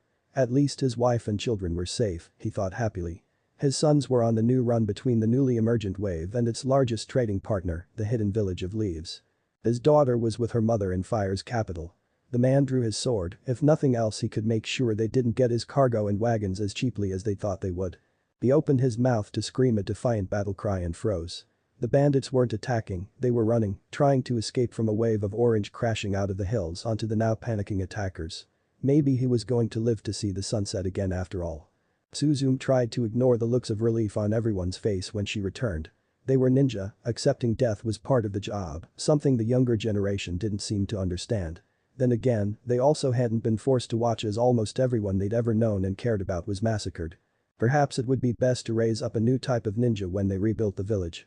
Something to suggest to the Yuzukage when he returned. Leaf Anbu, she announced as she returned to the meeting area. What? Yuki asked dumbly. They act like Leaf Anbu, Suzume repeated. It looks as if Uzumaki-sama's cousin the Hokage sent aid under a cover so transparent it may as well not even be there. Are you able to determine how long she's going to let us keep them? That's for the Uzukage to decide, Suzume said happily, cracking a rare smile. They were quite clear about the fact that they're not on Leaf's rolls. Groups of untraceable Anbu don't spring out of nowhere. True, Yuki agreed. What are you thinking? I'm thinking Kushina-sama set something up before she died, Suzume replied. The Sand Nin nervously entered the Kazukiyage's office and waited till the present holder signaled for him to speak. Gone were the days when the Kazukiyage would crush into paste all those who displeased him, but memories of that terrible time lingered. The people of Sand were proud of their Kage's strength, relieved he'd calmed down, and terrified of his anger. Speak, Gaara commanded. Intelligence has picked up a rumor about your friend from Leaf, Kazukiyage-sama, the Nine reported. What rumor? It seems he is gathering support to rebuild the village hidden in the whirlpool, the Nin replied.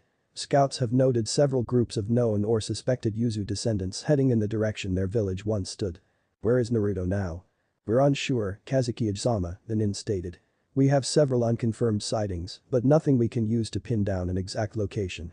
Is that all? Yes, Kazukiyage-sama, the Nin agreed. Leave, Gaara said calmly. Yes, Kazukiyage-sama. Gaara pulled out a scroll and wrote something on it before sealing it with wax. Tamari. Do you want me to find Naruto or do you want me to investigate the village, little brother? She asked, appearing by his side. The village first, he stated. Give this to the on-site leader if they are connected with Naruto. He handed her the scroll. I'll send you to find Naruto after you return. On it, she agreed. The orange horde condensed into one individual once the danger had passed who, Naga was pleased to note, bore the symbol of the leaf on his forehead protector. If one was forced to deal with ninja, it was always better to deal with ninja from villages not noted for casual brutality toward civilians. No sense putting it off, he supposed. The leader of the trade caravan approached the orange-clad Nin, making sure that his hands were well clear of anything that could be considered a weapon.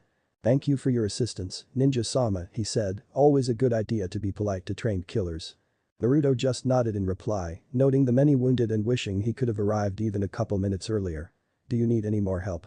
I believe that we should be able to take care of everything ourselves from this point, Naga replied. Thank you for the offer, Ninja-sama. Alright, Naruto agreed. The boy turned and began walking away. Aren't you going to take their heads? The head guard blurted, eyeing the slashed forehead protectors on a couple of the bodies. Might be worth a bit of money. I need supplies more than I need heads or money right now, Naruto said with a shrug. What sort of supplies? Naga asked calmly, willing to give the boy almost anything to repay him for saving his life and the lives of his men. Food mostly, Naruto said, he really should have replenished his stock in the last village. I think we can help you with that, Naga agreed, gesturing for one of his drivers to make up a bundle. Anything else? No wait, do you have sake? Quite a bit, the man agreed. Enough for a giant ode? Naruto asked hopefully. Axle of wagon number 5's broken, boss, one of the drivers volunteered. It's got 2 barrels. We unload them and we might be able to bodge up a temporary fix good enough to last a cloud. Do it, Naga ordered. Anything else? Food and sake should do it, Naruto said cheerfully. Unless. You don't have any ninja equipment, do you? Not on this run, Naga said regretfully. Okay, Naruto agreed. Just food and sake. Yuki was pleased by the amount of progress he saw when they arrived at the site of the old village the next afternoon. Much of the old residential area looked identical to how he'd remembered it, aside from the fact that it was all new construction. We have several maps and pictures of the village we are using to aid our efforts, a female voice explained from behind. Yuki turned to find that one of the innocent civilians had managed to sneak into the middle of the group. I see, and you are? He asked dryly. I have not been assigned a cover identity, she replied. The Rutanin looked over the gray-haired man addressing her. His scars spoke well of his skill, the lines on his face spoke well of his ability to endure, the way he held himself spoke well of his ability as a leader. It felt like someone had lit a fire in her lower belly as once suppressed emotions began to surge through the unprepared woman. Sometimes a ninja must come up with their own, Yuki said. What should we call you? The vague memory from her childhood bubbled to the top. Hikari, she said through suddenly dry lips. Well, Hikari-chan, thank you for all the work you and your friends have done to restore the village, Yuki said, beaming down at the girl. The innocent civilian blushed at the attention, there was something about the man before her that she found very appealing. Standard operating procedures from Yuzu and Konoha agree that blanket permission is given for nin from the 2 villages to marry. I thought you were a civilian, Yuki said with a raised eyebrow. Paragraph 5 of Uzusop states that blanket permission is given to all nin to marry civilians from their own or allied villages. Konoha has no laws restricting the movement or marriage of its civilian population, she stated. The woman stepped closer. Though I may be inexperienced, this one hopes you will take care of her. She went to her knees and bowed low. What? Yuki blurted. You're young enough to be my daughter, he protested. Maybe even granddaughter. That you have survived so long in such a dangerous profession speaks well of your ability, husband, the newly renamed Hikari agreed happily, taking his hand and touching it to her forehead. Our children will be strong, she proclaimed proudly. Yuki shot a look of helpless confusion at the other members of the council, not sure what had just happened. Let me be the first to congratulate you too, Suzume said seriously. I hope your union is both long and fruitful. Though her face was impassive, no one that knew her doubted that the woman was laughing on the inside. Irakage glanced up when his aide walked into the room.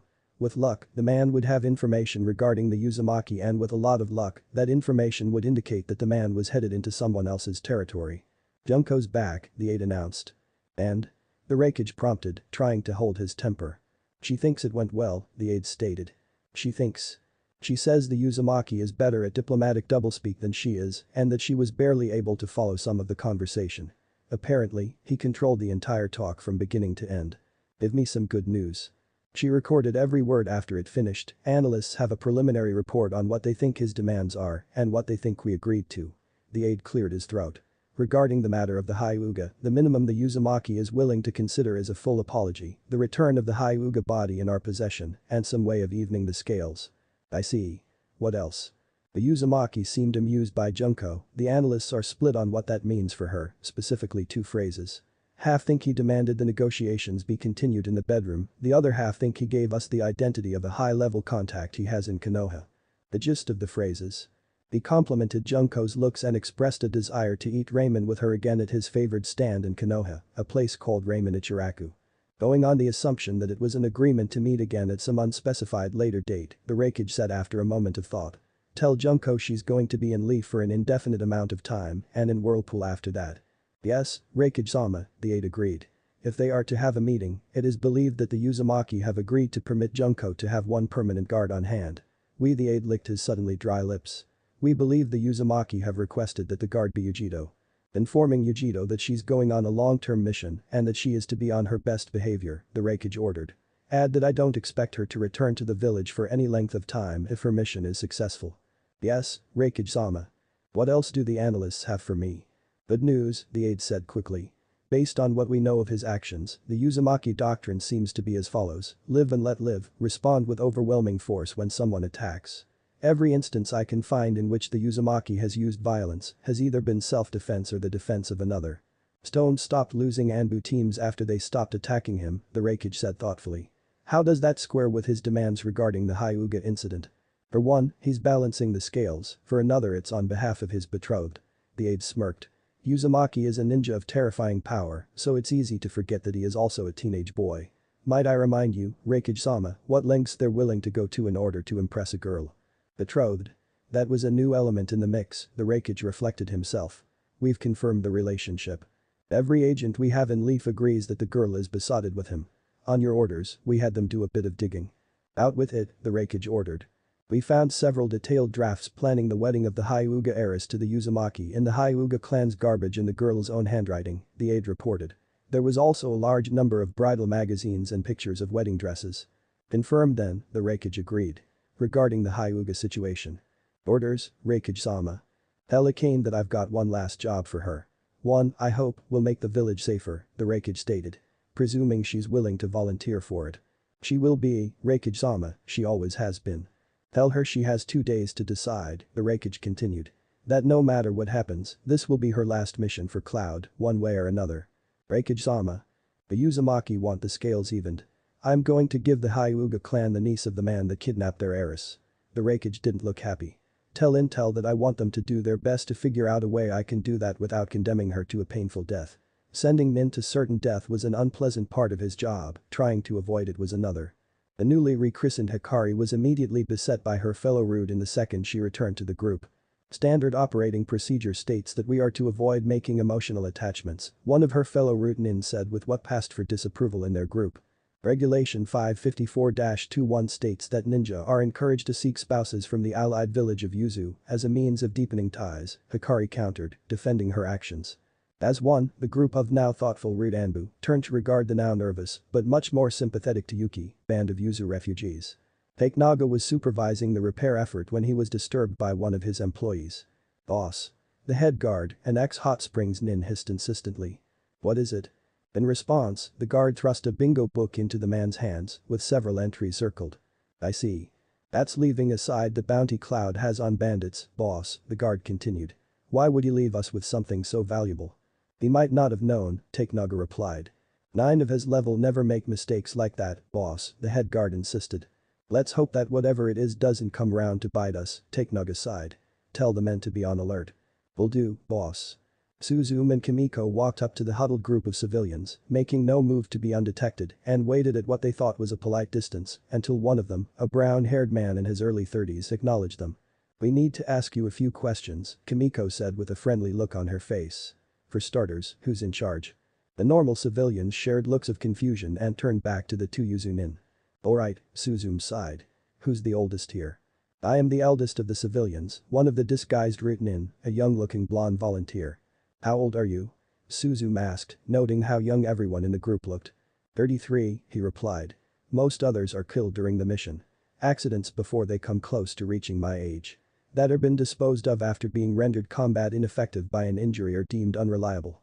The meeting didn't take long, the bits of information dropped by their guests painted a sickening picture for the two Yuzunin. "I no longer think this is something Kushina-sama set up," Suzume said, looking sick. "Or if it was co-opted by someone nasty after her death. One of my sources revealed that Tsunade, the current Hokage, terminated a man named Shimura Danzo in an extremely gruesome manner. Something about unauthorized missions," Kimiko stated. "Since when have you had sources?" Yuki asked. "Since I started working closely with Wave. They've got a surprisingly good handle on what's going on in Konoha," Kimiko replied. "Leaf is their biggest trading partner and can do no wrong thanks to the actions of the Yuzukage while wearing a leaf symbol." "Do they know anything else about this?" Suzume demanded. "They've got some thoughts, but not a lot of hard facts," Kimiko replied. "After hearing them, I believe I have a good idea of what may have happened." "Let's hear it," Yuki prompted. Kushina-sama set up a group of 9 that did not exist or possibly just the groundwork for them as a way to help rebuild the village after she was ready to move. Her death allowed this Danzo character. Contemporary of the third Hokage, known for having a more aggressive view of the world, Suzume spoke up. "Bit of a bastard, medically retired, passed over for the big chair." "Sorry, continue." Kimiko nodded to the other woman. "Danzo took over Kushina-sama's project and changed it.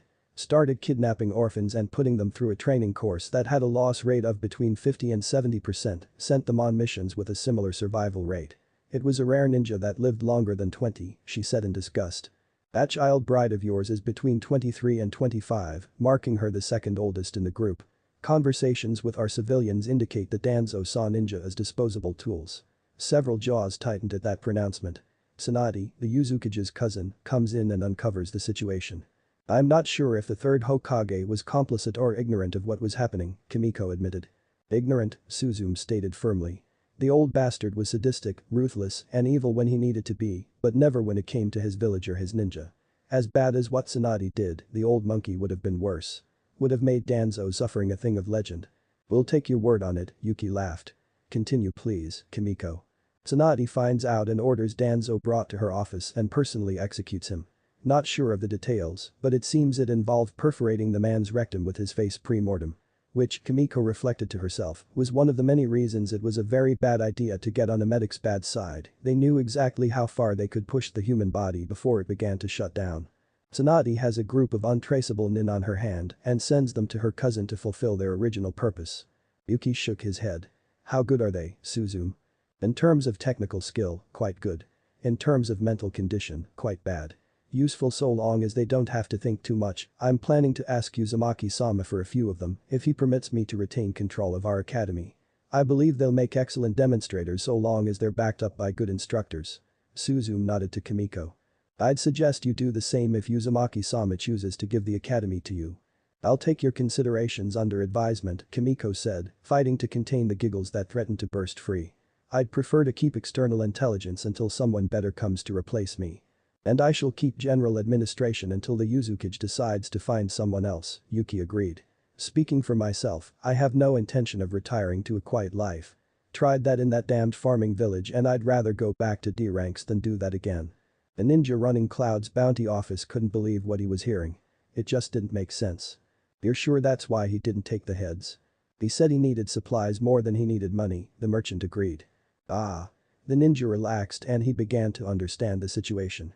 I've got some good news for you and I've got some bad news for you, the nin stated calmly. The good news is that collectively, these heads are worth around 20 million. The bad news is that you accepted them as payment for a shipment of supplies to Yuzu. The boy you met was the Uzumaki, he wasn't just giving you those heads. Bad news? The merchant laughed. No. A contract to buy and deliver 15 million ryo in goods is nice. The possibility of building a lasting relationship with a newly restored village is potentially worth much more than that, more than just the heads. Thank you, Ninja-san. Something about the merchant's statement gave the nin an idea. Do not leave the village without authorization, the ninja said after a moment of thought. You will be compensated for your time if you are kept for more than 2 days. Anne. Just got bored of this one, had intended to finish it, but it stopped being fun to write. Check below for Amak and the basic outline I was going off of. Beta by. Typo by Zane and Dulias. Amak by Polychrome Knight. Well, I'm certain there are some families of genuine Yuzu refugees who just never settled down to be enslaved, and others who absorbed a few ninja from Yuzu into their wandering clans. Halt. Who goes there? Ninja of Uzumaki clan, coming home to resettle. Dry. None of you look anything like an Uzumaki. Yeah? A big burly guy with bushy blue hair and beard, amid a caravan of the same, replied, pointing to his own chest. Well, we're all family, and my boy over there married a girl of the minor branch. Said boy was a 30-something-ish man who stood with his arm around the waist of a middle-aged lady with red hair, proudly wearing a deeply dented headband of yuzu, a diaper-clad infant in her arms and scars on her cheek from when she, as a young genin, fought in and finally fled the fall of her village. So we're your in-laws, the big blue spokes ninja concluded. What? All 50 of you? Family is family, cousin. So there would be genuine clans of cousins and in-laws approaching to resettle. But that just makes it easier to grab a couple of redeeds and head back home. And it's a good gamble. Even if you are certain they'll find you out in a couple of years, if you've done right by them and served them loyally until that time, the village is still going to be weak and still going to need your manpower, so if you can prove yourself a resource to them they can trust, well, adoptions happen. And in the meantime Naruto can be having misadventures, discovering the official seal of the Uzukage in a junk shop, etc. Looting does happen, and who is going to suspect that valuable painting nabbed from the Uzukage's office was in truth a disguised storage scroll. Then, many years later when Junior is practicing his ninja techniques in the house and puts a kunai through it, Junior gets a tan bottom, and the painting gets sold to a junk shop for a fraction of its original worth. Not only for a young genin browsing around to cut himself on an antique knife and accidentally spill some blood on it. These things happen. And if I was leader of a ninja village and a seal master, I'd be strongly tempted to have a safe in my office that was rigged to explode, no matter how it got opened. Well, the real secret vault was the painting of my family I'd hung on the wall to disguise the safe. Bye. Naruto screamed in frustration when he felt the clone he had making his explosive notes disappear. What in the hell could have happened? A low rumble in the distance and a rapidly rising plume of smoke answered his question. He'd been so sure that an old warehouse filled with flour would be the best place to experiment too. Karu and his team were frozen in shock. They'd taken a high-point view to observe the death of what they were sure was the Flash's son, only to see him annihilate every Anbu sent against him the instant they broke in. That hadn't frozen them though. What had was what drew their eyes a moment later. The angry cry of the blonde Konohan in the moment the building went up in fire. The same ninja that was now heading away from the village. Deeper into Iwood territory. Hiraishin, Hikaru said in utter horror. He knows Hiraishin too. Amak by me. Hanzo comes home. More mouths to feed, Suzume said sourly. Mouths that brought a 2-year supply of food and enough supplies to set up their own village, Yuki replied mildly. I'd be inclined to allow them to stay even if they didn't come with one of us. What did he say his name was again? Kimiko asked. Kamisori Hanzo, Yuki replied. What does Kamisori mean? Kimiko asked, not as familiar with the dialect spoken in Water Country as she'd once been. Razor. The Atami clan had a son named Hanzo, barely a genin when the village fell, Suzume said, dredging up an old memory. Wonder what he did to earn such a nickname, Yuki said thoughtfully, doing his best to ignore the girl happily snuggled up to his side. They let everyone in one at a time and questioned them as to why they decided to accompany such a notorious man. He killed our father, the young girl replied. We owe him everything. Suzume frowned. Was your father a bad man?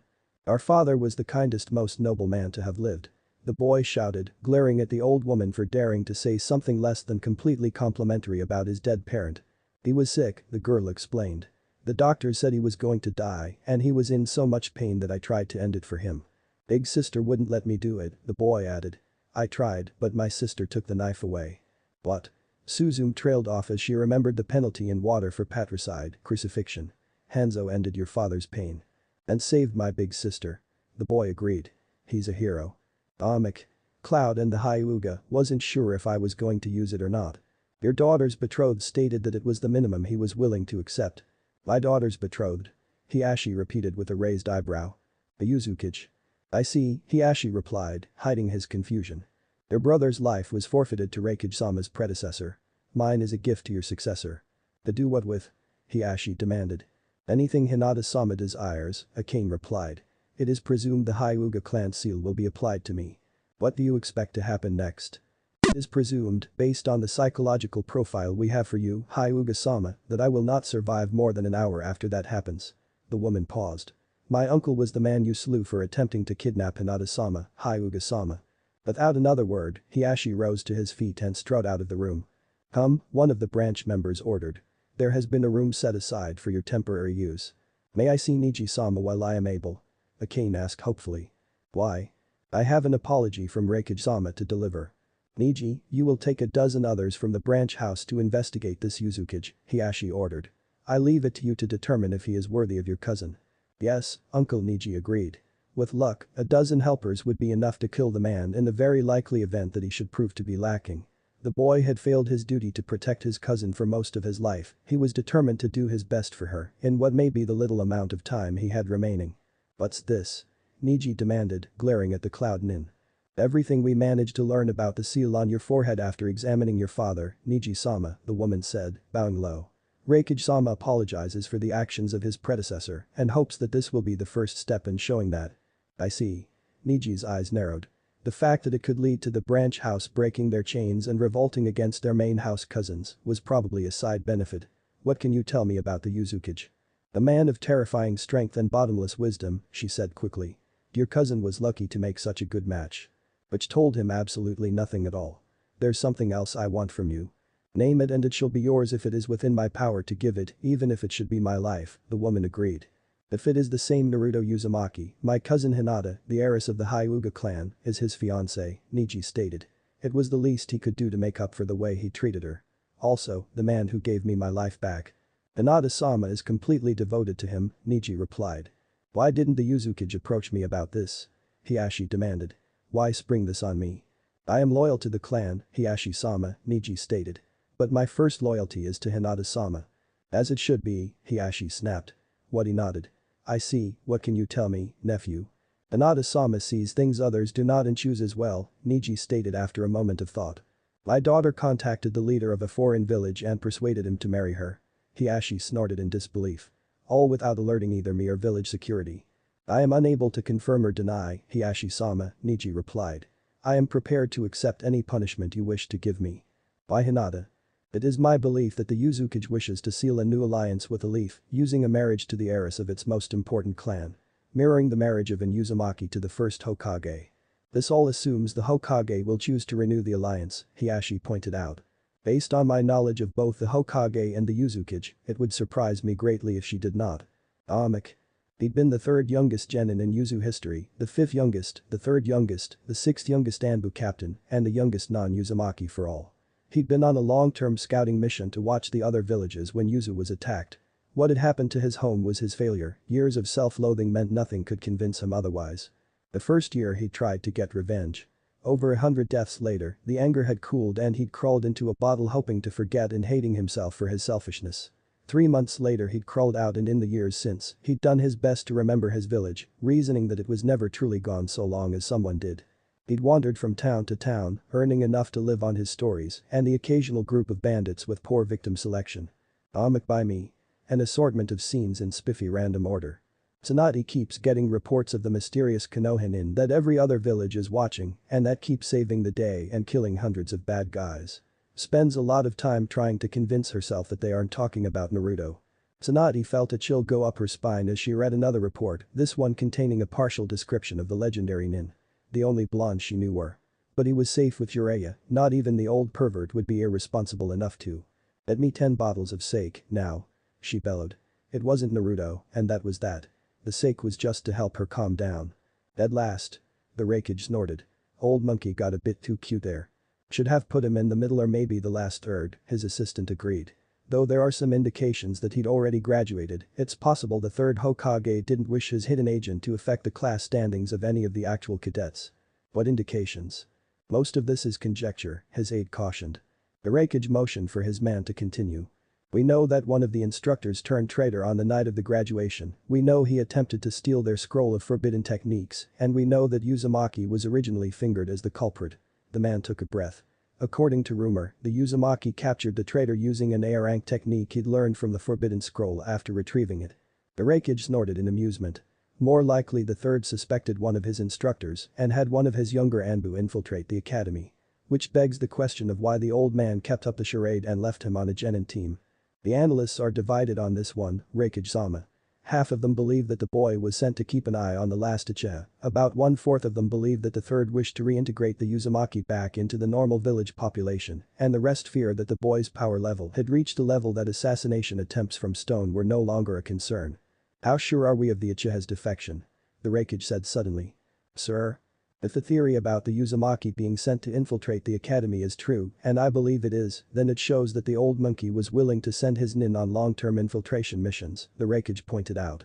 "I suppose it could be possible," his aide said thoughtfully. "I'll have our people check into it, Raikage-sama. Have them spend a bit of time looking for anyone the old monkey might have sent here," the Raikage ordered. "And if we find any? Suggest to any suspects that it would be a good idea to go back to Konoha Yuzu, well I'm still willing to let them," the Raikage said firmly. "We have to get out of here right now," the girl hissed. "Orochimaru-sama has ordered that you be detained and your eyes removed." "What?"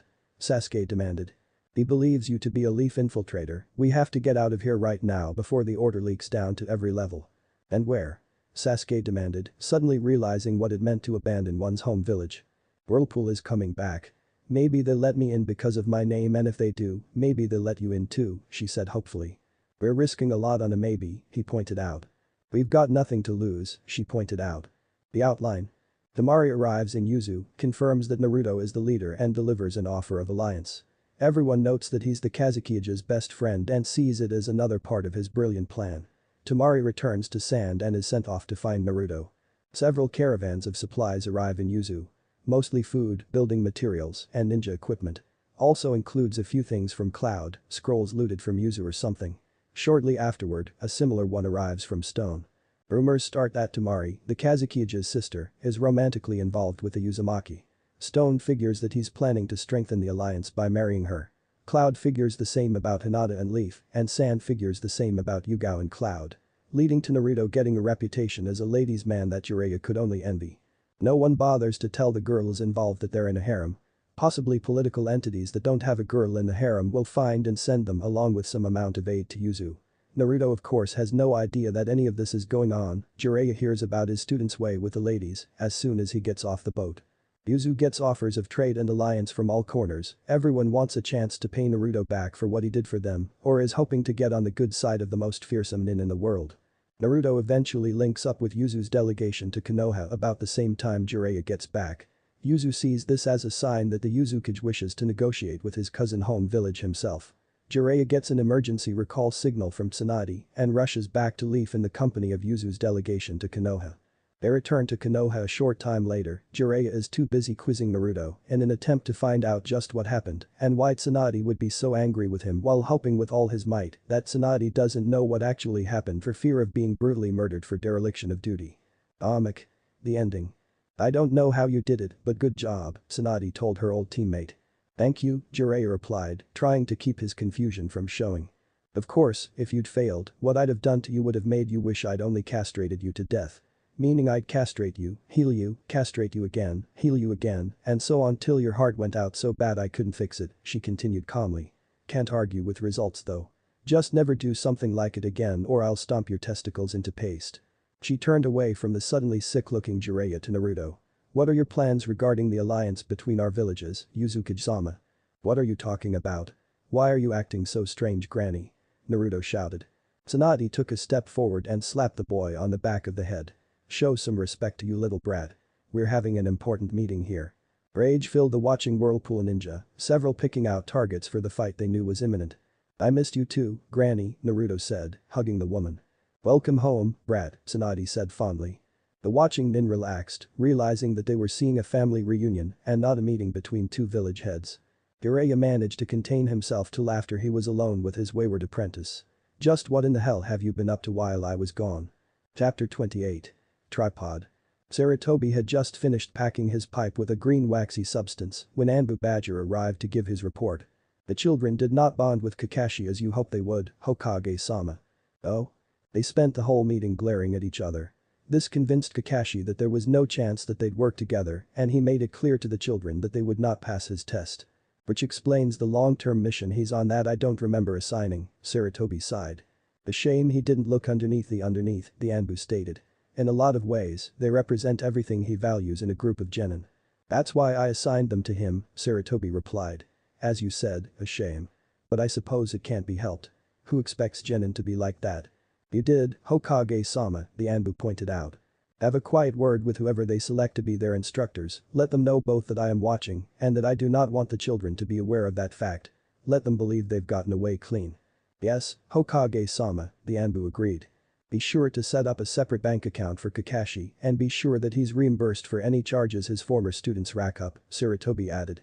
I'll see to it myself, Hokage-sama. Tell Team 12 that I want them to keep losing training materials where the children can find or steal them, the old man continued. I will, Hokage-sama. Do you want them to continue monitoring their progress?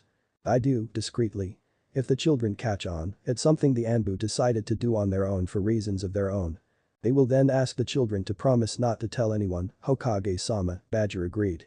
Could also be a convenient way to get them to use their skills for the benefit of the village. Only if the children catch on or if we can't find someone else, the Hokage said calmly. I want to see how far they can go on their own. Of course, Hokage-sama. Sakura joined her teammates for breakfast at a new place the next morning. The meal wasn't bad, good enough anyway to keep her silent about the owner's unhealthy interest in goats for another day anyway. We're meeting Kiba's sister in a couple hours for hand-to-hand training, Sakura announced as she took her seat. Didn't even have to pay extra for her to dress up in a fetish outfit after I told her it was so we could take pictures and traumatize Kiba. The one with the leash and collar? Naruto asked hopefully. Yup, Sakura agreed. HN. Sasuke waggled his eyebrows suggestively. Language, Sakura chided between giggles. We're definitely going to tell Kiba that we're doing that to her, Naruto snorted, trying to control his own laughter. Any chance of getting his mom in on this too? She's busy till next week, said she'd be happy to help after that, Sakura replied, showing that she was, as usual, 2 steps ahead. HN. Yeah, Naruto agreed. Really is a good thing we got rid of the other guy, speaking of whom, what was on that mission scroll we assigned him anyway? Naruto asked. Kakashi stepped over the corpse of the shipping magnate. I'm here with a message from the Leaf. Whirlpool may be gone, but we're not. We don't forget our allies. Their responsibilities are now ours. That wasn't strictly true, they'd been cheerfully ignoring the area for decades until he'd gotten his mission scroll. The people of Wave cut down their half-dead hero as the strange ninja slaughtered the mercenaries that had seized their land as easily as they'd have gutted a fish. Sent him out to deal with a brewing situation in Wave to start with, Sakura replied. Once that's done, he'll get another mission to investigate that new hidden village. Once that's done I've got another 2 or 3 more that we need to put in the pipeline. Wouldn't you to have him come back before we're ready for him too? HN. We've got investments there, Sakura replied. Some new idiot was trying to muscle in. HN. Sasuke nodded respectfully. Why thank you, Sasuke, Sakura said proudly. I thought so. You figure out which Hyuga we should get to help with our chakra? Naruto asked. Not yet. Sakura reached for her notebook. Got a few possibilities, but no one really stands out. Sasuke pursed his lips. HHN, he said cautiously. Yeah? Naruto regarded the other boy. Who? HN. Sakura. Don't have much information on her. Never even considered her to be honest, Sakura admitted. Should have though. Good idea, Sasuke, I'll check her out. HN. The boy blushed. Pervert, Sakura snorted. You're one to talk, Naruto laughed. How often did you pester Ino to let you sleep over? You know exactly why I did that and you know it has nothing to do with how physically attractive I may or may not find her, Sakura said sharply. Sorry, I was just trying to make a joke, Naruto said with a look of discomfort on his face. No, I'm sorry for being so sensitive, Sakura sighed. I love my parents but they're just so. She shook her head. Civilian? Naruto suggested. Yeah, Sakura agreed pensively. HN, Sasuke offered.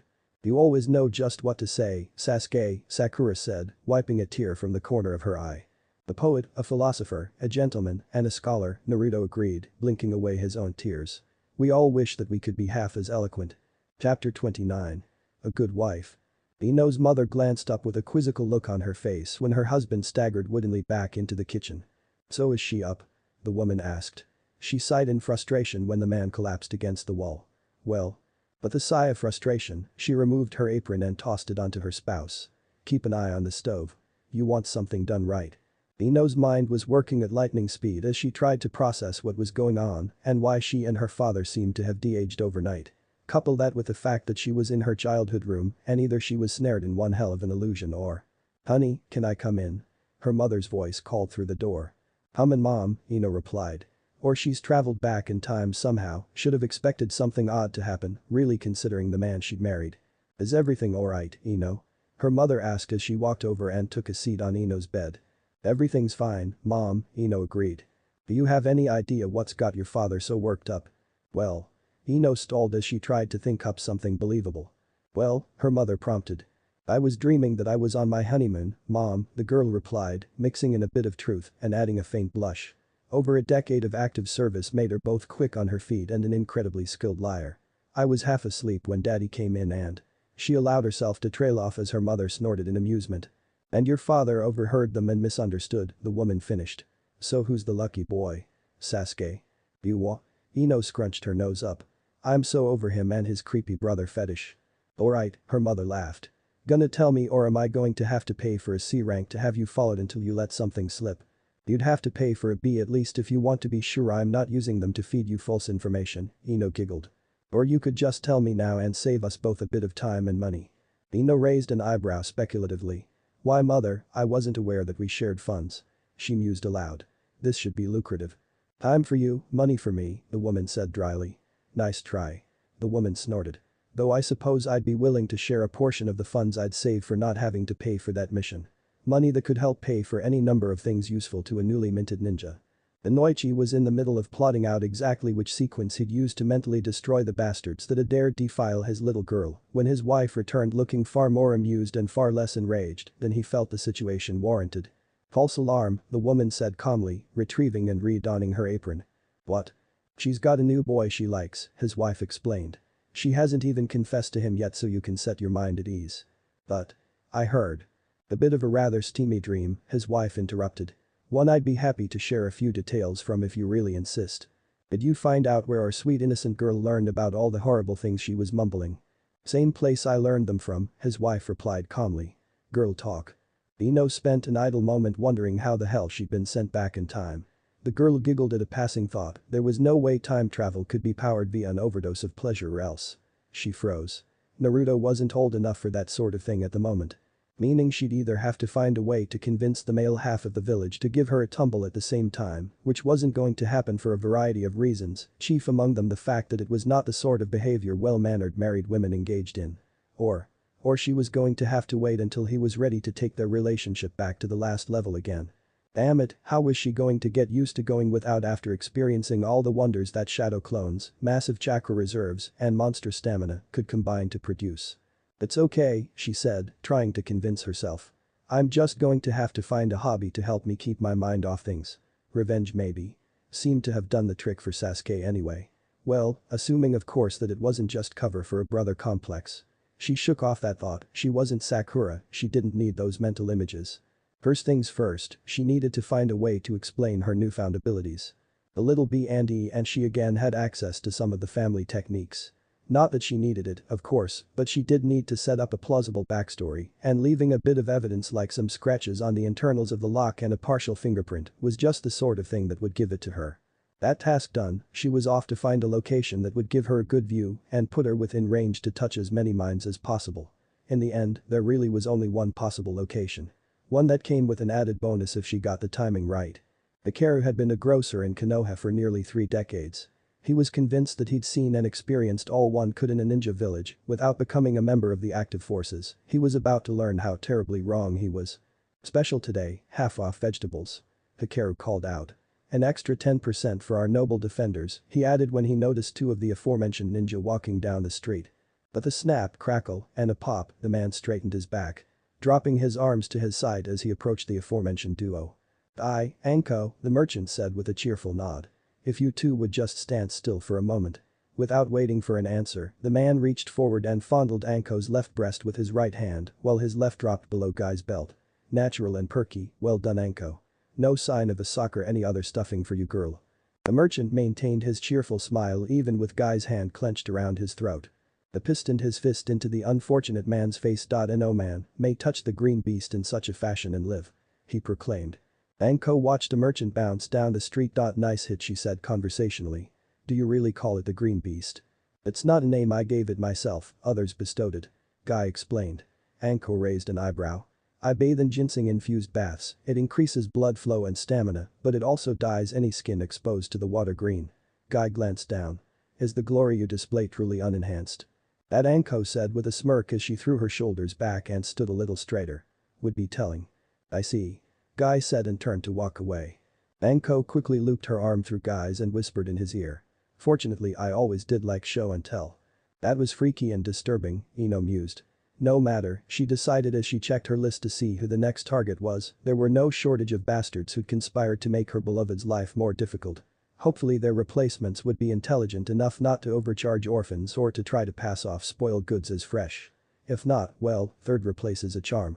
Kakashi ignored the presence behind him as he walked down the street. Just some civilians, nothing to worry about.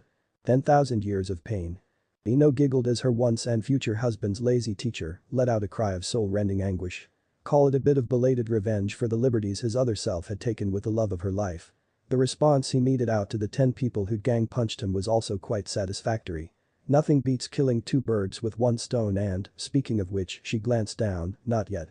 A bit of movement in the Hyuga compound caught her attention and she decided to do what she could to neutralize her competition. One of the major components to the Hyuga heiress's attraction had always been a lack of confidence as the girl had sought to find a place in his reflected glory.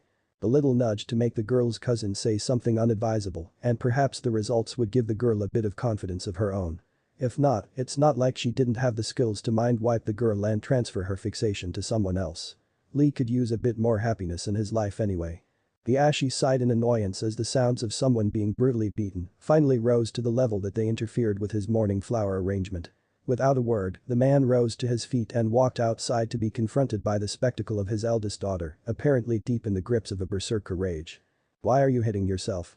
Hinata screamed as she forced her cousin to slap himself across the face. Why are you hitting yourself? Why are you hitting yourself? Why are you hitting yourself? Oh big sister. His youngest cheered. I ask you a question, bitch. Most of the gathered spectators winced at what happened next. Yay, big sister. Hanabi cheered. Do it again. What happened? Hiashi demanded. Niji attempted to use psychological warfare to reduce Hinata-sama's confidence during their morning spar.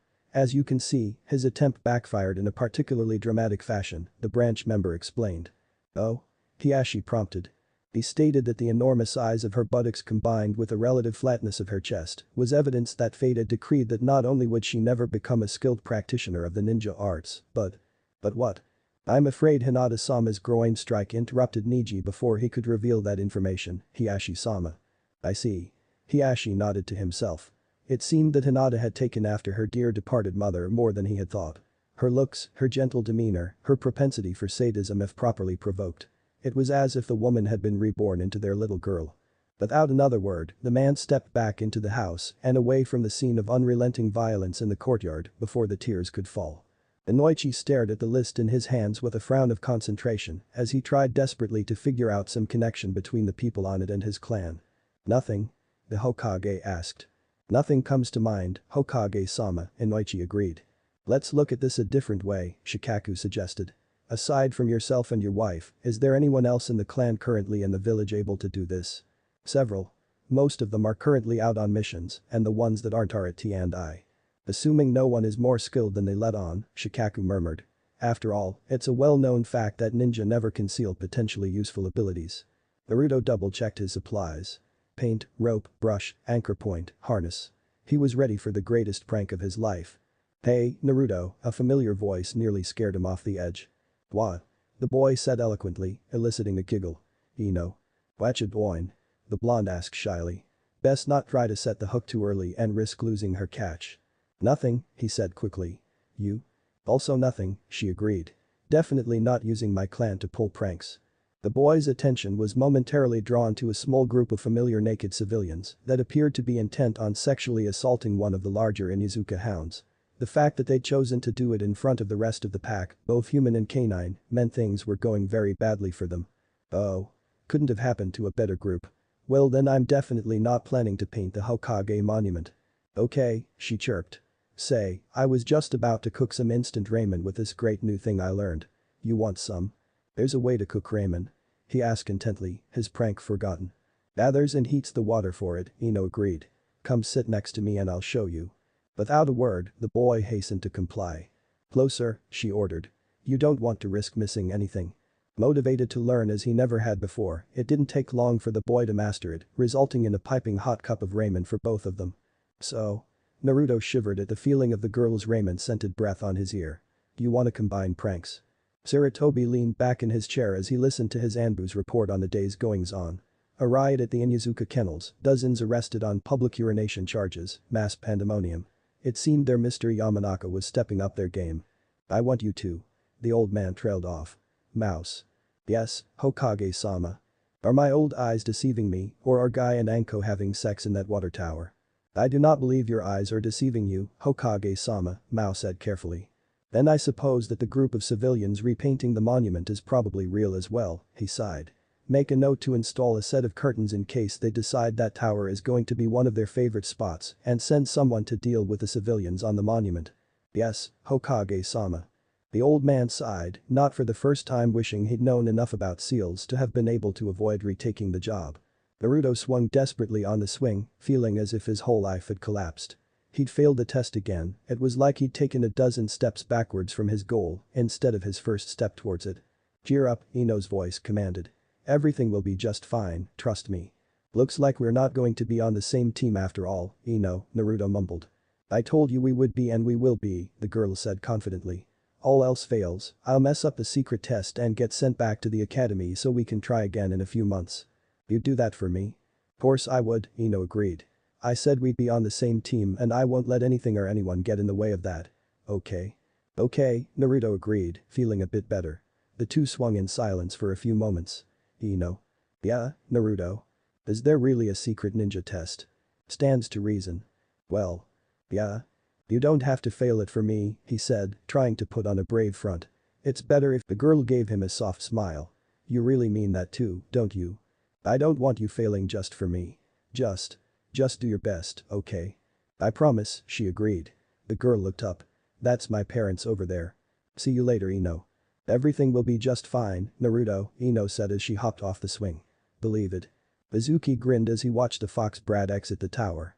All he had to do was sound the alarm, send everyone in the wrong direction, find the little bastard, kill the little bastard, and escape what was sure to be one of the largest manhunts in history. It was a flawless plan, nothing was left to chance and nothing could go wrong. Hey look everyone. A strange voice called out. Mizuki's trying to steal the forbidden scroll. Except that of course, the traitor cursed. Well, a kunai in the dark and he'd be able to get back to his soon-to-be revised plan. I bet he's going to try to kill that guy who called out so he can escape in the confusion. Another voice said thoughtfully. Best we all alert the Anbu together. He may be able to kill all of us, but he'll never be able to do it without wasting so much time and causing so much noise that he'll be caught. Yeah. A third voice agreed. The smart thing for him to do would be to run now before he gets caught. I bet he'd be safe if he went north.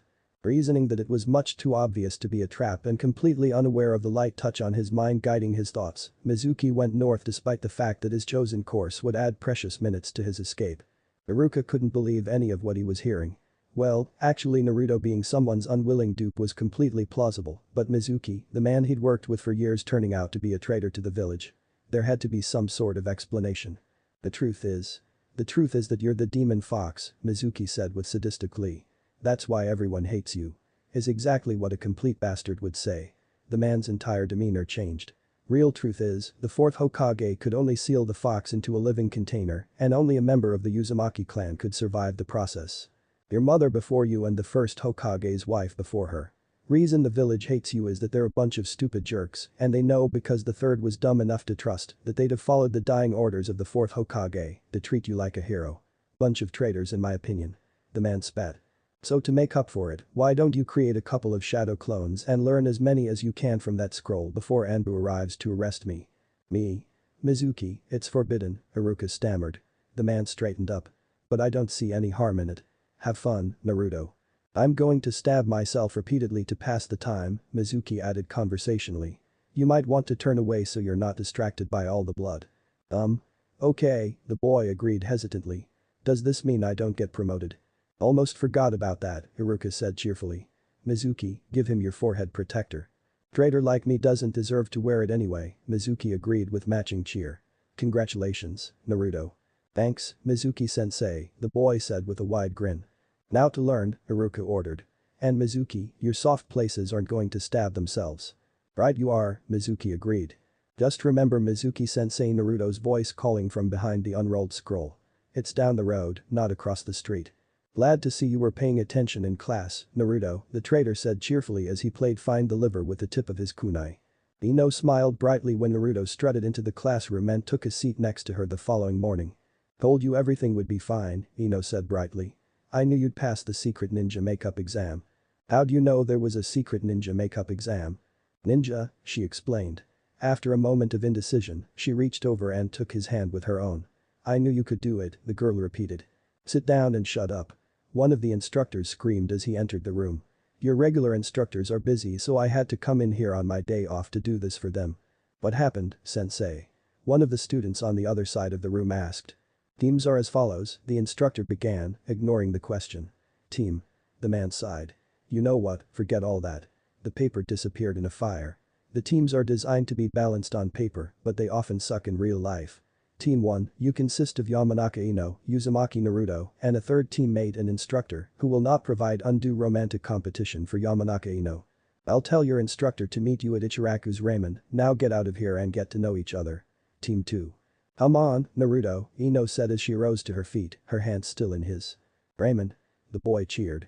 Naruto was in the middle of his third bowl when a runner from the We're having to redo the team since there was some tampering with our first attempt, the instructor announced with a glare at Ino.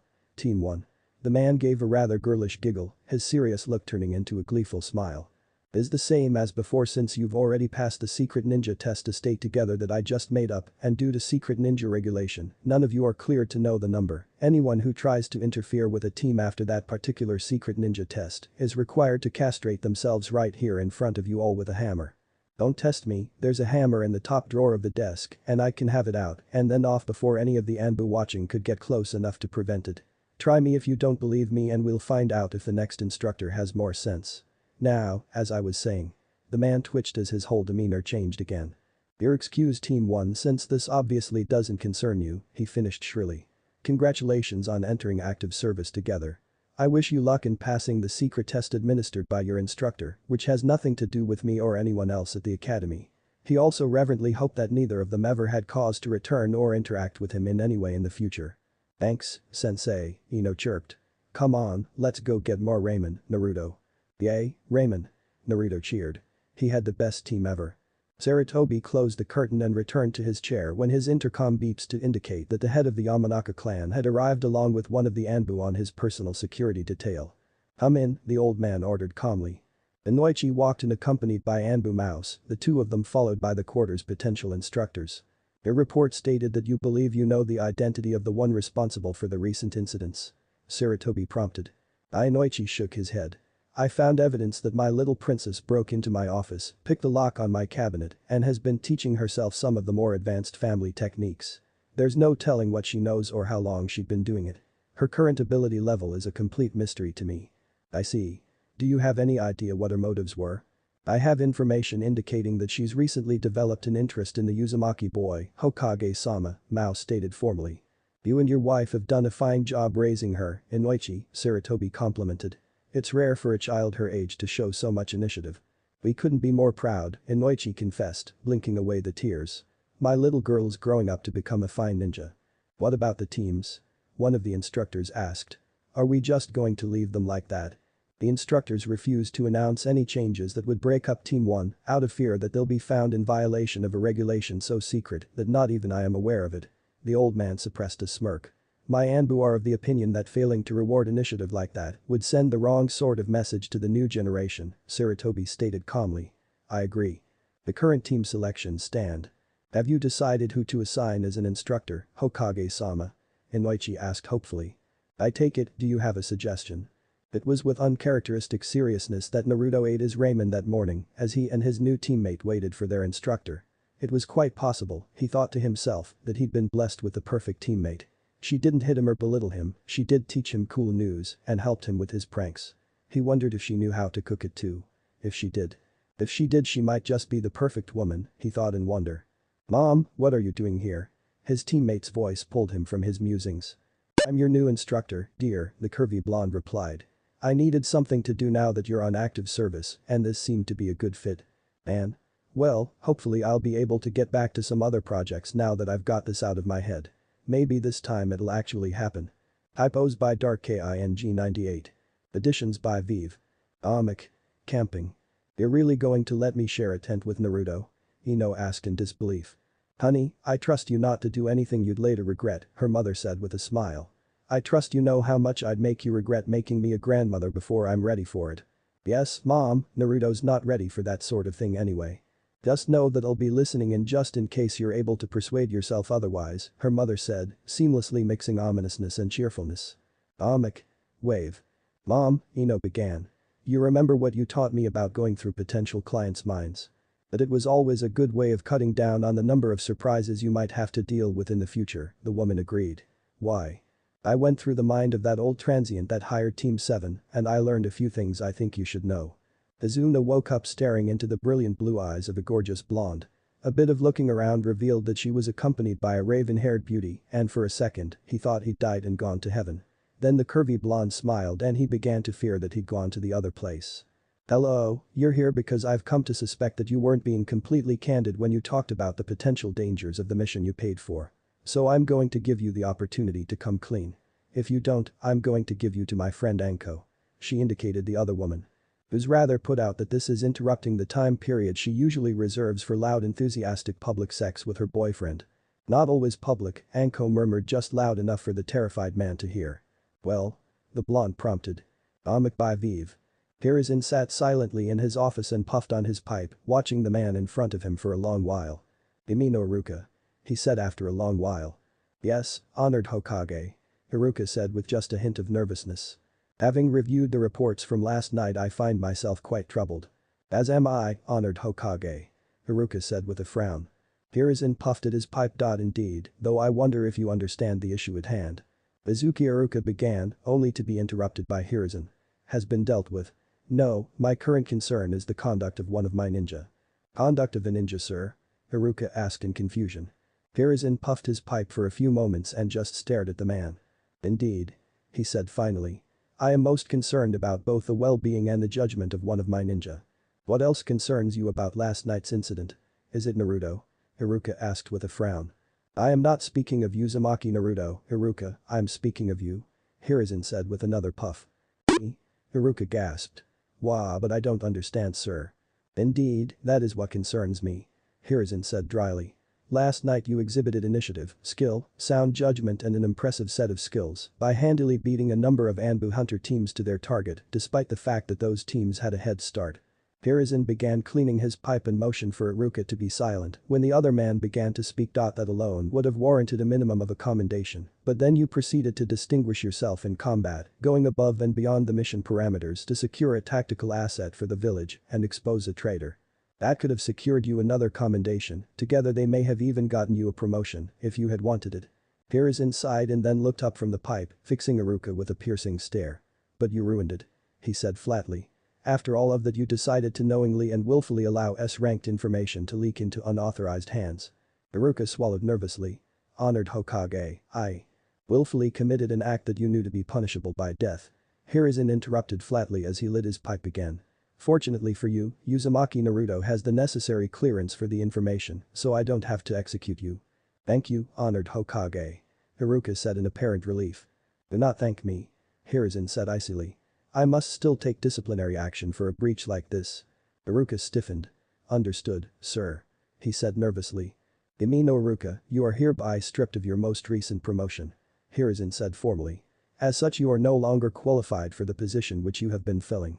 You are to be reinstated with your former rank of genin and assigned to a field team. Report to the academy. Dismissed.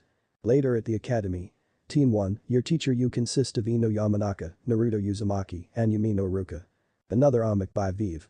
Saratobi Hiruzen sat at his desk smoking his pipe as he studied a piece of paper in front of him intently when he heard a knock at the door. Enter. He said absently as he looked up. Ah, Anko, thank you for being prompt. The woman smiled. Not at all, honored Hokage, you wanted to see me? Hiruzen motioned to the chair across from his desk. Yes, please sit. He reached for the paper again. I had a few questions regarding the update that you submitted to your personnel file. Was something out of order with the paperwork, sir? Anko asked with a frown. I'm unsure, you have notified my office that you have obtained an additional summons, but didn't you already have one? Hiruzen asked with a frown. Yes, sir. Anko answered succinctly. That's highly unusual, I was unaware of any summons that could be taken as a secondary contract. Hiruzen mused. May I see the contract? Anko shrugged, pulled the summoning contract out of her coat pocket and handed it over. Hiruzen unrolled it and froze. There, sitting in his hands was a standard summoning contract with a standard reverse summoning clause for the green beast of Konoha. Written in Mitogai's handwriting. Signed by Mitarashi Anko. Hiruzen's eyes twitched. Anko, why did you report this to my office? Hiruzen asked mildly. Anko shrugged. It's technically a functioning summoning scroll, sir. She said without a hint of shame or embarrassment. Konoha regulations require that it be reported as such. Chapter 30. Violence is a kunoichi's best friend. Anko cheerfully noted the newfound caution two of her brats were showing the third, and it looked like sadism remained a kunoichi's best friend. What else are we doing today, Anko-sensei? Sakura asked sweetly. I want you three to have a little talk about how you're going to improve and implement your traps. Maybe do a bit of training on your own, Anko replied. Okay, Anko-sensei, they agreed. When I say a little, I mean a little, Anko said firmly. I'm giving you the rest of the day so you can rest and recover. Got it? We got it, Sasuke agreed while the other two nodded. Great, I want you each to spend at least 3 hours today catching up with friends, or reading, or whatever else you like to do. Now I have a great day while I break a couple idiots. Seeing you kids perform on that idiot got me a bit worked up, so I'm gonna burn off some steam, see you tomorrow. Aye, Anko-sensei. Naruto said loudly. See you tomorrow, Anko-sensei, Sasuke echoed. Can I help, Anko-sensei? Sakura asked hopefully, causing a small shudder to go through her teammates. Not at this stage in your training, Anko told the girl gently. But give yourself a year or two and I'll make sure you get a place in the bingo book next to mine that states, do all that's necessary to avoid being interrogated by this woman. Okay, Sakura agreed. See you tomorrow, Anko-sensei. She turned to her two teammates. I'm gonna go get lunch, do you guys want to come? What are you gonna get? Naruto asked. I was thinking about getting a salad, Sakura replied. No thanks, Naruto said, something that would have shocked their old classmates. I'm gonna get ramen, you guys are welcome to come. Sasuke shook his head. Meet after lunch. Sounds good, Sakura agreed. How about we meet at Naruto's ramen stand? Okay, Sasuke agreed. Naruto. Works for me. Kakashi shambled into the teacher's lounge and slumped into his chair. Rough day? One of the other instructors asked. Worst I've had so far, Kakashi agreed. They're not children, they're monsters. I'm starting to think that they're agents sent by one of the other villages to break our wills to live, so the academy has to be closed. I hear you, the other instructor agreed. Personally, the only way I can get through class is by taking a little vitamin A, the Chunin confided, patting his hip flask. He frowned at the hollow sound and looked like he needed to refill for his afternoon class. Wahoo! One of the other instructors cheered. My request to be assigned a suicide mission was finally approved. And you said hiring myself for an S-rank mission would never work. I'm off to Moon that Tsuchikage, see you suckers in hell. Lucky bastard, Kakashi grumbled. It was more than a bit depressing that he'd reached the point that he envied the ninja that got assigned S-rank no-return missions. Sakura's eyebrows went up when she saw that her former friend had chosen the same restaurant to have her afternoon meal. With only a slight pause, she walked up and took the chair next to the other genin. Inu, Sakura greeted the other girl. Forehead, Ino replied. Done training for the day. Sensei gave us the rest of the day off today, Sakura agreed. Well, mostly. Mostly? Ino prompted. I'm supposed to talk to Naruto and Sasuke about setting up traps around my room, Sakura replied. Oh. What kind of training are you doing? Ino asked, watching Sakura out of the corner of her eye. Lots of things, Sakura replied. Like what? Ino persisted. Well, Sakura spent the next 10 minutes talking about it. Ino's jaw hand was loose and her eyes were wide in shock when Sakura finished talking about the training regime her instructor had been putting them through. Mine just tells me to work on my physical endurance and then plays shogi with Shikamaru, Ino mumbled, stunned beyond belief. She'd known she was getting gypped, she just hadn't realized by how much her useless teacher and teammates were holding her back. Sakura stared at the other girl for a few seconds until Ino began fidgeting nervously under the attention. Sure, the other girl was a rival and not a friend anymore, but that didn't mean she wanted her former friend to get hurt because her instructor was an incompetent moron. I could show you a couple of the exercises I learned, Sakura offered. What do you want in return? Ino asked suspiciously. I'm not showing you how to do my clan techniques. Your dad's a jonin, right? Yeah, Ino agreed cautiously. Then I'm sure he knows lots of non-clan stuff too, Sakura pointed out. Yeah, Ino said brightly. And I'll also show you any of the techniques I can get my lazy teacher to show me. Frenemies. Sakura held out her hand. Frenemies. Ino took the other girl's hand. Thanks, Sakura. No problem, Ino. Sakura made a sudden decision. My team meets for extra training at sunup at the tree by Area 88. I'll talk to Sasuke and Naruto to see if they're okay with you joining us. Sunup? Ino asked nervously. Do you want to get strong or do you want to die on your first real mission? Sakura replied. Right, Ino agreed. I'll talk to my dad, you talk to your teammates. Naruto was on his 10th bowl when Sakura arrived, Sasuke arrived when he was finishing his 11th. Where do you put all that, Naruto? Sakura asked in shock. Huh? I'm full after 1 bowl, the girl muttered. I've just seen you eat 2. Do? Naruto laughed. This is number 11. Maybe an odd bloodline? Sasuke suggested. Yeah, Sakura agreed. Anyway, do either of you mind if Ino joins our morning practices? Hinata sighed as she watched the object of her obsession enjoy his favorite meal. The look of happiness on Naruto's face as he slurped down another mouthful of noodles was a joy to behold. Dirty brat, one of the passerbys growled, directing a glare at the blonde genin. Should have been drowned at birth. Hinata's eyes narrowed, time to see if her private lessons with Kurenai had paid off. Bugs everywhere, she whispered, testing out her newest technique. The man screamed, falling to the ground.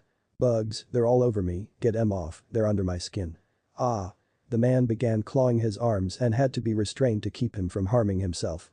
Hinata turned the idiot out and went back to her hobby, serving the bastard right for saying bad things about Naruto.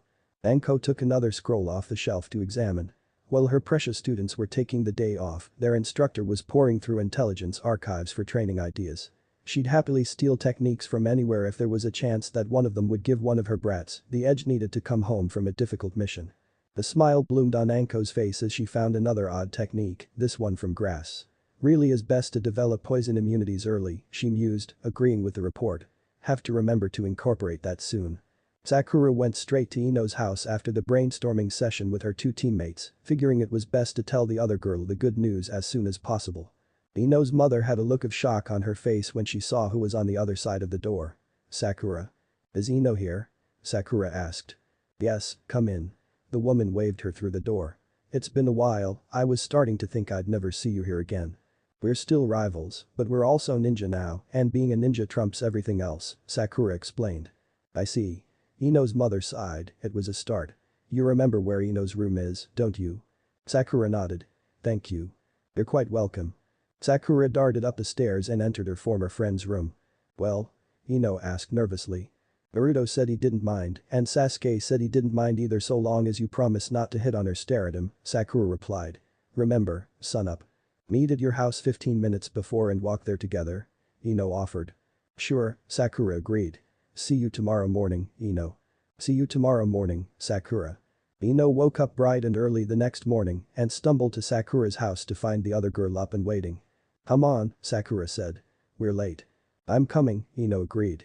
Anko was more than a bit puzzled to find an additional brat at the meeting place that morning.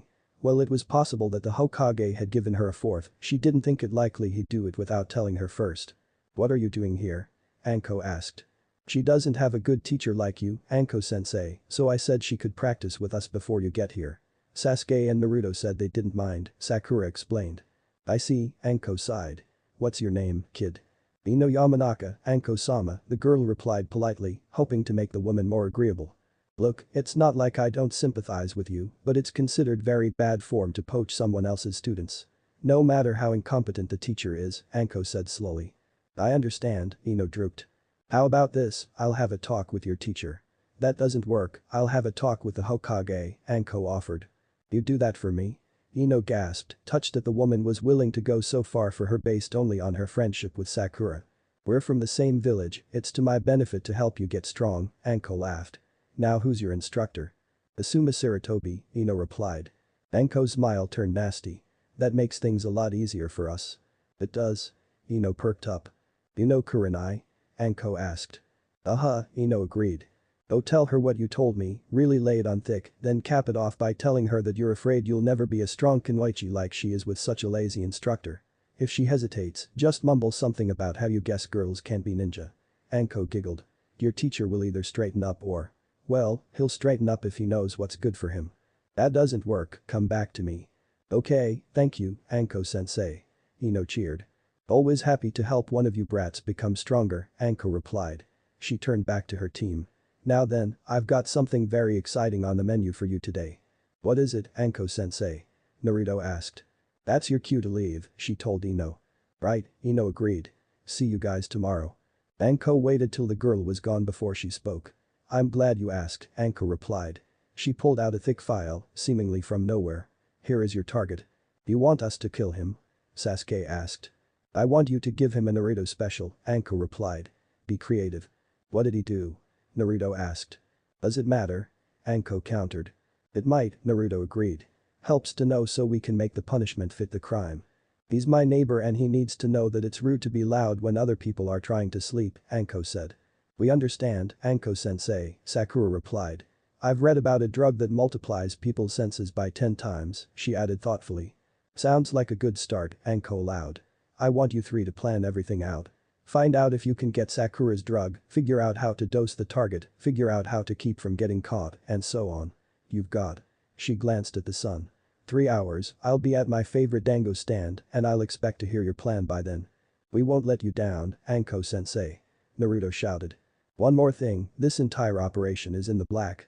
No one knows what you're doing or why, Anko instructed.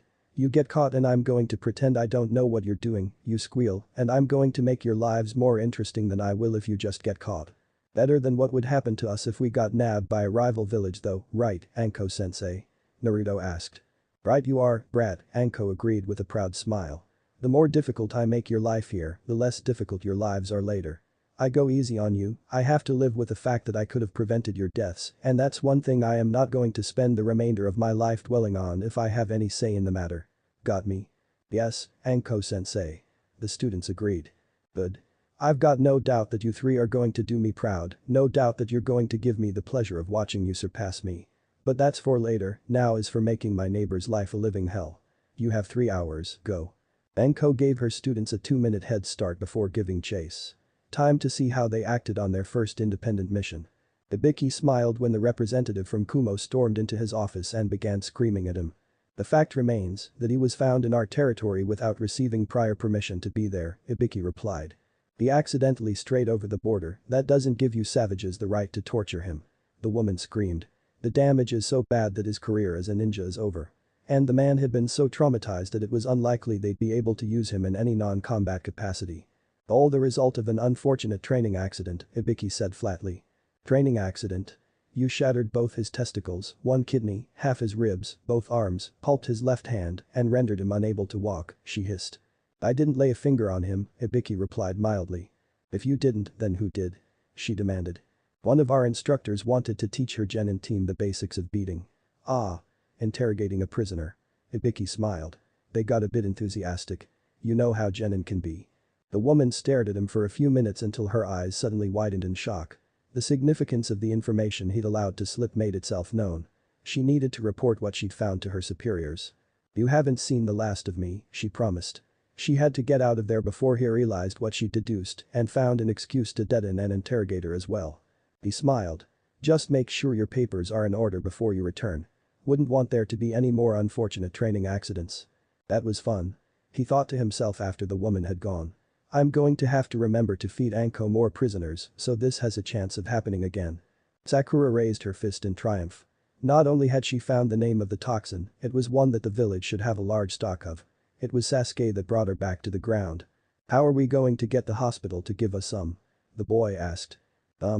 Sakura drooped. Do you have any ideas, Naruto? Write down the name of it, Naruto suggested. The boy created a couple clones. Shouldn't be too hard to get some.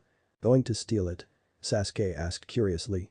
Nah, going to trade some pictures to one of the doctors for it, Naruto replied. The other two genin just stared at him dumbly. Sakura said there was a drug that would work, so I figured we'd need to get it, and the hospital was the only place I could think of that might have it in the village, so I sent some clones to dig up dirt on the people that work in it.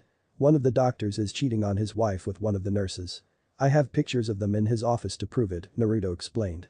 It's pranking 101, you can't do the prank if you don't have the tools. I just had to find a way to get the tools to do our prank. Do you have a plan for what to do after we get the drug? Sakura asked. Well, I wanted to get your opinions, but I was thinking that we could. Anko let out a mighty window-rattling chakra-enhanced burp as her three genin slinked into the dango shop and took their spots in her booth. So? Mission successful, Anko-sensei, Sakura said proudly. Good. Anko grinned. Sasuke, why don't you start things off? While we were in the library with Sakura researching the drug, Naruto sent some of his clones to the hospital to find a way to compel one of the staff members to give it to us. What sort of dirt did he find, Sakura? Anko prompted. One of the doctors was cheating on his wife with a nurse. Naruto got photographic proof, Sakura reported, winking at Naruto. We didn't even think of that part, Naruto did it on his own. What did you do after you found the name of the drug, Naruto? Anko asked. I developed the photos and sent copies to the doctor telling him that he could be humiliated or he could give us a couple doses, Naruto replied. How did Naruto keep from being identified, Sasuke? Anko asked. The combination of shadow clones, henge, and mundane disguise, Sasuke replied. Sakura dyed the clone's hair red and put on so much makeup that Naruto didn't recognize himself. We also did our best to keep the doctor from seeing who he was handing things off to. Good, what happened next, Sakura? We got a recorder and something to disguise our voices and recorded a long message about how it's best to be quiet, the girl said. Then we broke into your neighbor's. The target's apartment. The speaker is set so low that no one that hasn't been exposed to the drug will be able to hear what's being played. To the target, it'll be the loudest thing imaginable until the drug wears off. How long before it wears off, Naruto? 4 to 12 hours, the dose we gave him wasn't very accurate, the boy said. How did you deliver it? Anko asked. We coated a needle, and Sasuke jabbed him when he passed him in the street, Naruto replied. It should start to kick in about 2 hours after sundown, Anko-sensei, Sakura added. Good work, Anko beamed down at her students. Excellent work. Few more weeks of training and I think you'll be ready to go on your first mission. Hinata watched as her crush left his team meeting and began walking towards his apartment, shadowing him until she had an opportunity to strike. Heaven viewing technique, Hinata whispered. A smile graced the girl's face as her target slumped to the ground. Her smile disappeared when she felt the tip of a knife dig into her throat. Mind telling me what you're doing to my brat? An enraged female voice hissed in her ear. In jutsu practice, Hinata offered nervously. That was apparently the wrong answer as the woman applied more pressure to the blade, enough that Hinata could feel a stream of blood leaking down to the pool on her collar. Try that on one of mine again and I'll make you beg for death, the voice whispered in her ear with barely restrained rage. The tone left no doubt that the woman would carry out a threat. Oh no. I can see everything with these eyes, Hinata offered. So? Wouldn't you like to know what you have to do to avoid my mouth telling everything? Hinata asked with a shy smile. It's very reasonable. You're trying to blackmail me when I've got a knife to your throat. The blade disappeared and Hinata found herself gazing into the eyes of the village's #1 sadistic snake bitch. Me? The woman asked incredulously. Hehehe, honk honk. I can't believe you hid those under your coat, Naruto mumbled with a smile, still trapped in the. What kind of words did you use on him? Anko asked, her rage melting away and being replaced by confusion. Oh no. That is. Hinata blushed tomato red and began playing with her fingertips. I just wanted him to notice me. I think you managed that, Anko laughed. Come on, I'll buy you some dango and you can tell me exactly what you did. Then, I'll tell you where you can improve. She created a clone to watch over her student and make sure he got home alright. Alright, Hinata agreed. Great, I've even got a target lined up for you to test things out on, Anko beamed down at the girl. I smiled at his fellow Jonin instructors, eager for his turn to brag, about all the things his precious students had done that day. You'll never guess what Kurenai's student did today, Anko shouted as she burst into the bar. It was so adorable. I closed his mouth, letting the rookie have her moment in the sun. Some instructors weren't graced with students as outstanding as his, he pitied them for the fact that their opportunities to boast of their students' accomplishments were so few and far between. Which one? Kurenai asked. The girl, Anko replied. You love this. Hinata. Kurenai gasped, her mind besieged by images of things that Anko would find adorable having known the woman since they were both in the academy, the images were both graphic and horrific. But. What did she do? She used one-on-one of mine to show him how well developed she could be in a few years, Anko laughed. Then she tried to blackmail me after I caught her and threatened her a bit. You've got a good one there. That's why she wanted me to teach her, Kurenai said in sudden understanding. Hope you don't mind, but I couldn't resist giving her a few pointers. Anko blushed. Might have also accidentally given her a target to practice on. Oh? Kurenai's nose scrunched up. Who? Well, you remember when you said you wished the Hokage would let you. Hinata's unblinking stare followed the broken man out of the bar and down the street. She would show him what happened to people who didn't treat her sensei with the proper amount of respect, since her sensei was much too kind and forgiving to do it herself. Naked guy harem viewing technique, Hinata whispered, the technique inspired by one of her crushes. Ooh. Kakashi screamed in anguish. Mission accomplished, Hinata melted back into the shadows to make her escape. Chapter 31. Oops. Sarutobi had two problems waiting for him when he got to the office that day. The first was a report of a civilian found catatonic in his apartment. We suspect someone from T&I was responsible for this one, they said. He was exposed to a drug that made his ears 100 times more sensitive, and then a recorder was hidden in his apartment with the sound too low to pick up. How did you find it? Sarutobi prompted. Inyazuka on the team caught it right off, he replied. What was the recorder playing? The Hokage asked. It was a 3-hour loop on the importance of being quiet, they replied. Any suspects? Seeing as how the man is one of Mitarashi's neighbors, we focused on her first, but she's got an airtight alibi. Oh? Spent the whole day at her favorite dango stand with half a dozen, including myself. She'd wanted to brag about how great it was to be an instructor and capped it off by letting them listen to her student's mission report. I see, any other suspects? No, Hokage-sama, the man replied. Wouldn't have been sporting to arrest the genin without proof of wrongdoing, would have given them the wrong message it would. Alright, if Anko did it, she managed to think of a way to keep from getting caught, and that's the sort of thing we like to encourage in our ninja forces. It was one of the reasons assaults on civilians were strictly prohibited, no one wanted their ninja forces to start slacking off. What's the other problem? Kakashi was found by one of the patrols last night under the effects of something rather nasty. I wanted Kurenai in my office 5 minutes ago, the Hokage ordered. And she had better have either a good excuse or a good alibi if she wanted to avoid his wrath. Kurenai was in the middle of one of the supplementary lessons she gave to Hinata every morning when she crawled through her window. What is it? The Hokage requires your presence, they replied. Alright, she agreed. The woman turned back to her student. Go tell Anko what happened and that I'd take it as a personal favor if she'd let you train with her until the time we normally meet with the team. If I'm not back by then, take the team to Anko and tell her I'd consider it another favor if she'd watch them for me. Yes, sensei, Hinata agreed. Good. She ruffled the girl's hair. Let's go.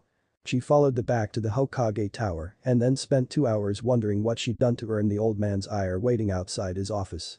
The Hokage will see you now, the old man's secretary announced. Jonin instructor Kurenai reporting as ordered, Hokage-sama. She announced as she came to a stop before the old man's desk. I presume you know why I called you here, Kurenai? The Hokage asked in a deceptively calm voice. No, Hokage-sama, she replied, honestly confused by the question. Kakashi was found huddled in an alley behind a dumpster crying by a patrol last night and you're telling me you don't know anything about it? I honestly don't, Hokage-sama, the woman agreed. What do you think could have caused the man to suffer a breakdown like that? Ninjutsu or being drugged, Hokage-sama, Kurenai replied. I would lean towards it if the tox cream came back clean. It did, he allowed. Where were you last night? Drinking with the other instructors, Hokage-sama, Kurenai answered. We get together almost every night to brag about our students. You didn't think it was odd when Kakashi didn't show? No, Hokage-sama, she replied, a bit confused by the question. Why would he have shown up? It's not like he had a genin team or anything. I see. Seemed like the man's chronic tardiness had bitten him in the ass. Dismissed. Yes, Hokage-sama, Kurenai agreed. As she was walking out the door, she flashed back to Anko telling her about how she'd given advice and a target to Hinata. The woman paused for a moment, unsure if she should go back and report her suspicions to the Hokage, before deciding that it was better for all involved if she didn't.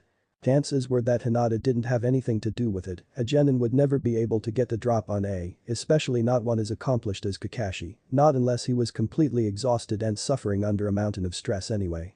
Putting the matter out of her mind, she left the Hokage's office to retrieve her team. Anko's features softened as she glanced down at the extra brat.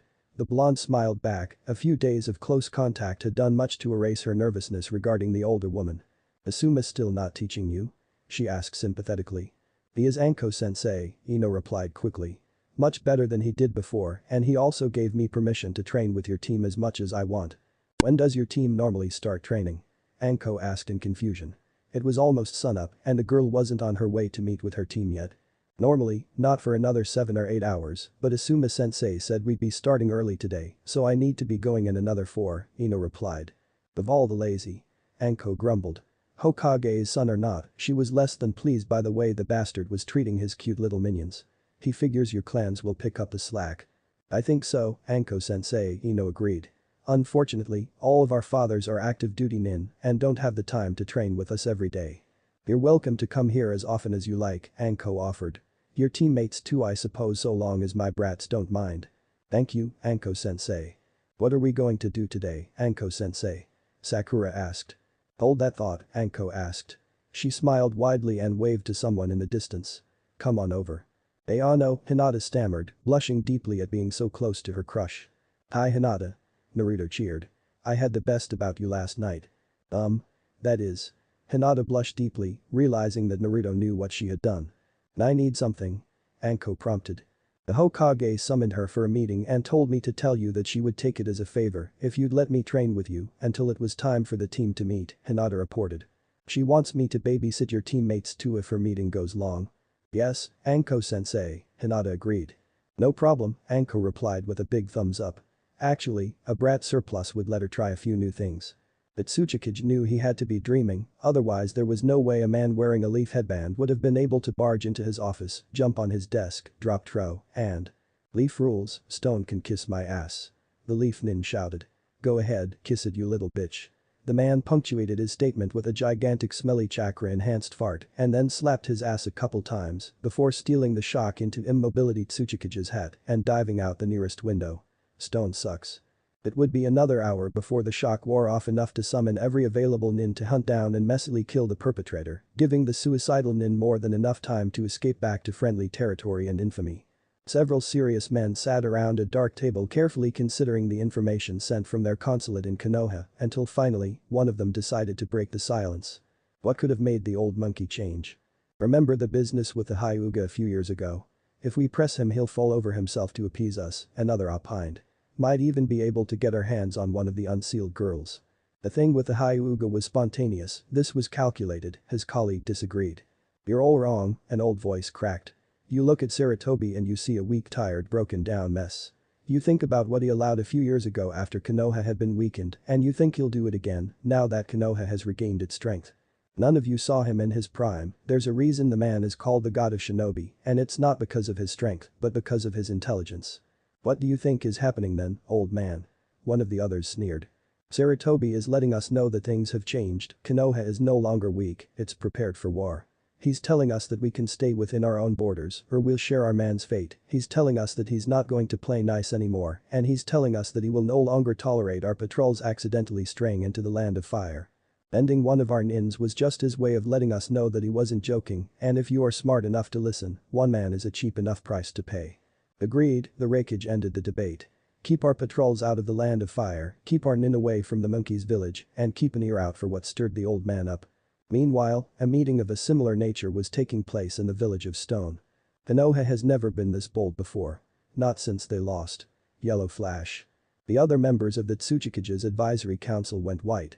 If he did have an heir, now would be about the right time for him or her to have entered ninja service, one ventured. Secret children were nothing new to the ninja world. "It fits." The Tsuchikage scowled. "Alert our diplomats. They are to back off from their aggressive stance. If Konoha is seeking a war so they can unleash the second flash upon us, they are to be disappointed. We won't give them the opportunity." The percentage of missions they received from the civilian population by appearing to be the ones wanting peace lined their coffers for the last decade. If there is going to be a war in the future, we want to be the ones the civilians trust and turn to. Chapter 32. 3 times is enemy action. Kurenai heard a low rumble as she approached Anko's favored training ground, causing a nervous trickle of sweat to work its way down her brow. Seeing a fireball the size of a house pass over her head caused the woman to break out in a dead run. Her pace increased when she saw Anko in the distance, dodging a near-literal rain of kunai, as the number actually blotted out the sun above the woman for a moment. "You'll never take me alive." Anko screamed defiantly with a wide grin on her face. "That's fine with us."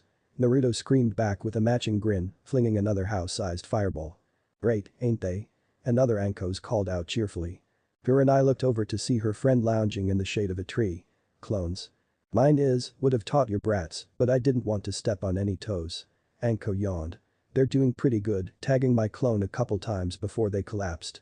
"Come back here so I can kill you." Naruto's distant voice echoed. "I see." Kurenai looked around. "Where are my students?" "Sleeping it off in one of the sheds," Anko replied. "Have my other 2 keeping an eye on them." Her brats number 2 and 3 had managed to keep from passing out and had only vomited twice, she was so proud. "How is it that your 3 are still able to move after my 3 have passed out?" Kurenai asked. Surely they weren't that far behind. She wasn't being too soft on them, was she? "Nah, 2 of mine aren't much better than your 3, so I wouldn't worry about it too much." Blaming the academy for that, Anko snorted in disgust. "How is it that Naruto is still going?" "Brat has insane stamina, already burned through 3 of my clones one after another," she replied proudly. Not that he'd realized that, it was important for a student to think that their instructor was the right hand of God. "Your girl put a lot of thought into her pick, I'll tell you that much, and considering her eyes we know he's probably packing a serious package and he's damn good with his hands." "Guess we'll have an easy day of it, then," Kurenai mumbled, doing her best to ignore the innuendo. "I had an idea about that," Anko chirped. "What's that?" "We do a little impromptu lesson on cooking in the field," Anko replied.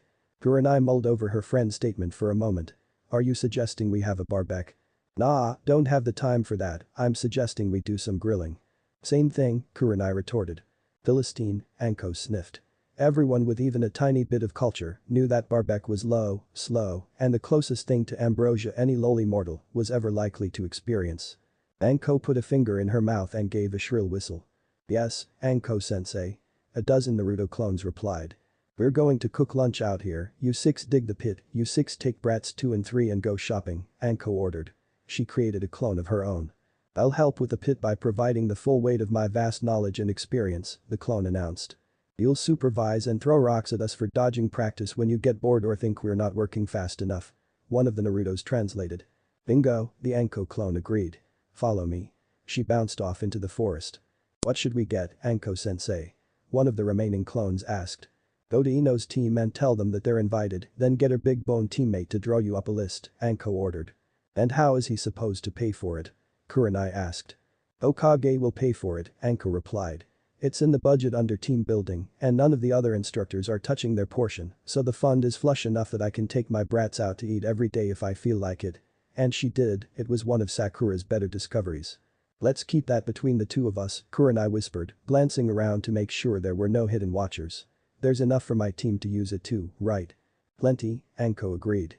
"No one else seems to use it." "No one else knows about it," Kurenai corrected. "And no one else needs to find out," Anko finished. Danzo was in a rather foul mood. It seemed that his major source of funds had been discovered by the Hokage, making it unwise at best to attempt to continue using it. That in turn would cause more than a few problems until he found a way to replace the missing funds. Sometimes it sucked to be him. His pondering came to an abrupt halt when something smacked him in the head. Glancing up, he noticed the silhouettes of several ninja rooftopping above, their features obscured by the sun. "Lousy kids," the old man grumbled. At least they weren't on his lawn. He went cold after he saw what had hit him. A sweet potato, a root vegetable. "Just luck doesn't mean a thing," he mumbled to himself. "Doesn't mean a thing," he repeated firmly, trying to sound convincing. Sakura slowed down, prompting her teammates to do the same. "What's wrong?" Sasuke asked. "Hole in my shopping bag," Sakura replied. "Lose anything?" Naruto asked.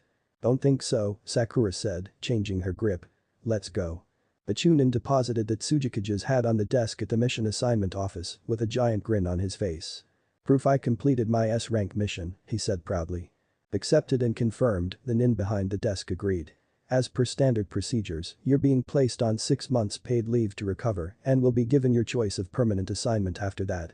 Do you wish to remain at the academy?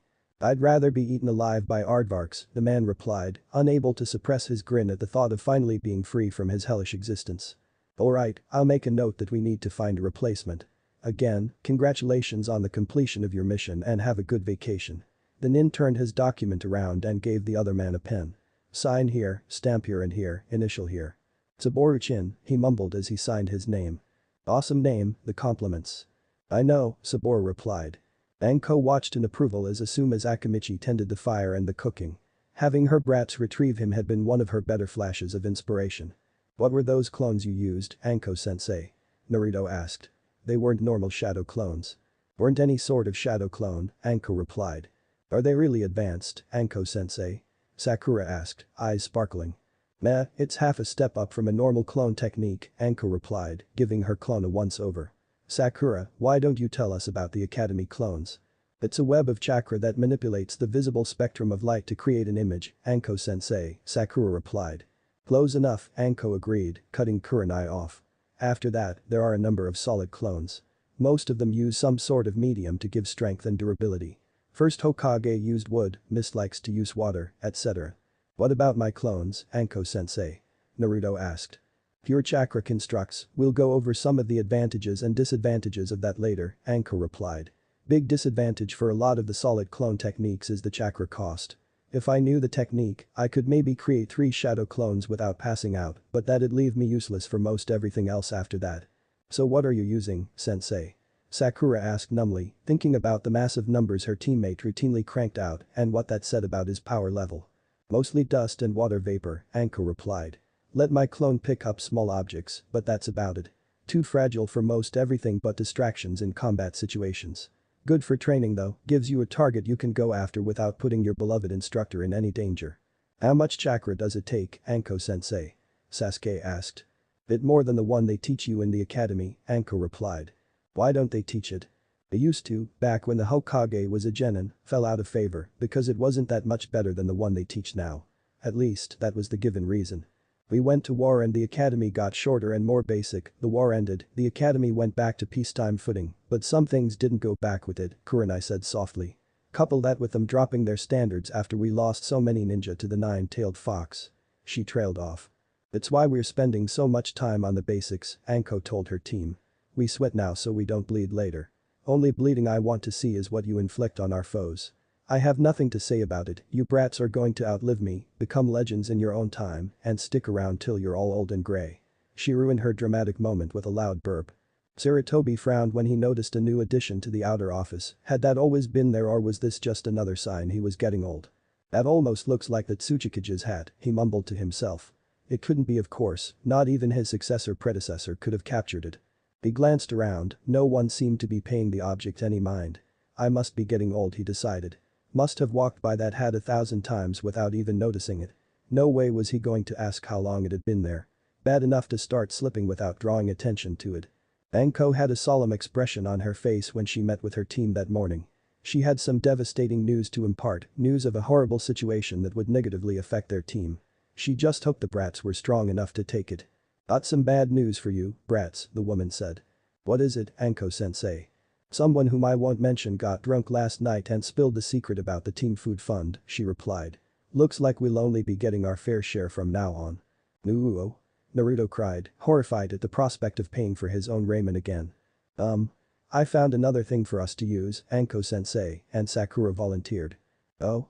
Anko perked up. This fund is for the purchase and replacement of ninja equipment, Anko-sensei, Sakura said shyly. In that case, I've got a special treat for you today, brats, Anko said with a wide grin. You're gonna love this. What is it, Anko-sensei? Naruto asked. Explosive tags. Anko cheered. We're gonna play with a stack I got from stores, then we're gonna learn to make our own. Her smile deepened. But first, we're going to go shopping for new top-of-the-line equipment, thanks to Sakura. Thanks Sakura. Thank you, Sakura, the other two genin said dutifully. Follow me. Anko bellowed. Anzo was less than pleased by how his week had been going. First he'd lost his biggest source of income, then he'd gotten a scare thanks to a bizarre coincidence that could not have possibly meant anything, and now he'd received a message that it looked as if his second largest source of revenue had also been compromised. How in the hell was the old bastard finding his secret accounts? Anko and her students' jaws dropped as they watched a rising plume of mud and produce. A small part of her mind noted that the mushroom cloud made a lovely picture with a farmhouse in the background. Next lesson, brats, Anko said cheerfully. When you accidentally test explosives in a farmer's field, run away before he has a chance to see who you are. Ready? Her grin deepened when her 3 students turned and fled into the forest without waiting for her. They grow up so fast. The instructor wiped a tear from her eye as she took off after them. Danzo's expression fell when he walked through his front gate to see the state of his home. The roof and grounds were covered with clods of dirt and he peeled carrots. Twice by coincidence, Danzo mumbled to himself. This doesn't mean a thing, it's just a coincidence, there's no way the old bastard even suspects. It was probably just a prank, he tried to convince himself. Yes, just a prank, nothing to worry about, he muttered, twitching a bit. The spy's expression didn't change as he walked past the crater where his hideout used to be. It seemed Konoha had found one of his bolt holes, just a little reminder to be on his guard. Anko had a look of deep contentment on her face as she watched her students make their first explosive tags. Life was good at the moment, being given a genin team to do much to exorcise the demons from her past. Not only were her 3 brats tangible proof of the Hokage's trust in her, they gave her something to focus on, a goal to make them the greatest ninja they could be. Finished, Anko-sensei. Naruto bellowed. How about the other 2? Anko asked. Can't seem to get it right, Anko-sensei, Sakura admitted. HN, Sasuke agreed. That's what practice is for, Anko replied, flashing a toothy grin. We're not afraid of practice, are we? No, Anko-sensei. The genin replied. Of course we aren't, Anko agreed. Why don't we test out Naruto's attempt and get back to it? Okay, Anko-sensei, Naruto agreed. Follow me. Anko bellowed. She led her students through the forest to a wide pock-marked meadow. This is one of the places used to test out new seals and whatnot. Figure it'd be best to do our testing here after what happened at the farmer's field. What happened at the farmer's field, Anko-sensei? Sakura asked innocently. We were all in training ground 5 all morning, Naruto agreed. Which isn't anywhere near any farmer's fields, Sasuke pointed out. Silly me, Anko said with a proud expression. Must have been thinking about something else. They say the memory is the first thing to go, Anko-sensei, Naruto sympathized. Your tongue will be the first thing to go if you were making a crack about my age, Anko replied. Let's test those tags. Naruto yelled. Where should I put it, Anko-sensei, our young and beautiful instructor? On that old stump over there in the middle of the meadow, Anko ordered. Good sucking up, but try to be more subtle next time. Naruto created a clone to carry out the placement. Now what, Anko-sensei? We put a bit of distance between us and the explosives, Anko replied. She led the genin to a rocky outcropping. Preferably one with a view. Now I get to see if my darling students were paying attention when I showed them that earth-moving chakra control exercise. You want us to create a bunker, Anko-sensei? Sakura asked. Just dig the hole, I'll take care of the bunker, Anko ordered. 3 minutes and 4 later, they were all safely under cover. Now, Anko-sensei? Naruto asked eagerly. Now, she ordered. Fire in the hole, fire in the hole, fire in the hole. Naruto bellowed. Ooh. The force of the explosion lifted all 3 genin up and flung them around like rag dolls. What did you do to that tag, Naruto? Sakura screamed. What, I can't hear you, you're going to have to speak louder. Naruto replied, a gigantic grin on his face. Explosives were awesome. Danzo was surveying his newly cleaned yard when he heard a muffled thump in the distance. That almost sounded like. He dismissed the thought, it was impossible. The one-armed man turned around and took 1 step towards the house when he heard a crash behind him. Embedded in the earth where he'd been standing a moment before was a massive root. If he'd decided to go back to the house 1 second later, he'd have been killed. A nervous trickle of sweat worked its way down the old man's brow. He was a firm believer in the old saying that once was chance, twice was coincidence, and 3 times enemy action. This was the 3rd time that a root had been delivered to him. Not only did Sarutobi know that Root had not been disbanded, he was taunting him, showing how easy it was to breach his security. Showing how easy it would be to remove him. Every second he remained among the living was a gift from the Hokage, every breath he took was only by the will of the Hokage. He was beaten and there was nothing he could do about it. At least. Not at the moment. 4 dazed nin stared at the giant crater in dumbfounded shock. That had to have been the coolest thing any of them had ever seen, it was magic, it was an artistic masterpiece. How did you do that? Anko asked after the ringing stopped. I just put as much chakra into it as I could, Naruto replied. That's great, we'll definitely have to do that again. Anko laughed. I was worried for a sec that you wouldn't be able to repeat it. We'll just have to remember to get further back next time, Sasuke agreed. I wonder what would happen if all of us put as much chakra in as we could while it was being made. Sakura mused. No reason we shouldn't find out, Anko said happily, she loved her brats. Chapter 33. Yuzu Circus. The Hokage considered the information his ninja had brought him concerning the appearance of his student in the Forest of Death. One could deduce a number of things based on his most promising student's return to his home village. 1. Orochimaru was planning something big. 2. Orochimaru did not think that revealing himself would compromise his plans. 3. Those plans were not going to be good for the village or its population. It was never wise to be too confident of one's own capabilities, especially not when facing an accomplished nin that was sure to have taken them into account. Asking for reinforcements from Suna was out, the close relationship between the two villages was anything but secret. Sarutobi sighed in frustration. Anko, I need you to do something for me. Anything, Hokage-sama, the ninja said instantly. There should be a circus passing through the northern edge of the fire country right now. I need you to go and ask the ringmaster to put on a show in Konoha as part of the final exam. Tell her who you are, use your full name, and about your encounter with Orochimaru. Then tell her that I'm personally asking for help. Yes, Hokage-sama, the woman agreed, confused but unwilling to question her leader. The gesture from the old man dismissed his nin, and she was gone in a flash. Even going at top speed, it took her nearly 3 days to get to the traveling show and back with their response to the Hokage's request. Anko found herself quickly ushered into the Hokage's office only minutes after she'd re-entered the village and found herself faced with an old man eager to hear her news. How did your meeting go, Anko? The Hokage asked. I'm not sure, Hokage-sama, Anko admitted. She states that she's willing to grant you as much aid as you granted them when they needed it. Said she was quite eager to see you repaid since you more than anyone else was responsible for helping them become what they are today. She seemed quite happy about the news, Hokage-sama, but there was something about her attitude that seemed off. She's hoping to see the village burn and planning to piss on my grave after it happens, Sarutobi translated calmly. To be expected, I suppose. Anko remained silent, waiting for further orders. Go back and tell her that while it may be possible to pluck what she wants from the ashes, it's equally possible that her treasure will be damaged before she can retrieve it. Stress that I am not making a threat, merely stating a fact. Tell her that she may come and take it if she is able to convince it to go willingly and tell her that she is able to name her price on top of that. Yes, Hokage-sama. Anko returned 3 days later with welcome news, the circus was on their way. Sarutobi did not rise to his feet when the ringmaster, a one-eyed red-headed woman that bore a strong resemblance to her younger sister, entered the room accompanied by half a dozen nin in clown makeup plus one familiar-looking waitress. Looks like sand in on it, the red-headed woman stated as she propped her feet on the Hokage's desk. Our fees just doubled, payable in advance of course. You're sure of that? Sarutobi asked calmly, ignoring the disrespect he was being shown. We took a couple prisoners on the way here, she replied. We were better at convincing than they were at enduring. We've had a lot of practice thanks to you. What happened was unfortunate but we know exactly the deal they cut to keep you out of things, the woman barked. Didn't work out so well for you, did it? I find it amusing that they treated their word to you with just as much respect as you had for yours to us.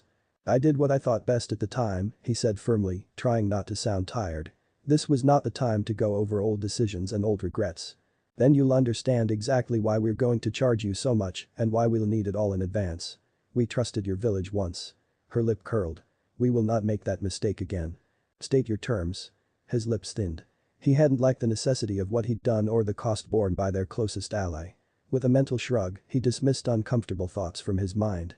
With his hat came the responsibility of making decisions that no one else could and the burden of carrying the guilt for those same decisions. What he'd done in hopes of making a lasting peace. Something that would have been worth betraying a dozen allies. In his mind, the fact that it had not was unfortunate, but no way implied that his actions had been wrong. Mistakes happened, deals failed, hopes went unanswered. Those were all aspects of life. We also want you to turn over Naruto-kun's inheritance, AM spoke up calmly. Everything he should have gotten plus 20% compounded interest. So long as he agrees to go with you, the Hokage sighed. You're acting like you think he won't, the part-time ramen shop waitress said with a wide grin. I myself don't think there's much chance of him staying after we share a few details with him. Of how you tried to steal his legacy for the good of the village. Giving it to him would have been the same as telling the world who his parents were, the Hokage said shortly.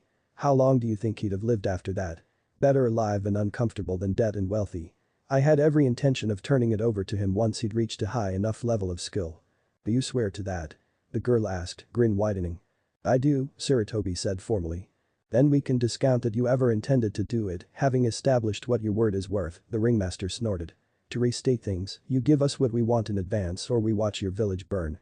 You give the slightest hint that you'll renege and we'll join the others in wiping this village off the map and destroying all memory that it ever existed. Naruto wasn't sure what to think when AM arrived at his door and insisted he accompany her to his favorite place in the world, despite his protestations that he needed to meet with his new instructor. The hell with him, the girl had said simply. This is more important than anything that waste of flesh could ever want. She'd refused to elaborate despite him repeatedly asking for an explanation or at the very least some hint of what was going on. They entered the shop, which a small part of Naruto's mind noted was filled with unfamiliar people, bypassed the counter and walked to the back, finally pausing before the old man's office. She's in there, Naruto-kun, the waitress said with a smile of encouragement. She's been waiting to see you for a very long time. Who has? Go in and find out, AM replied, giving him an encouraging nudge. With a mental shrug, the boy threw open the door and stormed in to find out exactly what was going on. The office was mostly empty, save for the old man, his daughter who must have somehow managed to enter the room before he did, and a middle-aged woman with red hair and an eye patch over her right eye. Who are you? Naruto asked, staring at the strange woman. Your aunt, the one-eyed woman replied thickly. Your mother was my younger sister.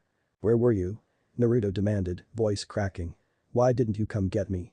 The woman looked away. We did as much as we could. Sent my best to keep an eye on you and sent as much money as we could spare to help with your upkeep. Believe me, there was nothing I wanted to do more than to come here and get you myself. Why didn't you? Because Sarutobi wouldn't give you up, his newly found aunt said with a sigh.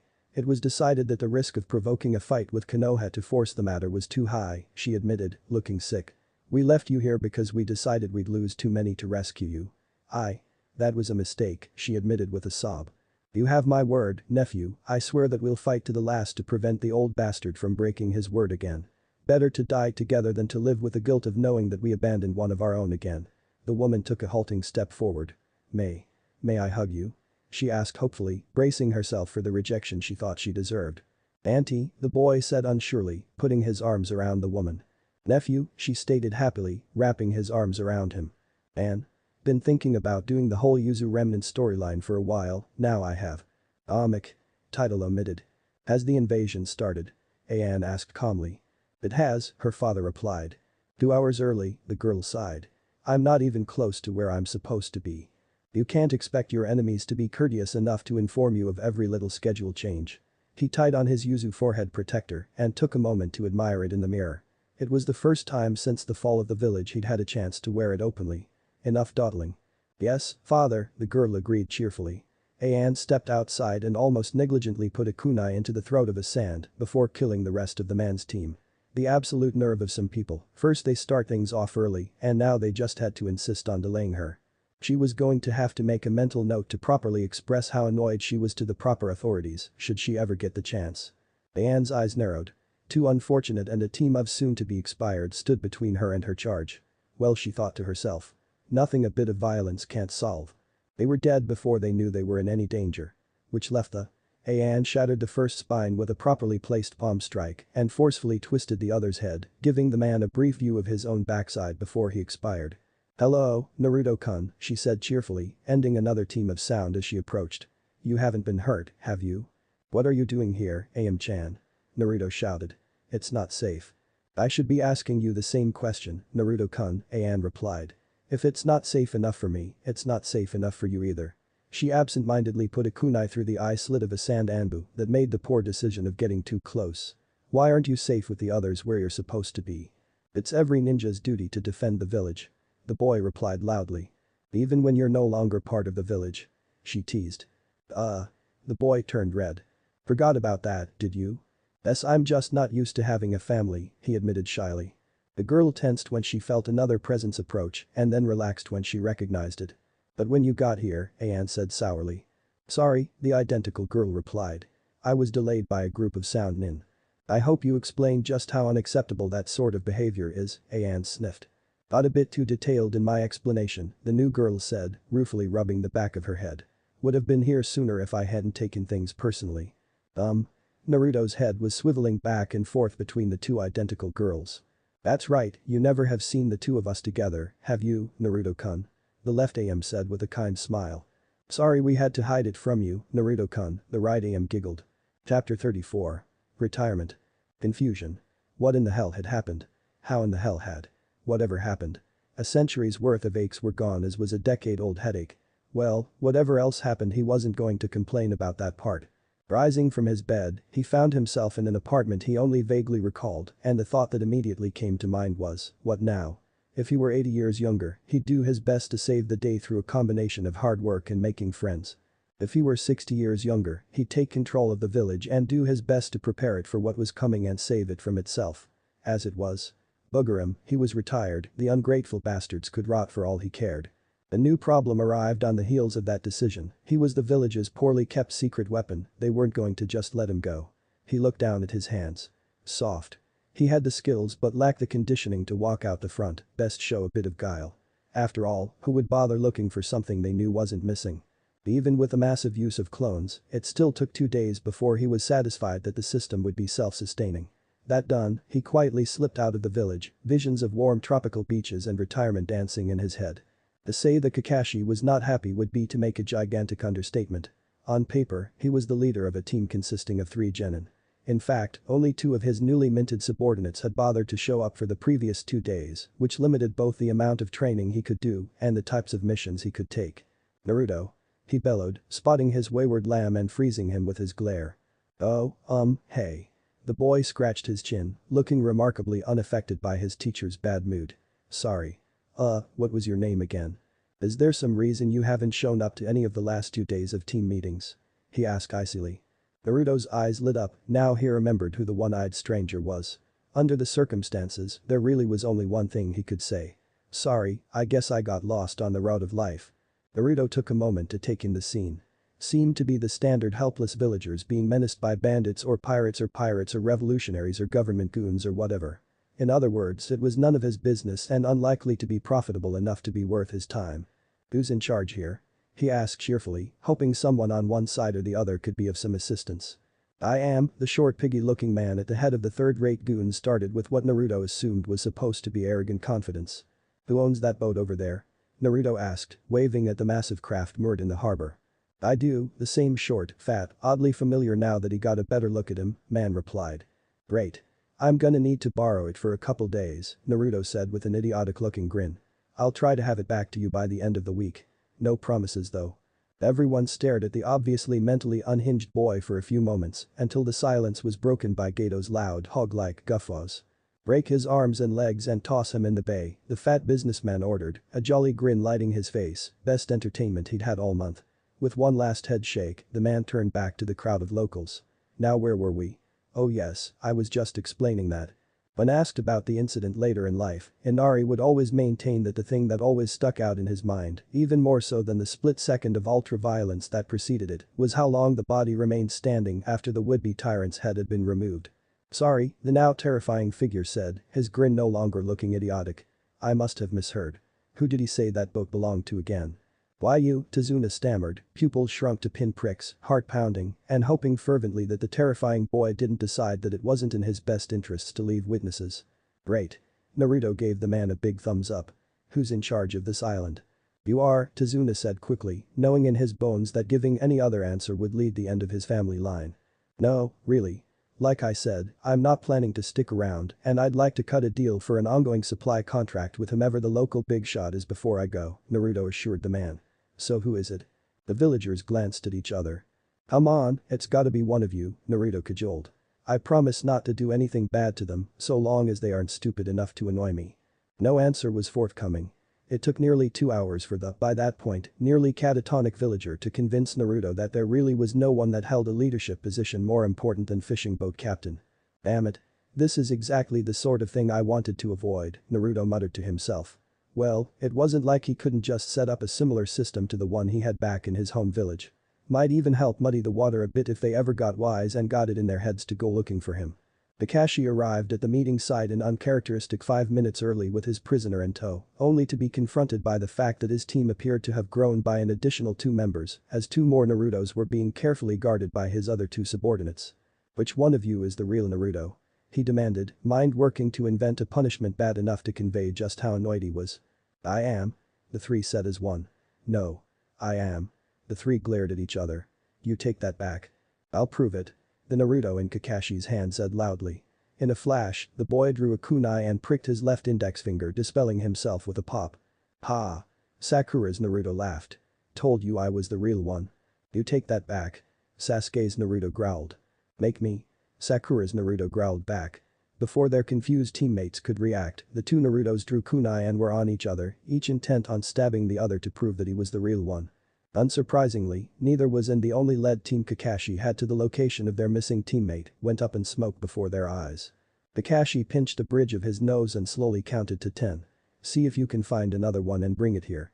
Be sure not to let it dispel itself this time. What if we find the real one, sensei? Sakura asked. Protect him from the clones, Kakashi replied. He didn't even want to contemplate the mental issues his wayward student must have to have created this sort of problem. It took more time than Naruto would have liked to get things set up in Wave, so it would require a minimal amount of future attention, but he figured it was best to set things up right in the first place than to have a mess dropped in his lap at some future date. Head north till we're out of sight, then west for a day, then zigzag to our final location. Aye, Captain. The Helm's clone agreed. Shall we drop a few of the crew off to watch our back passage? Yes. Aye, sir. The transformed parrot on the Helm's clone agreed. Neither Sakura or Sasuke were in any mood to put up with their teammates' usual shenanigans. 6 hours. It had taken them 6 hours to find and corral a clone to take back to their instructor. 6 hours of chasing clones that did not wish to be caught and were more than willing to lead them through parts of town so seedy their continued existence should not be permitted. 6 hours of being dumped into awful piles at slaughterhouses. 6 hours of trudging through sewers.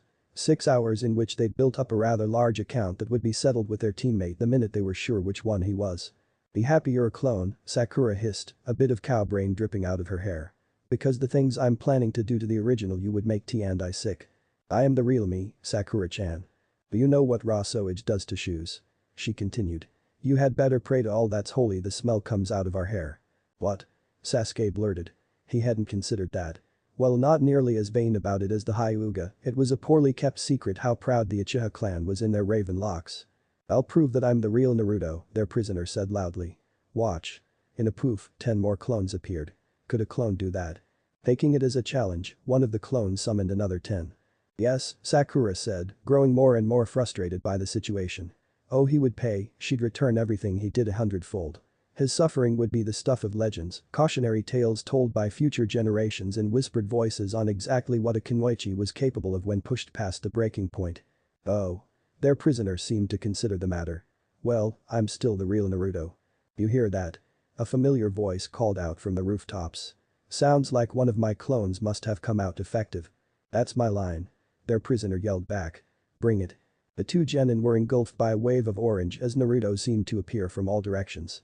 They descended from rooftops, boiled out of manhole covers, exited shops, and she would later swear that she even saw one pull itself out of a mailbox several sizes too small to fit it. The chaotic mass of orange was impossible to describe, so much so that both of the genin used the exact phrase in their mission reports. Alliances shifted in the blink of an eye as clone fought clone, no quarter asked or granted, as the smoke from the dispelled clones filled the streets, lowering visibility to just past the tip of a nose. I think it's stopping, Sakura ventured as the sounds of combat died down. Look, there are only 2 of them left. An idle part of Sakura's mind wondered where Naruto had found such a fearsome-looking sword. The rest of it was gibbering in terror at the thought of Naruto, of all people, in possession of such a fearsome-looking sword. There can be only one. Naruto intoned as he raised his sword to behead the kneeling Naruto.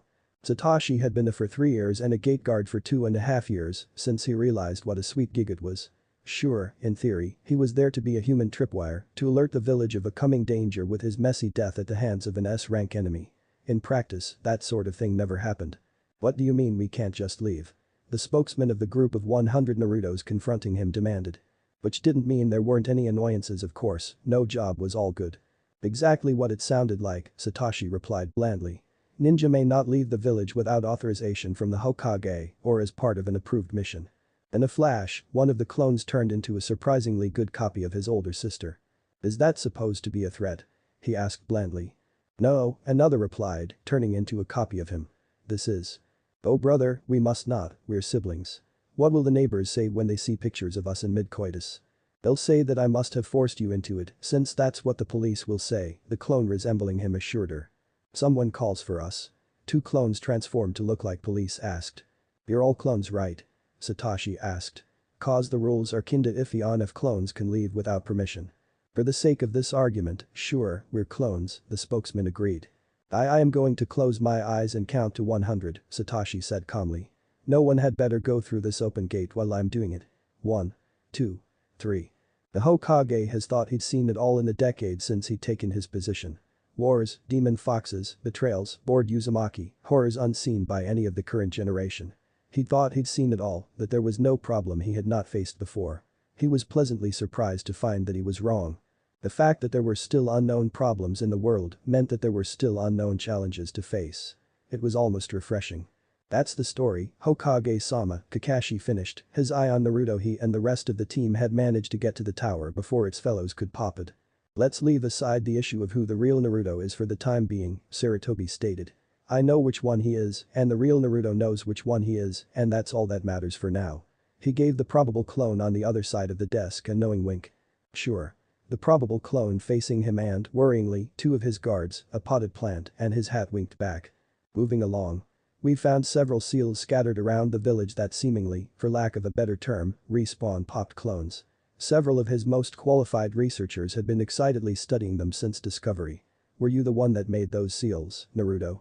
Sure was, the probable clone replied proudly.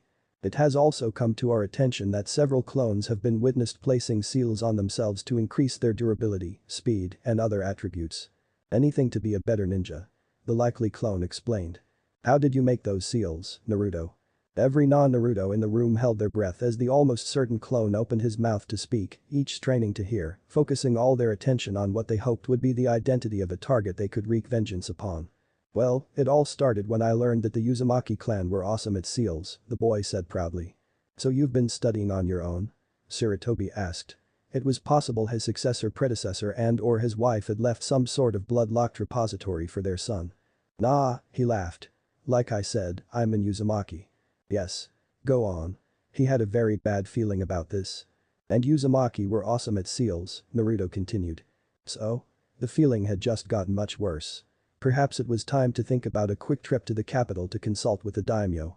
So I must be awesome at seals, Naruto finished proudly. It all clicked when I figured that out. I see. Or perhaps an extended trip to the land of wind to meet with their closest ally. What did your instructor say when you asked him about the matter? Well. On the day I was going to, he showed up 3 hours late and then told me that he had more important things to do than to explain things to me that were way above my level. Then he told us what mission we were doing that day and read porn while we did it. Porn being the thing more important than teaching me. I see. 3 of the old man's guards nearly lost bladder control after getting a glimpse of the old man's expression. Sakura, Sasuke, is this true? It might be, the pink-haired girl said nervously. I don't remember that particular incident, but it sounds like the sort of thing that sensei would do. I see. The old man thought the matter over for a few moments. Kakashi.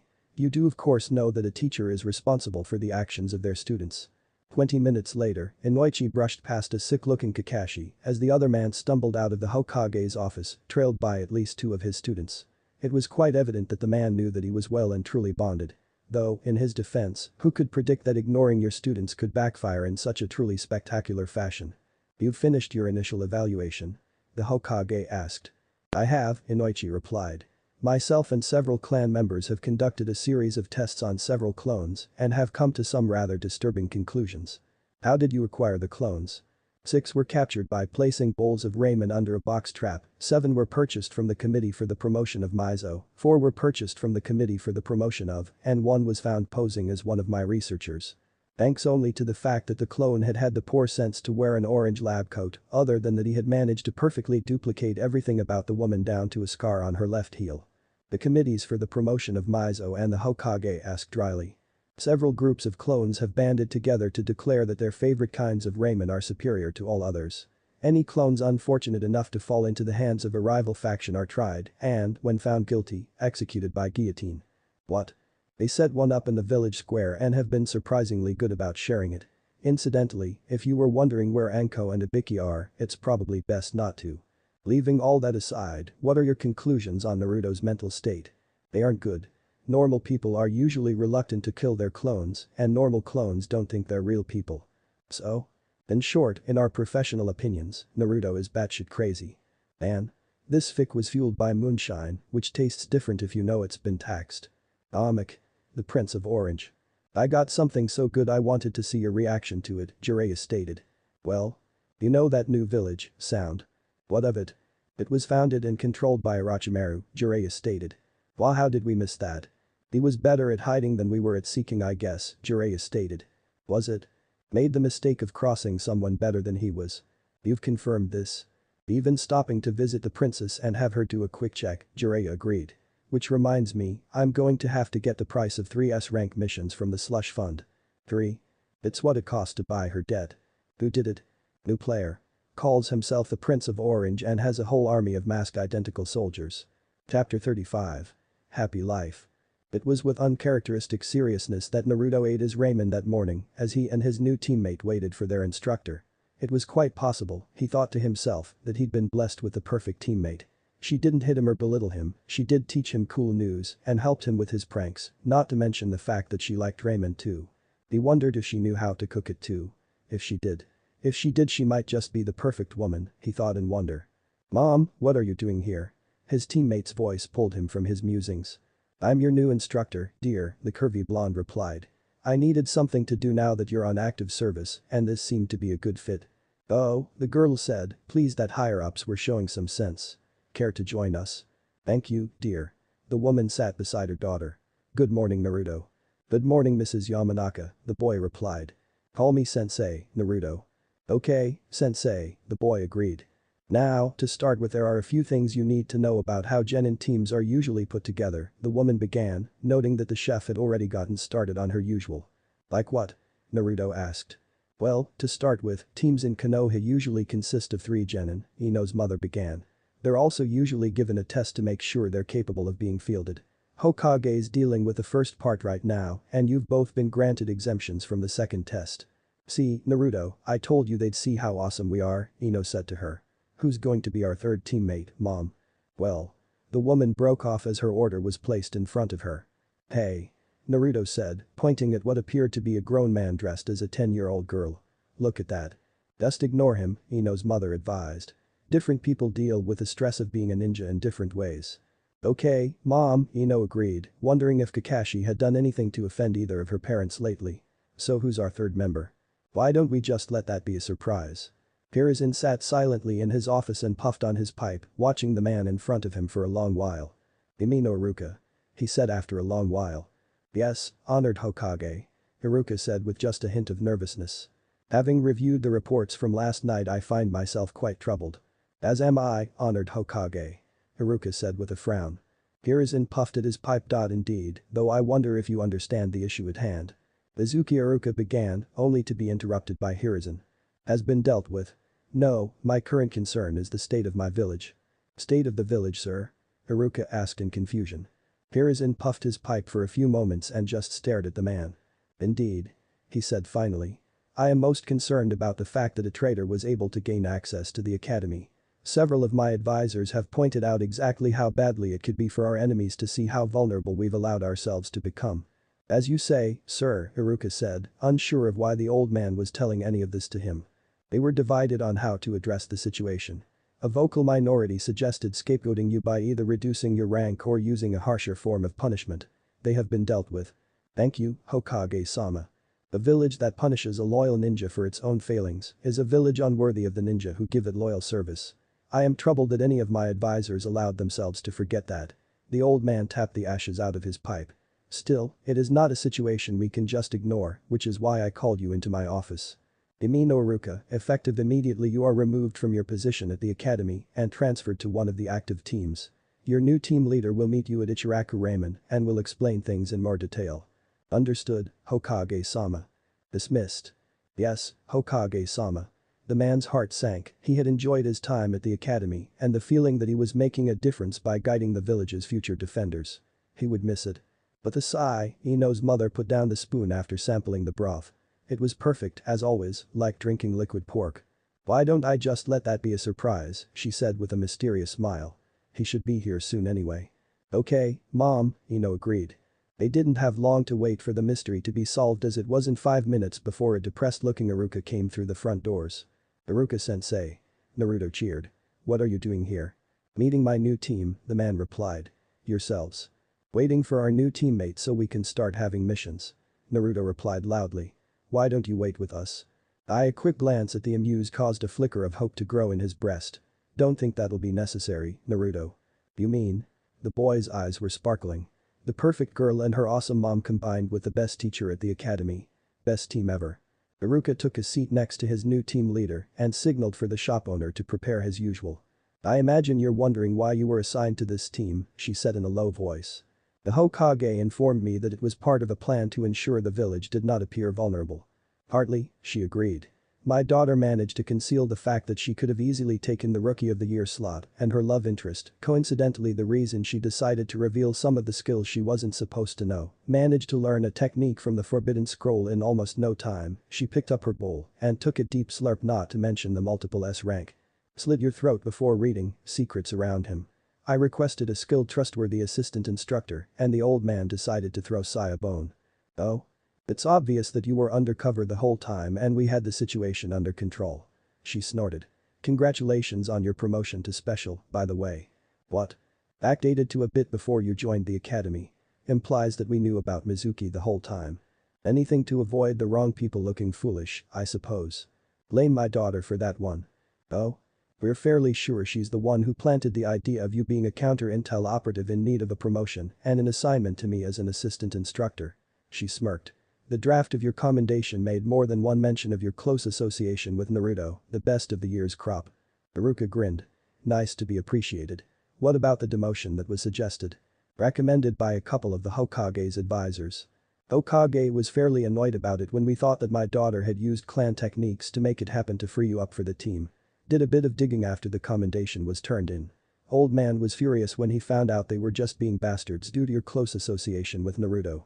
Give it a day, and we'll announce their deaths in a series of tragic and horrific accidents. Nice to see that the old man is looking out for us. What now? Now we take those two. She indicated the two genin eating ramen at the counter. As our apprentices, Ino vetoed every other genin as being either annoying or potential competition. I see. Yet another reason you think she's responsible for my assignment. Ino's mother frowned. Going to have that talk with her about that. She needs to learn that it's unacceptable to tamper with people's minds to make sure she has a good team. A conversation they'd have shortly after she was able to find a reason better than because I said so. So what's the plan? Current hope is that you'll be willing to go back to the academy after your promotion tour to give you a couple teams and then send you back to the academy as the commandant. The sun was beginning to set by the time Kakashi arrived to meet his new team. To the man's surprise, only one of his cute new students was still there waiting for him. Sakura glared at her team leader. You're late. Sorry, I saw a group of civilians eyeing my backside, so I did an evasive maneuver, then clung to the bottom of a cart to get out of the immediate area. Then I disguised myself as a 10-year-old girl before making my way here. It took longer to change out of the disguise than I had anticipated. Liar. The mood in the academy was solemn that morning as the instructors realized that with Iruka's absence came the horrifying specter of work. Gone were the days they could dump troublemakers, clan scions, and idiots onto one teacher. Without Iruka to deal with all the problematic students, they were all going to have to actually work. I hear the Hokage's honored grandson has been taking lessons from the biggest troublemaker in the village, one of the instructors said, while pouring a generous amount of alcohol into their coffee. Meaning that he was likely to be even more difficult than before and that left aside the political considerations. Nodded. Nodded. Half a dozen instructors said as one. Nod. Damn it. Ino's mother was somewhat nonplussed when she brought her team to the tower for their first mission and was immediately directed to the Hokage's office. The suspiciously innocent looks on the faces of her two genin did not fill her with confidence, nor did the look of resignation on the face of her assistant instructor. Her trepidation grew when, rather than being told to wait for the great man to spare a moment, they were immediately directed into this office. You called for us, Hokage-sama, Ino's mother stated, bowing low. Hey. Old man, call us here so you could get a look at my awesome team? Naruto bellowed. Ino's mother pinched a bridge of her nose as she contemplated exactly what she should do to show her displeasure before deciding that it would be better to find out exactly what the two had done to draw so much attention from higher up. Better for everyone if she knew how angry they'd made her before she showed them. That was one of the reasons, Naruto, Sarutobi said fondly. What did they do? Ino's mother asked in resignation. Nothing that my investigators have been able to prove, Sarutobi assured the woman. Might I ask why we were called here, Hokage-sama, Iruka prompted respectfully. As you are no doubt aware, most genin are assigned D-rank missions at the beginning of their careers. These missions range from dog walking to babysitting to weeding gardens. This gives the new team a chance to get a bit of experience working together in a safe environment before being given more difficult tasks to perform and being sent into more hazardous situations. I am afraid that at this time anyway, there are no D-rank missions that I can assign to your team. May we ask why, Hokage-sama? Iruka asked, knowing that there was seldom a shortage of menial tasks that needed to be accomplished. I'm afraid that it is due to the fact that the civilian population refuses to have anything to do with your team. Well, 2 members of your team. What? Ino's mother asked dumbly. She'd never heard of anything similar ever happening. Specifically, they state that while they do not wish to hire your team for any work that would have you anywhere near them, it is not because of any failings on your part, it is because, quote, you are far too awesome to associate with civilians like themselves. They further go on to state that they would prefer it if you had as little to do with them as possible, because they are afraid that, quote, your awesomeness might be diminished by their lack of awesomeness. They further went on to state that they are willing pay for an ongoing D-rank to have your groceries delivered so that you never have any reason to go into any of their shops and another to deliver any other supplies you might need or just generally run any errands for you that might take you into a civilian-owned shop. Mrs. Yamanaka was regarding her daughter with a look of profound suspicion by the time the Hokage finished, while the girl in question did her best to look as innocent as possible, while Naruto nodded along as if he'd expected it. This puts us in a bit of a bind, the Hokage continued. It is my firm belief that D-rank missions are vital to the proper peacetime development of a ninja, at the same time D-rank missions for the village and clans make up only a small portion of the available mission pool. And? Just thought I'd point out that I based Ino's powers on her father. Looked up the skills he's displayed and gave her reduced versions of them. Doubt that'll stop people whining about how overpowered I made her, but that's the way life works. Scene inspired by and modified from one written by Vive. Amic. True romance. The No has Death Lily. The supposed missing nin screamed. No. It's impossible, it can't be you. You're dead. They told me you were dead. Ino's mother grinned as she drove her kunai through his ear canal into his brain. Happily, they were wrong. What was that about, Mom? Ino asked. Well, it all dates back to the war, the woman began, speaking as she stripped the body of anything useful. Your father was an up-and-coming star in T&I, who was tasked to brief me on my latest assassination target. You were an assassination specialist, Mum. That in heavy combat, she agreed. You have to remember, this was before I married your father and got access to the clan techniques. And I was quite taken with him, so I did what any nin in my situation would do. She giggled. I gathered every piece of information I could on him so I could devise a plan to make him mine. I learned that the Yamanaka clan has always been florists. Knowing that, I guess it's pretty obvious what happened next. I started sending bouquets of red spider lilies to the funerals of the people I killed and taking more and more assassination missions so I could kill more people, so I'd have to buy more flowers, so I'd have an excuse to visit your father in the shop. She giggled. Meanwhile, your father was working long hours at the office, shattering minds to get information for target lists so that I would go on more assassination missions, so that I would visit the shop to buy more flowers so he could see me again. That's really romantic, Mom, Ino cooed. War ended, missions dropped off, and we both moped around for a week till we finally managed to work up the nerve to simultaneously confess to each other. Amic by Vive. As such, Team 1, you are temporarily being assigned a very important C-rank mission. We have noticed unusual behavior from a number of civilian shopkeepers who have demonstrated unusual interest in or aversion to several of our new ninja. You are to conduct interviews with these shopkeepers and their known associates as a part of a background check being done by Sai. By any chance, did these civilians offer to pay for an ongoing D-rank mission in order to reduce their own contact with certain ninja? Mrs. Yamanaka asked idly. Why yes, Hiruzen said. Yes they did. Amic by Vive. Ara walked calmly into the Hokage's tower. Can I help you? The Chunin manning the front desk asked. I'm here to defect. Gaara said cheerfully. Wait what? The stunned man asked. I also have reason to believe that Orochimaru has killed my father and is impersonating him. Is this some kind of joke? Chunin asked. Nope. He stopped cursing at me, he stopped drinking, and he hasn't molested his secretary in at least a month. Gaara explained reasonably. Those are all red flags. I can see where that would be concerning. The Chunin nodded. I'll get someone with authority to discuss this with you. Let them know I have a few conditions. Gaara said. Anything in particular I should relay? I want Harino Sakura and Hyuga Hinata to do as I please. I also want Rock Lee to take my sister in manly fashion. She's a prissy bitch who needs to get laid. Gaara explained. You should probably also tell them that Orochimaru is going to attack during the third phase of the Chunin exams. Chapter 36. The Element War. Naruto watched impassively as the crew clones dumped the last body off of what had, until a couple minutes before, been a pirate ship. A gesture created another batch of clones, and soon his two ships were back on course to his island paradise, leaving only a group of well-fed sharks and a blood-stained straw hat behind. The Hokage smiled wide when Kakashi and Team 7 walked into his office.